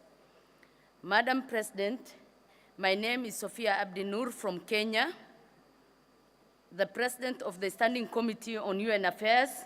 I have the honor and privilege to have chaired sessions that took place yesterday, 23rd March 2022, as well as Bureau meeting held the day before on the 22nd March 2022. At this assembly, we were fortunate to have had a field visit to the local government projects and program to see the UN system at work.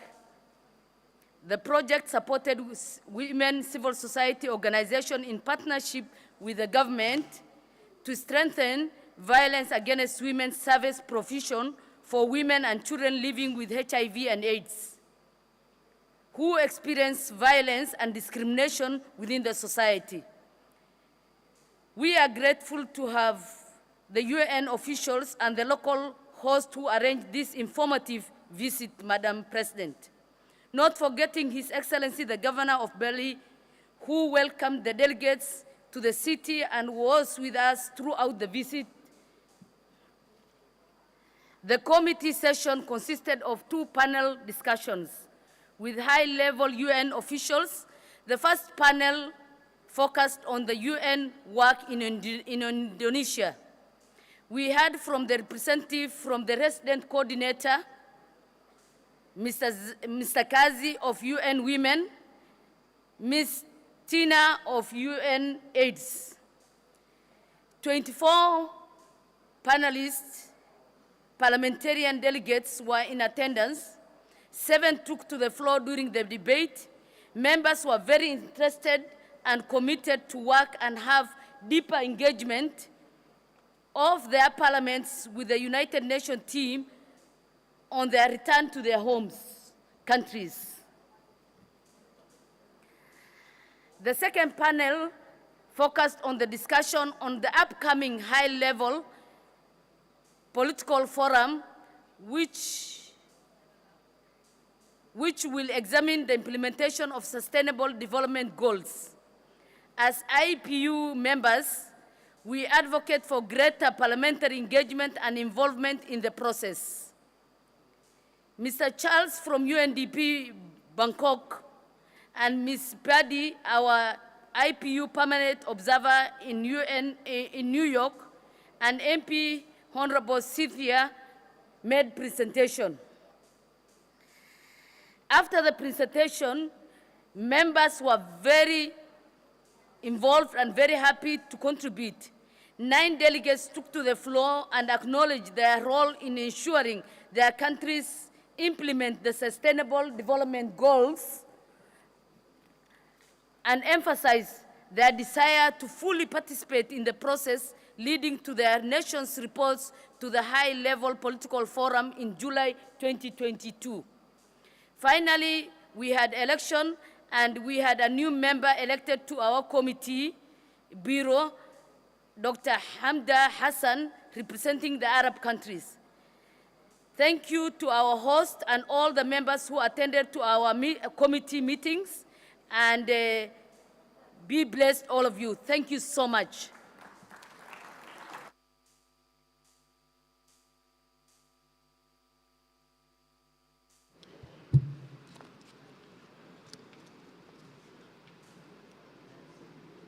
Thank you. Can I take it that the Assembly take notes of this report? It is so decided. Selanjutnya kita beranjak ke item 7 di agenda. Persetujuan untuk resolusi-resolusi yang akan diadopsi oleh Standing Committee Peace and International Security and Standing Committee on Sustainable Development pada Majelis IPU ke-146 dan penunjukan rapatur. Mari kita lihat bersama dokumen A 144 7P1. Seperti yang Anda lihat, Standing Committee on Peace and International Security mengusulkan topik pembahasan cyber attack and cyber crimes, the new risk to global security untuk tahun depan. Bapak Jose Cepeda dari Spanyol dan Ibu Sarah Falcanas dari Uni Emirat Arab telah ditunjuk sebagai rapporteur. Apakah majelis bisa mengadopsi keputusan ini? Is the Assembly ready to adopt this decision? It's so decided. Standing Committee and Sustainable Development mengusulkan topik pembahasan parliamentary effort in achieving negative carbon balances of forest untuk tahun depan. Ms. H. Graffit dari India telah ditunjuk sebagai rapporteur. Presiden IPU akan melakukan konsultasi dengan kelompok geopolitik untuk mencari rapporteur kedua berdasarkan pertimbangan keseimbangan gender dan kawasan.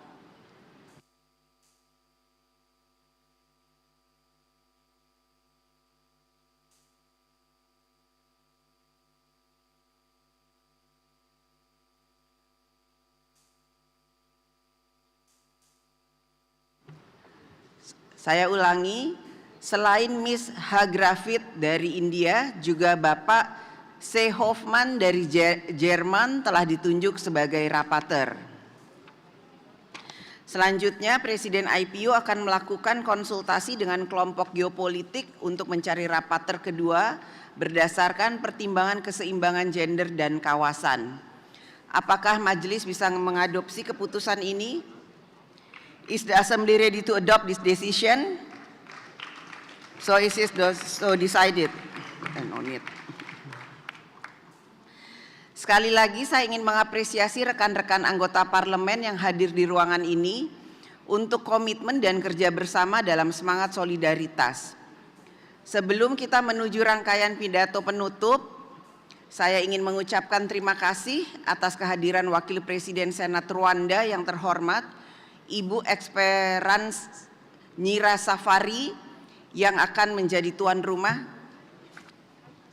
This one first. Oh. Oke.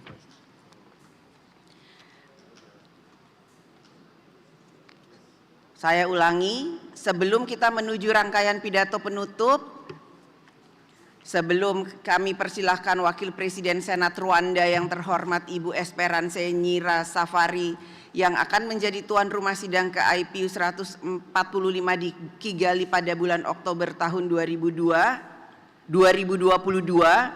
saya persilahkan kepada Miss Castro Lopez, perwakilan dari Young People Perspective untuk bisa menyampaikan sedikit masukannya. Waktunya 2 menit. Waktunya 2 menit. Kami persilahkan. Your time is 2 minutes, Miss Castro Lopez, please.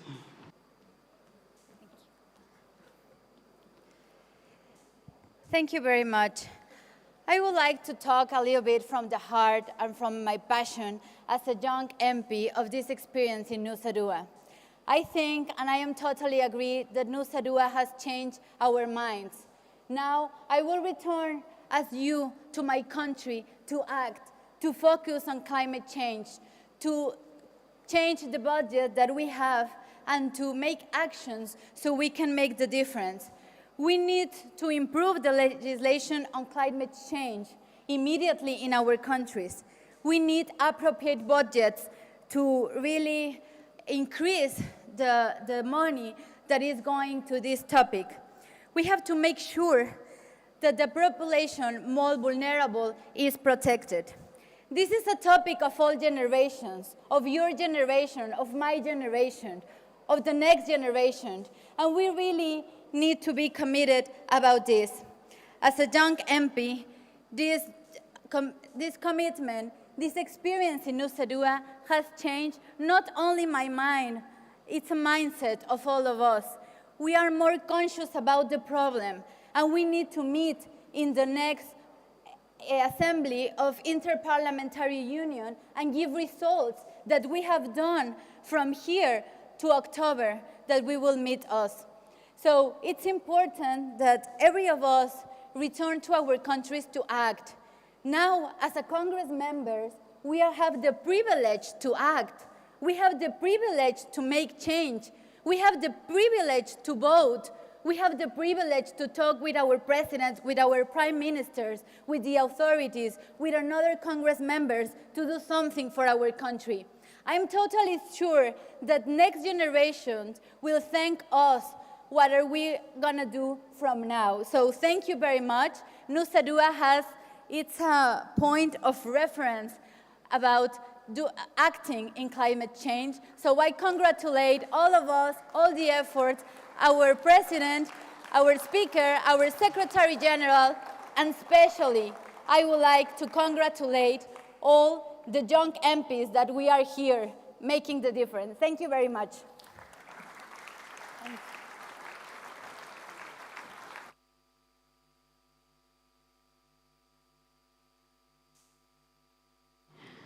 Thank you. Selanjutnya, izinkan saya mengundang Wakil Presiden Senat Rwanda yang terhormat Ibu Esperance Nyira Safari yang akan menjadi tuan rumah sidang IPU ke-145 di Kigali.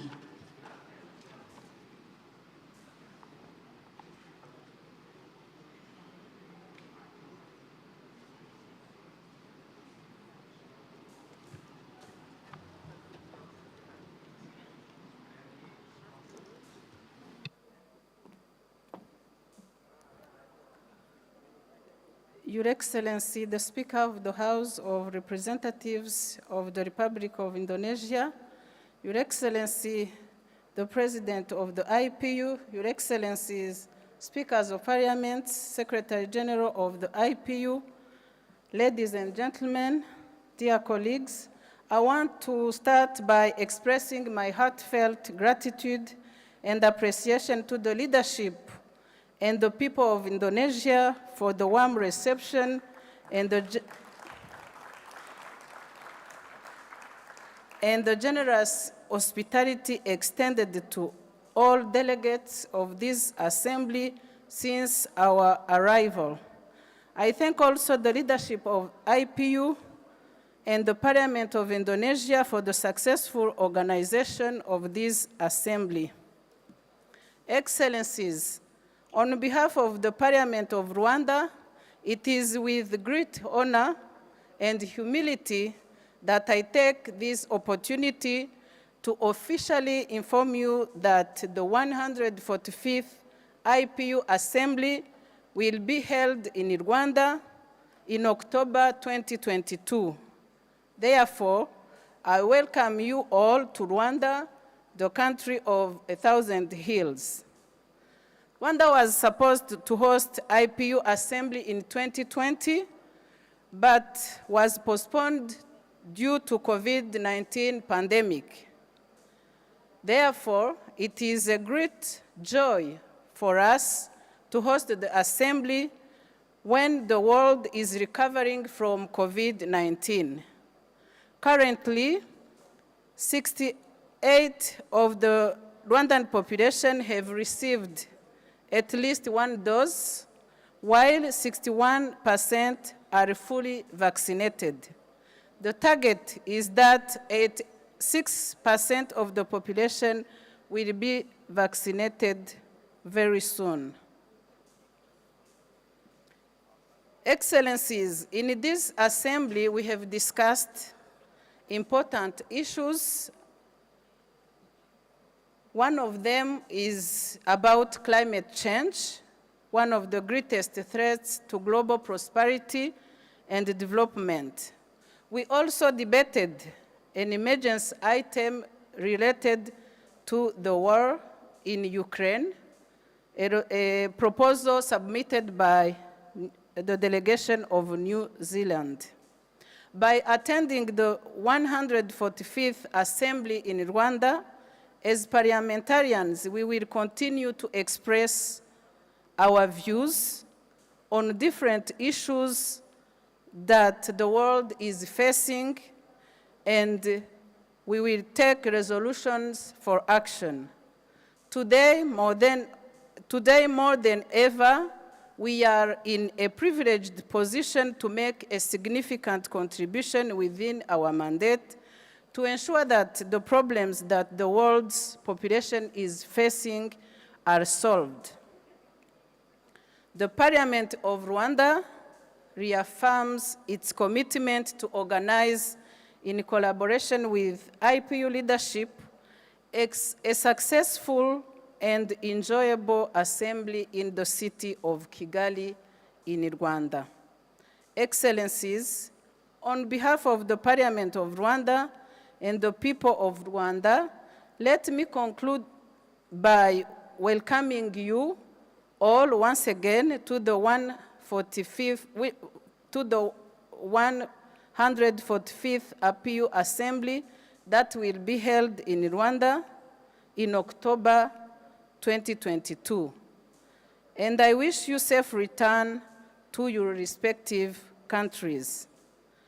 Welcome to Kigali in October. Bienvenue à Kigali en Octobre. Karibuni Kigali, mwezi wa Oktoba. Murakaza neza I Kigali.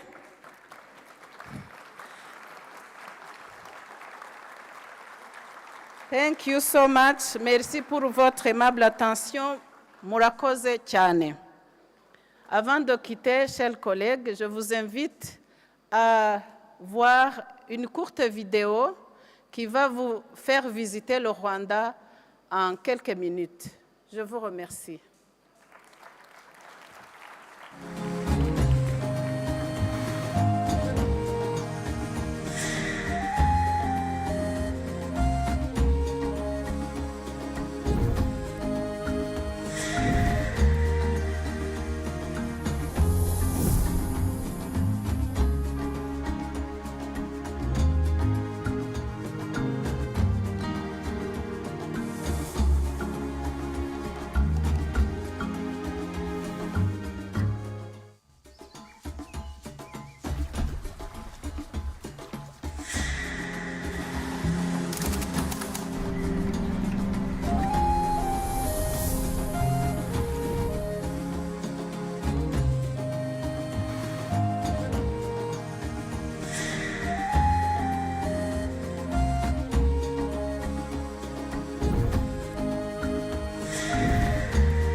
Terima kasih Ibu Esperance Nyirasafari.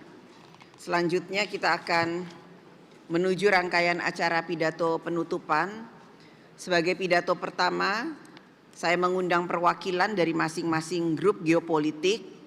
Saya persilahkan kepada grup geopolitik di IPU yang pertama, African Group.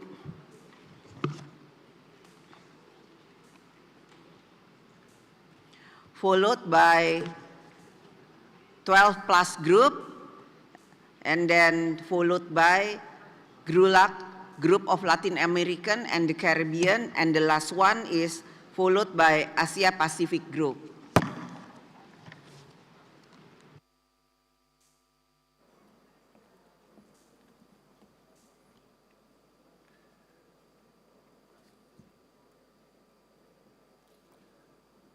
Monsieur le Président, Monsieur le Secrétaire Général, chers collègues parlementaires, distingués invités, Madame la Présidente des séances, je viens ici au nom du groupe Géopolitique et de toutes les délégations à ces assises de la 144e Assemblée générale de l'Union interparlementaire, présenter nos sincères félicitations et remerciements à son Excellence M. Joko Widodo, président de l'Indonésie, garant du bon déroulement de ces assises. À notre collègue parlementaire, Madame Puan Maharani, la présidente de la Chambre des représentants d'Indonésie, pour son apport très considéré et participatif au déroulement de nos travaux. Que tous nos collègues parlementaires et toutes les organisations œuvrant avec l'Union interparlementaire, tenues de main de maître par le président Duarte Pacheco et de tout son bureau, trouvent ici nos remerciements et nos félicitations pour leur dévouement et participation active à ces travaux. Qu'il me soit permis de remercier le peuple indonésien pour son hospitalité légendaire et l'accueil chaleureux réservé à toutes les délégations ici présentes. Je ne peux terminer mon propos de ce jour, qui coïncide avec la clôture de nos travaux de la 144e Assemblée générale, sans inviter les différents parlements membres de l'Union interparlementaire, ici représentés, à se mobiliser comme un seul homme pour agir face aux effets dévastateurs du changement climatique, et cela en initiant dès à présent dans nos pays respectifs des actions parlementaires idoines en faveur de notre planète pour un futur paisible et durable. Je vous remercie.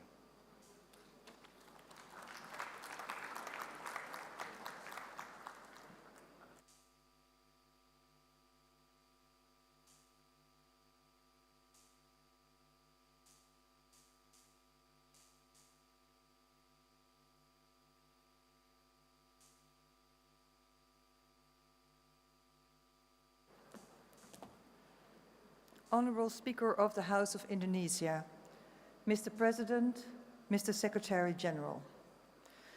The 12 plus in the great hospitality of Indonesia, whom I gratefully thank to host this meeting, had long meeting on Saturday and every weekday morning. As you can imagine, the meetings of the 12 plus were overshadowed by the absence of one of our country members, Ukraine. They were not here because of the war started by Russia, built up from 2014 when they invaded the Crimea. It's very hard to realize that some of our own parliamentarians are finding themselves in a war that is so devastating that it's unthinkable of. But we have to think of it. And I would like to express my gratitude to Indonesia, who acknowledged the situation by proposing an emergency item next to the proposal of Ukraine itself. It emphasizes that this is a concern with global impact instead of regional. And the 12 Plus group is glad with the adoption of this resolution.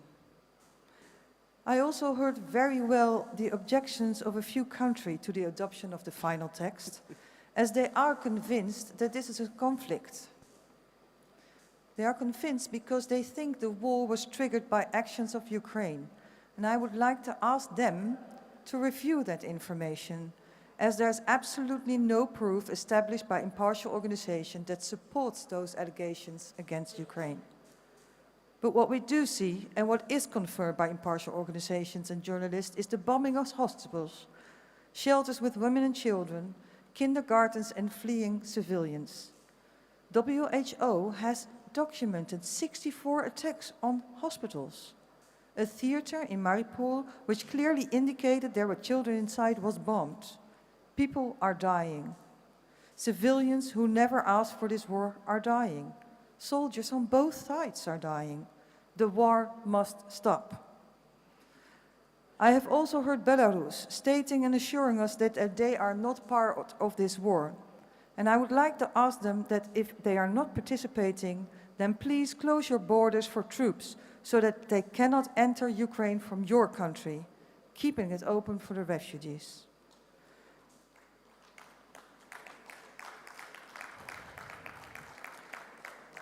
I am happy that one of the goals of the resolution, as stated by Indonesia, to see if we as parliamentarians can help our fellow parliamentarians to end this war. 12 Plus has suggested 2 members for this task force, 1 male and 1 female.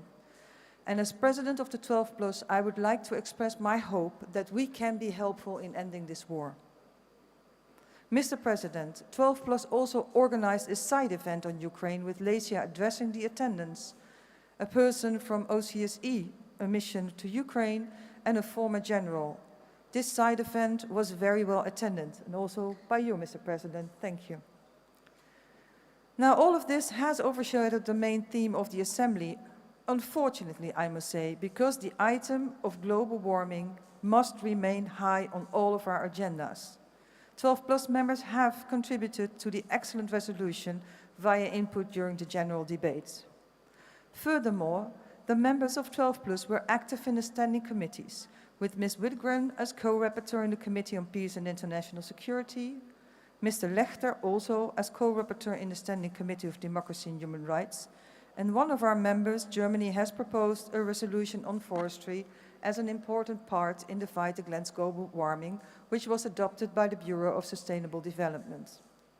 Also, this Bureau dedicated to have a panel on how to reconnect local communities with the sustainable local inclusive economy in order to achieve goals of the Sustainable Development Goals 8, a proposal by Belgium. Mr. President, let me end by congratulating you on a successful 144th IPU Assembly. And let me thank the Secretary General and his staff for all the hard work that they have put in to make it a smooth meeting. And let me thank Indonesia for hosting us on one of the most magical islands in the world, Bali. I'm looking forward to meet each other in Rwanda, Kigali, in good health and in peace. Thank you.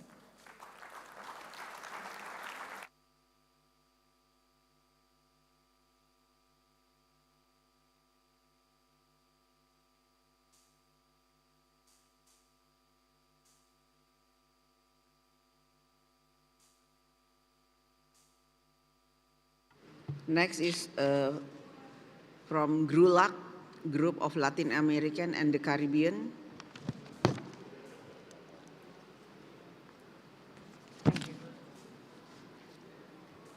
Thank you very much. I'm going to address my speech in Spanish, my original language. Muy buenas tardes a todos, miembros del Presidium. Muy buenas tardes a todos los parlamentarios y parlamentarios que se encuentran aquí en este momento reunidos en este recinto. En nombre del Grupo Geopolítico de América Latina y el Caribe, como vicepresidenta, me dirijo a ustedes para compartir algunas reflexiones y conclusiones de las reuniones que hemos sostenido en esta Asamblea.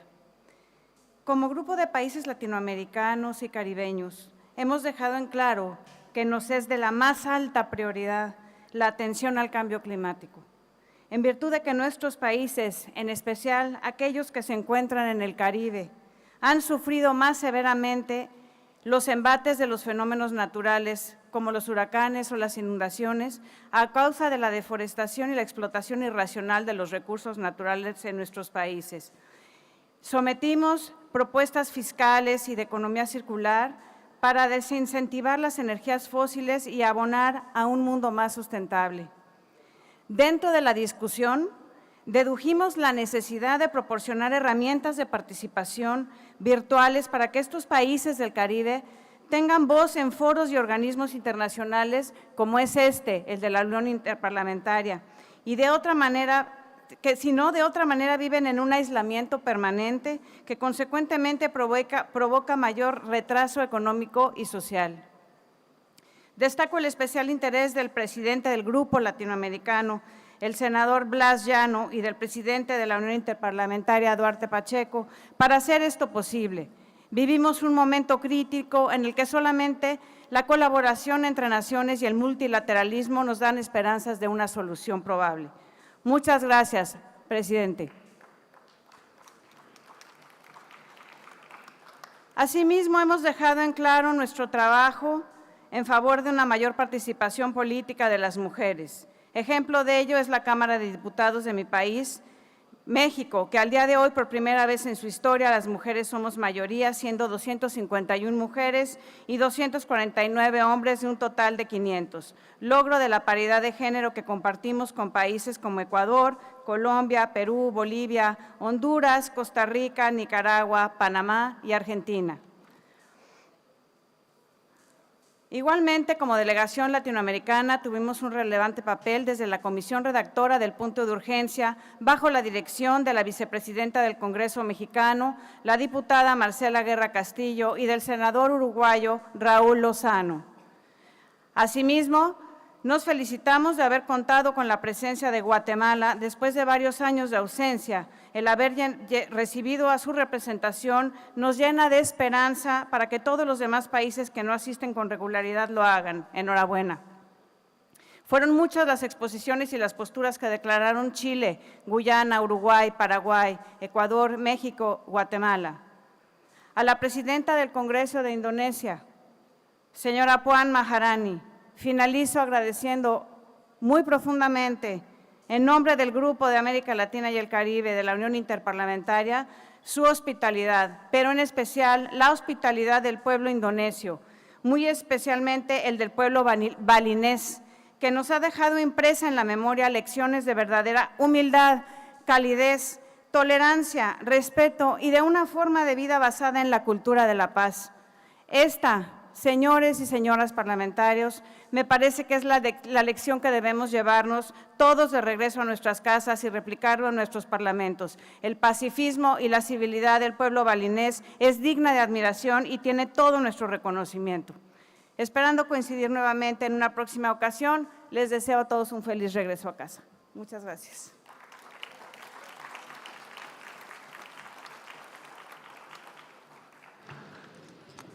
Terima kasih. Selanjutnya dari Asia Pacific Group, followed by Arab Group.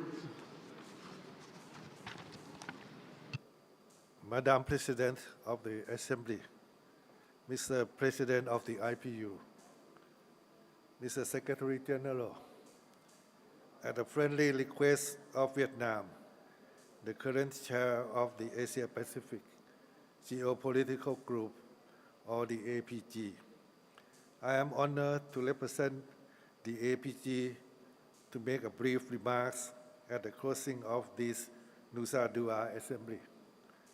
First, I would like to extend my deep appreciation to the House of Representatives of Indonesia, our host parliament, and the kind people of Bali for the warm hospitality and excellent organization of what has undoubtedly been a very successful in-person IPU assembly, held against the backdrop of the ongoing global pandemic. I wish to particularly congratulate you, Madam Speaker Buan, Maharani, for your remarkable leadership, not only in providing high-quality arrangements and best possible conditions for a safe, rich, and fruitful assembly, but also for reaching out to all IPU member parliaments to come together here in Nusa Dua to find robust parliamentary solutions and to deal with many pressing challenges facing our world today. The APG is also extending our special thanks to you, Mr. President Duarte Pacheco, and you, Mr. Secretary General Martin Chugong, and the IPU Secretariat for your exceptional hard work and dedicated to follow up on the implementation by the members, as well as your commitment and active engagement in relentlessly foster parliamentary dialogue as bridges toward more robust parliamentary actions. Excellencies, the APG welcomes the Nusa Dua Declaration, the impactful outcome of this assembly, which underscores the urgent need for global parliament community to join hands in solidarity to tackle climate emergency, the biggest challenge of humanity. Lastly, Thailand and the Asia-Pacific Group look forward to working closely with the IPU and other 5 geopolitical groups to further contribute to our collective efforts in advancing parliamentary diplomacy, world peace, sustainable development, and the well-being of our peoples. Thank you so much, Madam President and Mr. President. Thank you.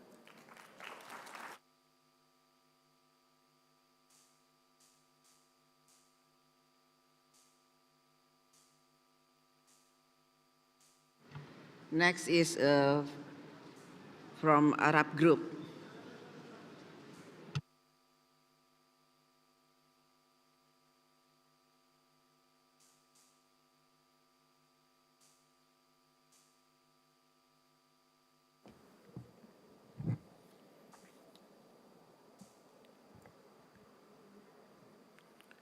السيد رئيس الاتحاد البرلماني الدولي، السيدة رئيس الجمعية، السيد الأمين العام للاتحاد البرلماني الدولي، رؤساء وأعضاء الوفود البرلمانية المحترمين، الحضور الكريم، باسم المجموعة البرلمانية العربية يسرني إذ أتقدم إلى جمهورية إندونيسيا قيادة وشعبا وبرلمانا وحكومة بخالص الشكر وعظيم التقدير على حفاوة الاستقبال وحسن التنظيم، والذي هو ليس بغريب على هذه الدولة والتي لها تاريخ عريق في تنظيم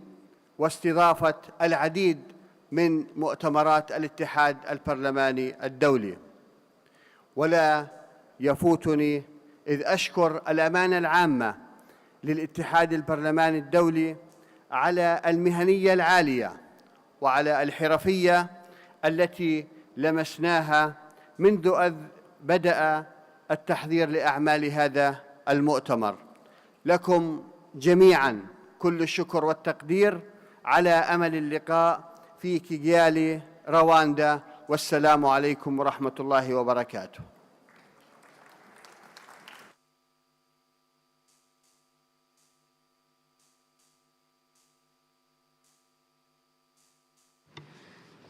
Thank you. Selanjutnya saya mengundang Yang Mulia Presiden IPU Mr. Duarte Pacheco.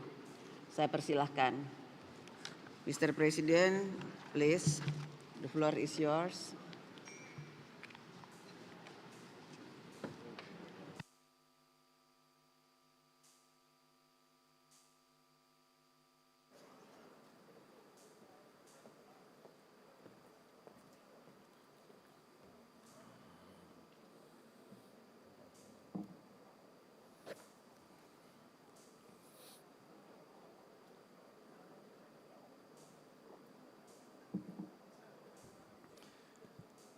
Madam Speaker Marani, President of the Assembly, Madam and Mr. Speakers, Deputy Speakers, dear colleagues, Mr. Secretary General, of course, it's essential. My first words is for you, Madam Marani. Madam Speaker, from my heart, but I think that I may represent all of us. Thank you.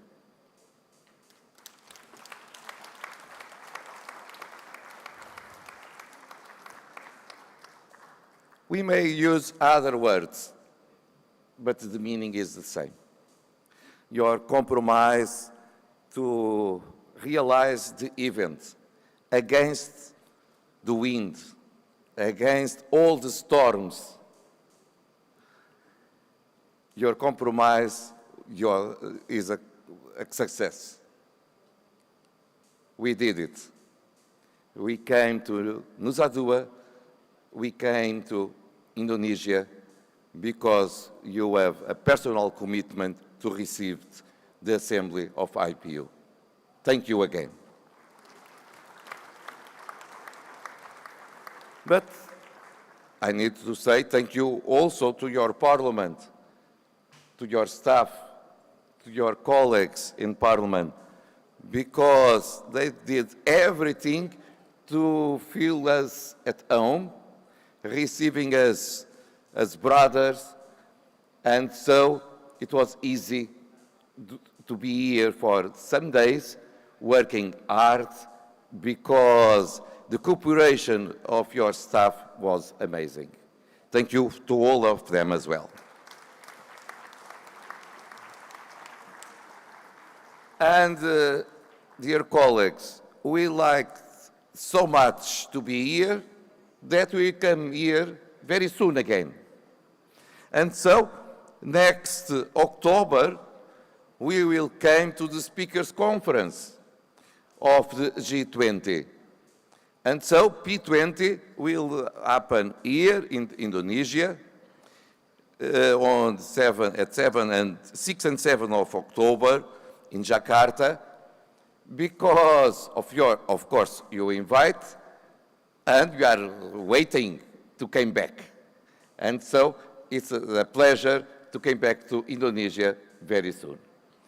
But allow me to say that the responsibility is very high.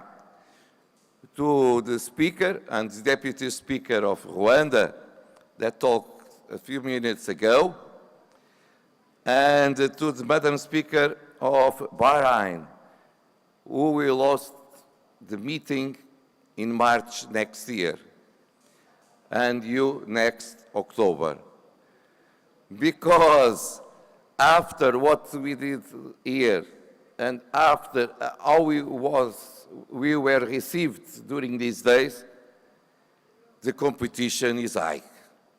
And you needed to work a lot to compete with Madam Marani and the Speaker Marani. But I believe you will get it.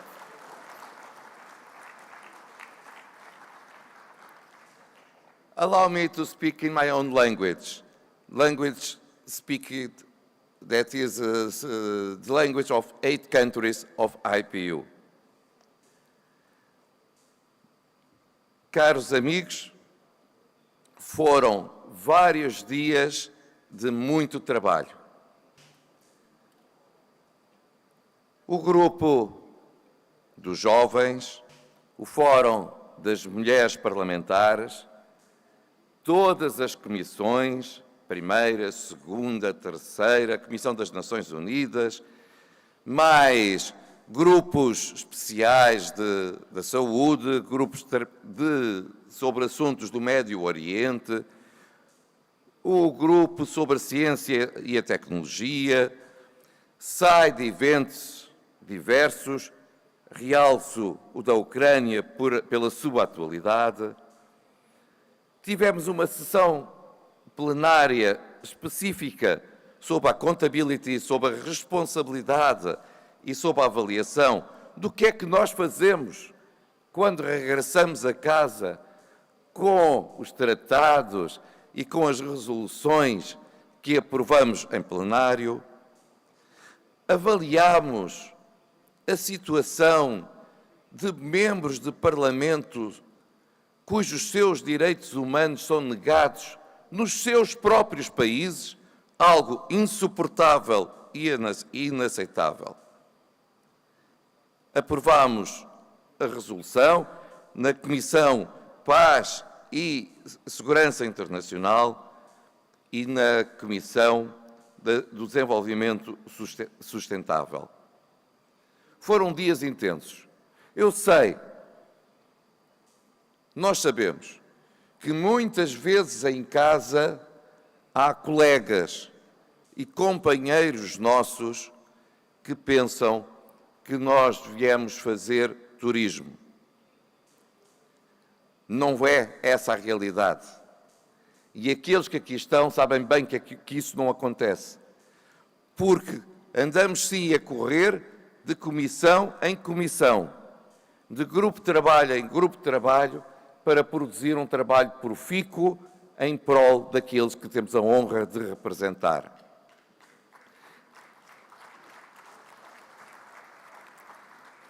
E por isso estamos a chegar ao fim.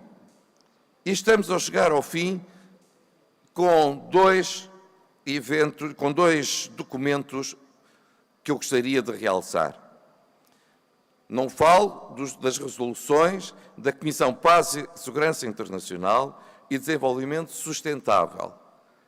São importantes, mas permitam-me que refira exclusivamente outros dois.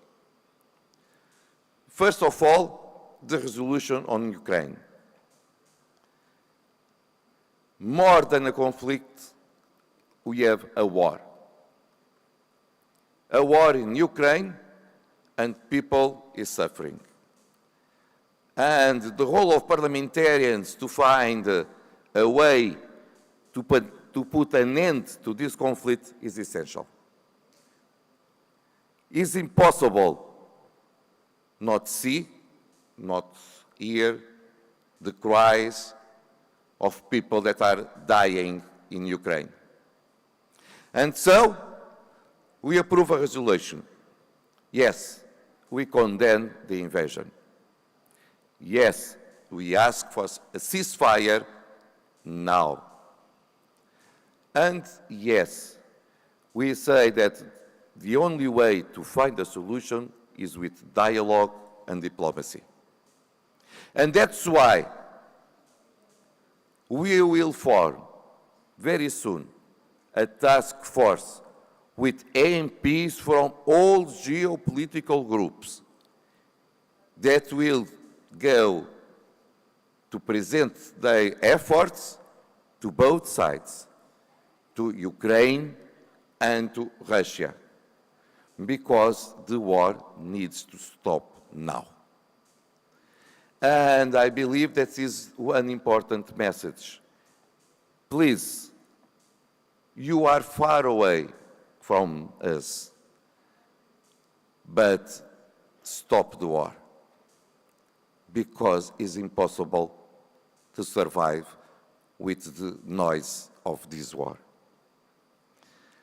And after it, in our general debate, we approve a declaration where we express how is essential to the action, and very soon. Not very soon, now. Because climate change is a reality. People understand that emergency is there.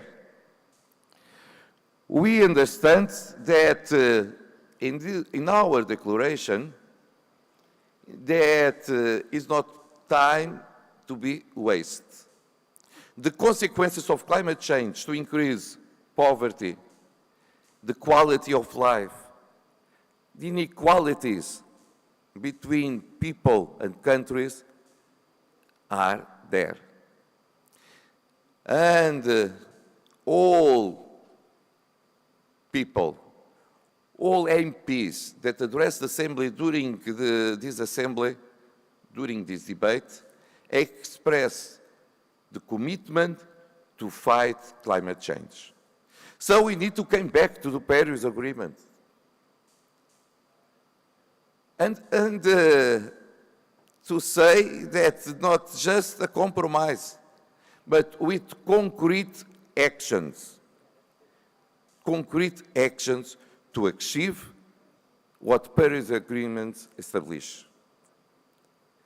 That's why parliamentarians has a special role to do that, because we approve the budgets in our own governments, countries. We may call our governments to do more to achieve what the compromises of the Paris Agreement. And because as parliamentarians, we have the power that the people gave us. So, dear friends, we represent the people,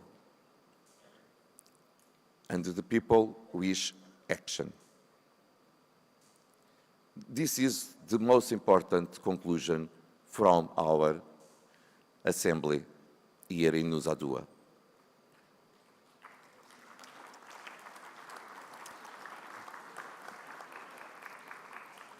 People wish action.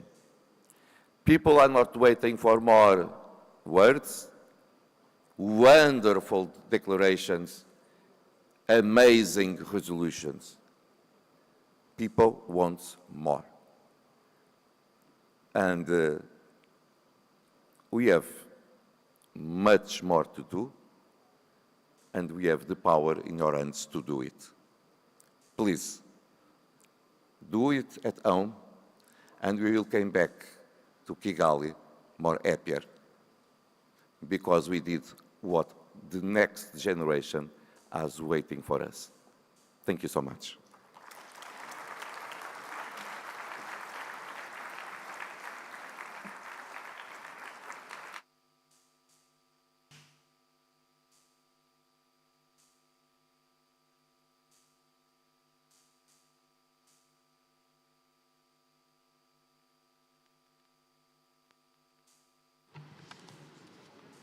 Thank you, Mr. President.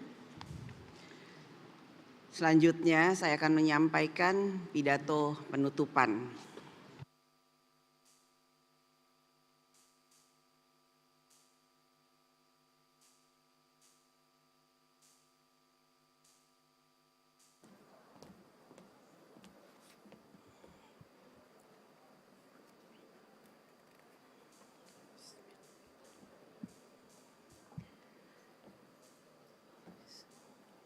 Yang mulia, para ketua parlemen anggota IPU, yang mulia Presiden IPU, yang terhormat delegasi negara-negara anggota IPU, yang terhormat Sekretaris Jenderal IPU. Kita telah sampai pada sesi akhir pertemuan Majelis IPU ke-144. Pada pembukaan majelis ini, kita mendapatkan pertanyaan pada forum ini dari wakil generasi muda Indonesia yang juga dapat mewakili pandangan generasi muda dunia. Apakah parlemen siap mengatasi pemanasan global? Bumi seperti apa yang akan kita wariskan untuk generasi mendatang? Bagaimana solusi permanen menciptakan perdamaian? Apakah dunia akan siap dalam menghadapi ancaman krisis yang mungkin lebih buruk di masa mendatang? Dunia menghadapi berbagai macam tantangan yang dihadapi saat ini dan pada saat bersamaan. Selama beberapa hari ini, kita telah melakukan berbagai diskusi dan mencari solusi atas berbagai tantangan dan permasalahan tersebut. Kita yang ada di ruangan ini telah berupaya menjawab tantangan tersebut dengan mencapai kesepakatan yang tetap mengakomodir perbedaan pandangan. Perbedaan adalah alamiah, kesepakatan merupakan perjuangan kita bersama. Perbedaan pandangan artinya kita masih perlu untuk melanjutkan diskusi. Ini artinya bahwa kita perlu saling menjelaskan, saling mendengarkan. Inilah fungsi dari forum kita, Majelis IPU, sebagai platform untuk memfasilitasi dialog membangun jembatan. Melalui dialog dan diskusi, kita bersama telah berusaha memahami posisi antar negara satu sama lainnya, menjembatani perbedaan, dan mencari solusi yang dapat diterima kita bersama. Pada Majelis IPU ke-144 ini, kita telah menunjukkan kepada masyarakat internasional bahwa Parlemen telah mendorong kerjasama internasional dalam mempromosikan solidaritas global. Parlemen menjawab tantangan dan masalah global melalui agenda kerjasama bersama secara global dan di masing-masing negara. Para delegasi yang terhormat, saya mencatat semangat yang berkembang selama diskusi pada Majelis IPU ke-144 ini. Parlemen telah menegaskan pentingnya bukan sekedar untuk membuat komitmen, namun melakukan aksi nyata dalam setiap komitmen bersama mengatasi masalah global. Aksi nyata harus mulai dilakukan. Langkah pertama, walaupun kecil, harus diambil untuk diikuti dengan langkah berikutnya yang semakin mendekatkan kita pada tujuannya. Kita harus memastikan semua negara menerjemahkan komitmen menjadi aksi nyata di lapangan. Banyak hal yang berkembang dalam berbagai diskusi dan menjadi komitmen kita bersama. Perubahan iklim perlu dukungan kuat untuk melakukan upaya mitigasi dan adaptasi. Dukungan terhadap pembiayaan iklim bagi negara berkembang sebesar 100 miliar US dollar harus segera dipenuhi.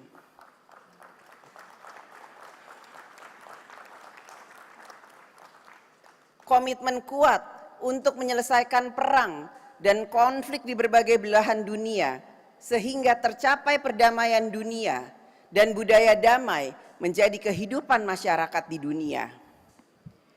Diperlukan diplomasi preventif yang diperkuat dengan deteksi dini agar potensi masalah dapat diselesaikan sejak awal.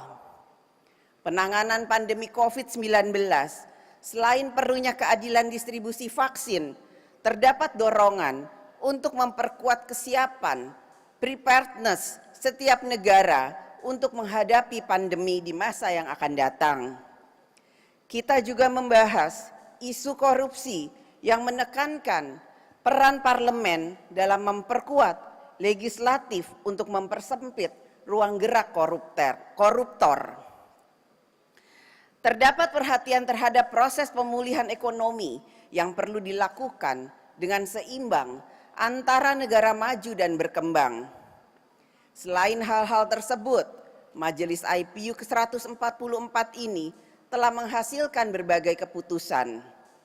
Deklarasi mengenai perubahan iklim telah menyerap aspirasi yang akan terus dilanjutkan, yaitu terkait dengan penguatan aksi nasional untuk mewujudkan komitmen global.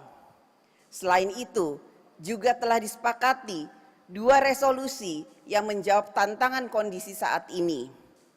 Resolusi di Standing Committee on Peace and Security menekankan kembali pentingnya prinsip-prinsip yang tertuang dalam piagam PBB, serta peran parlemen dalam mempromosikan rekonsiliasi dan stabilitas di wilayah konflik.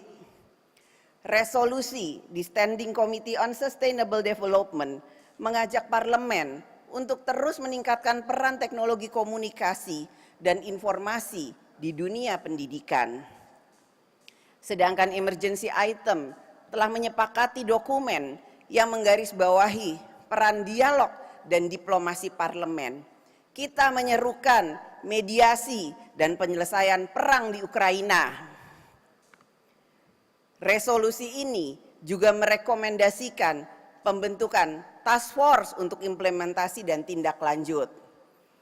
Para delegasi yang terhormat, saat ini sejarah telah memberikan kesempatan kepada kita, parlemen, sebagai alat sejarah dalam membangun komitmen dan kerja bersama global.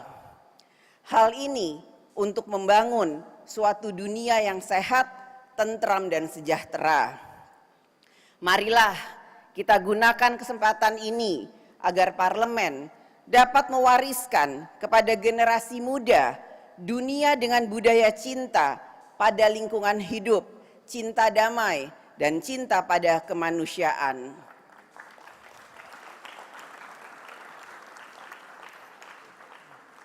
All for one, one for all. Kita semua memiliki komitmen yang sama. Satu dunia yang lebih baik untuk semua orang. Sebelum menutup pertemuan ini, saya ucapkan terima kasih kepada seluruh delegasi yang telah hadir dan berpartisipasi aktif selama pertemuan.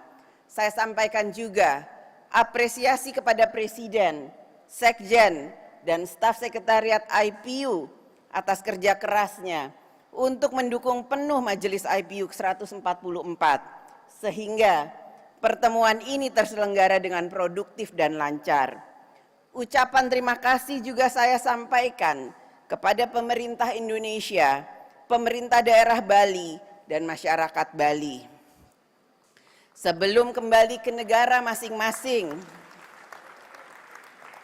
saya ingin mengundang para delegasi untuk menikmati keindahan alam dan seni budaya Bali.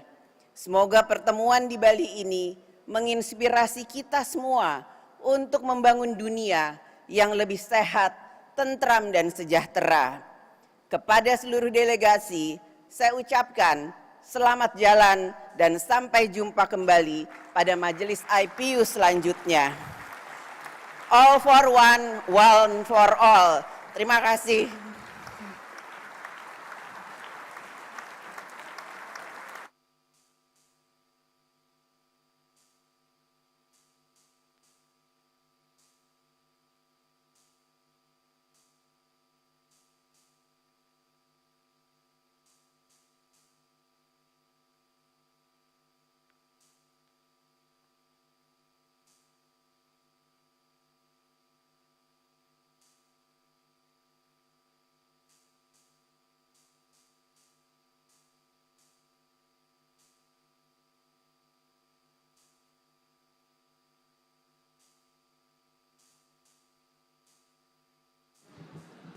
Madam Speaker, before Your Excellency declares the Assembly closed, allow me to offer you in our name something that will remember this Assembly in Nusa Dua and also can be useful, not just to close the meeting, but maybe in your Parliament itself.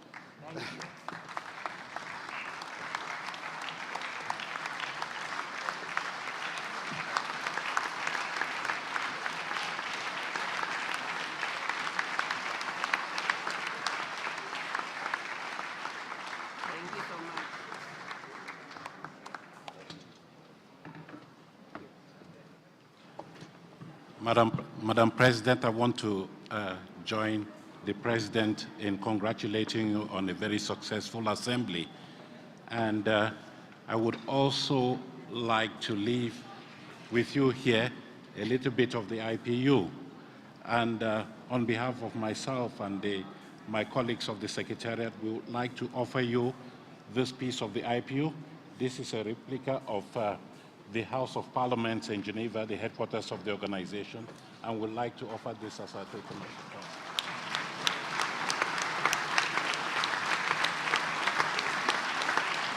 Thank you so much, Mr. Secretary. We also have here, this is a color of the IPU in Geneva, the IPU color, so you can wear it with your batik. Thank you.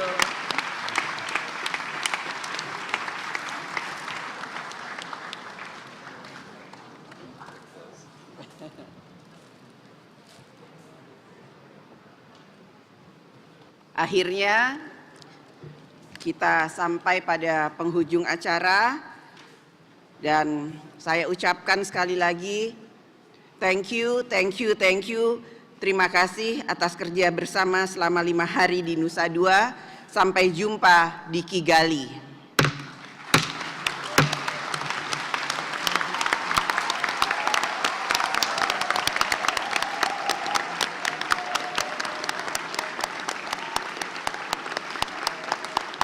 Indonesia.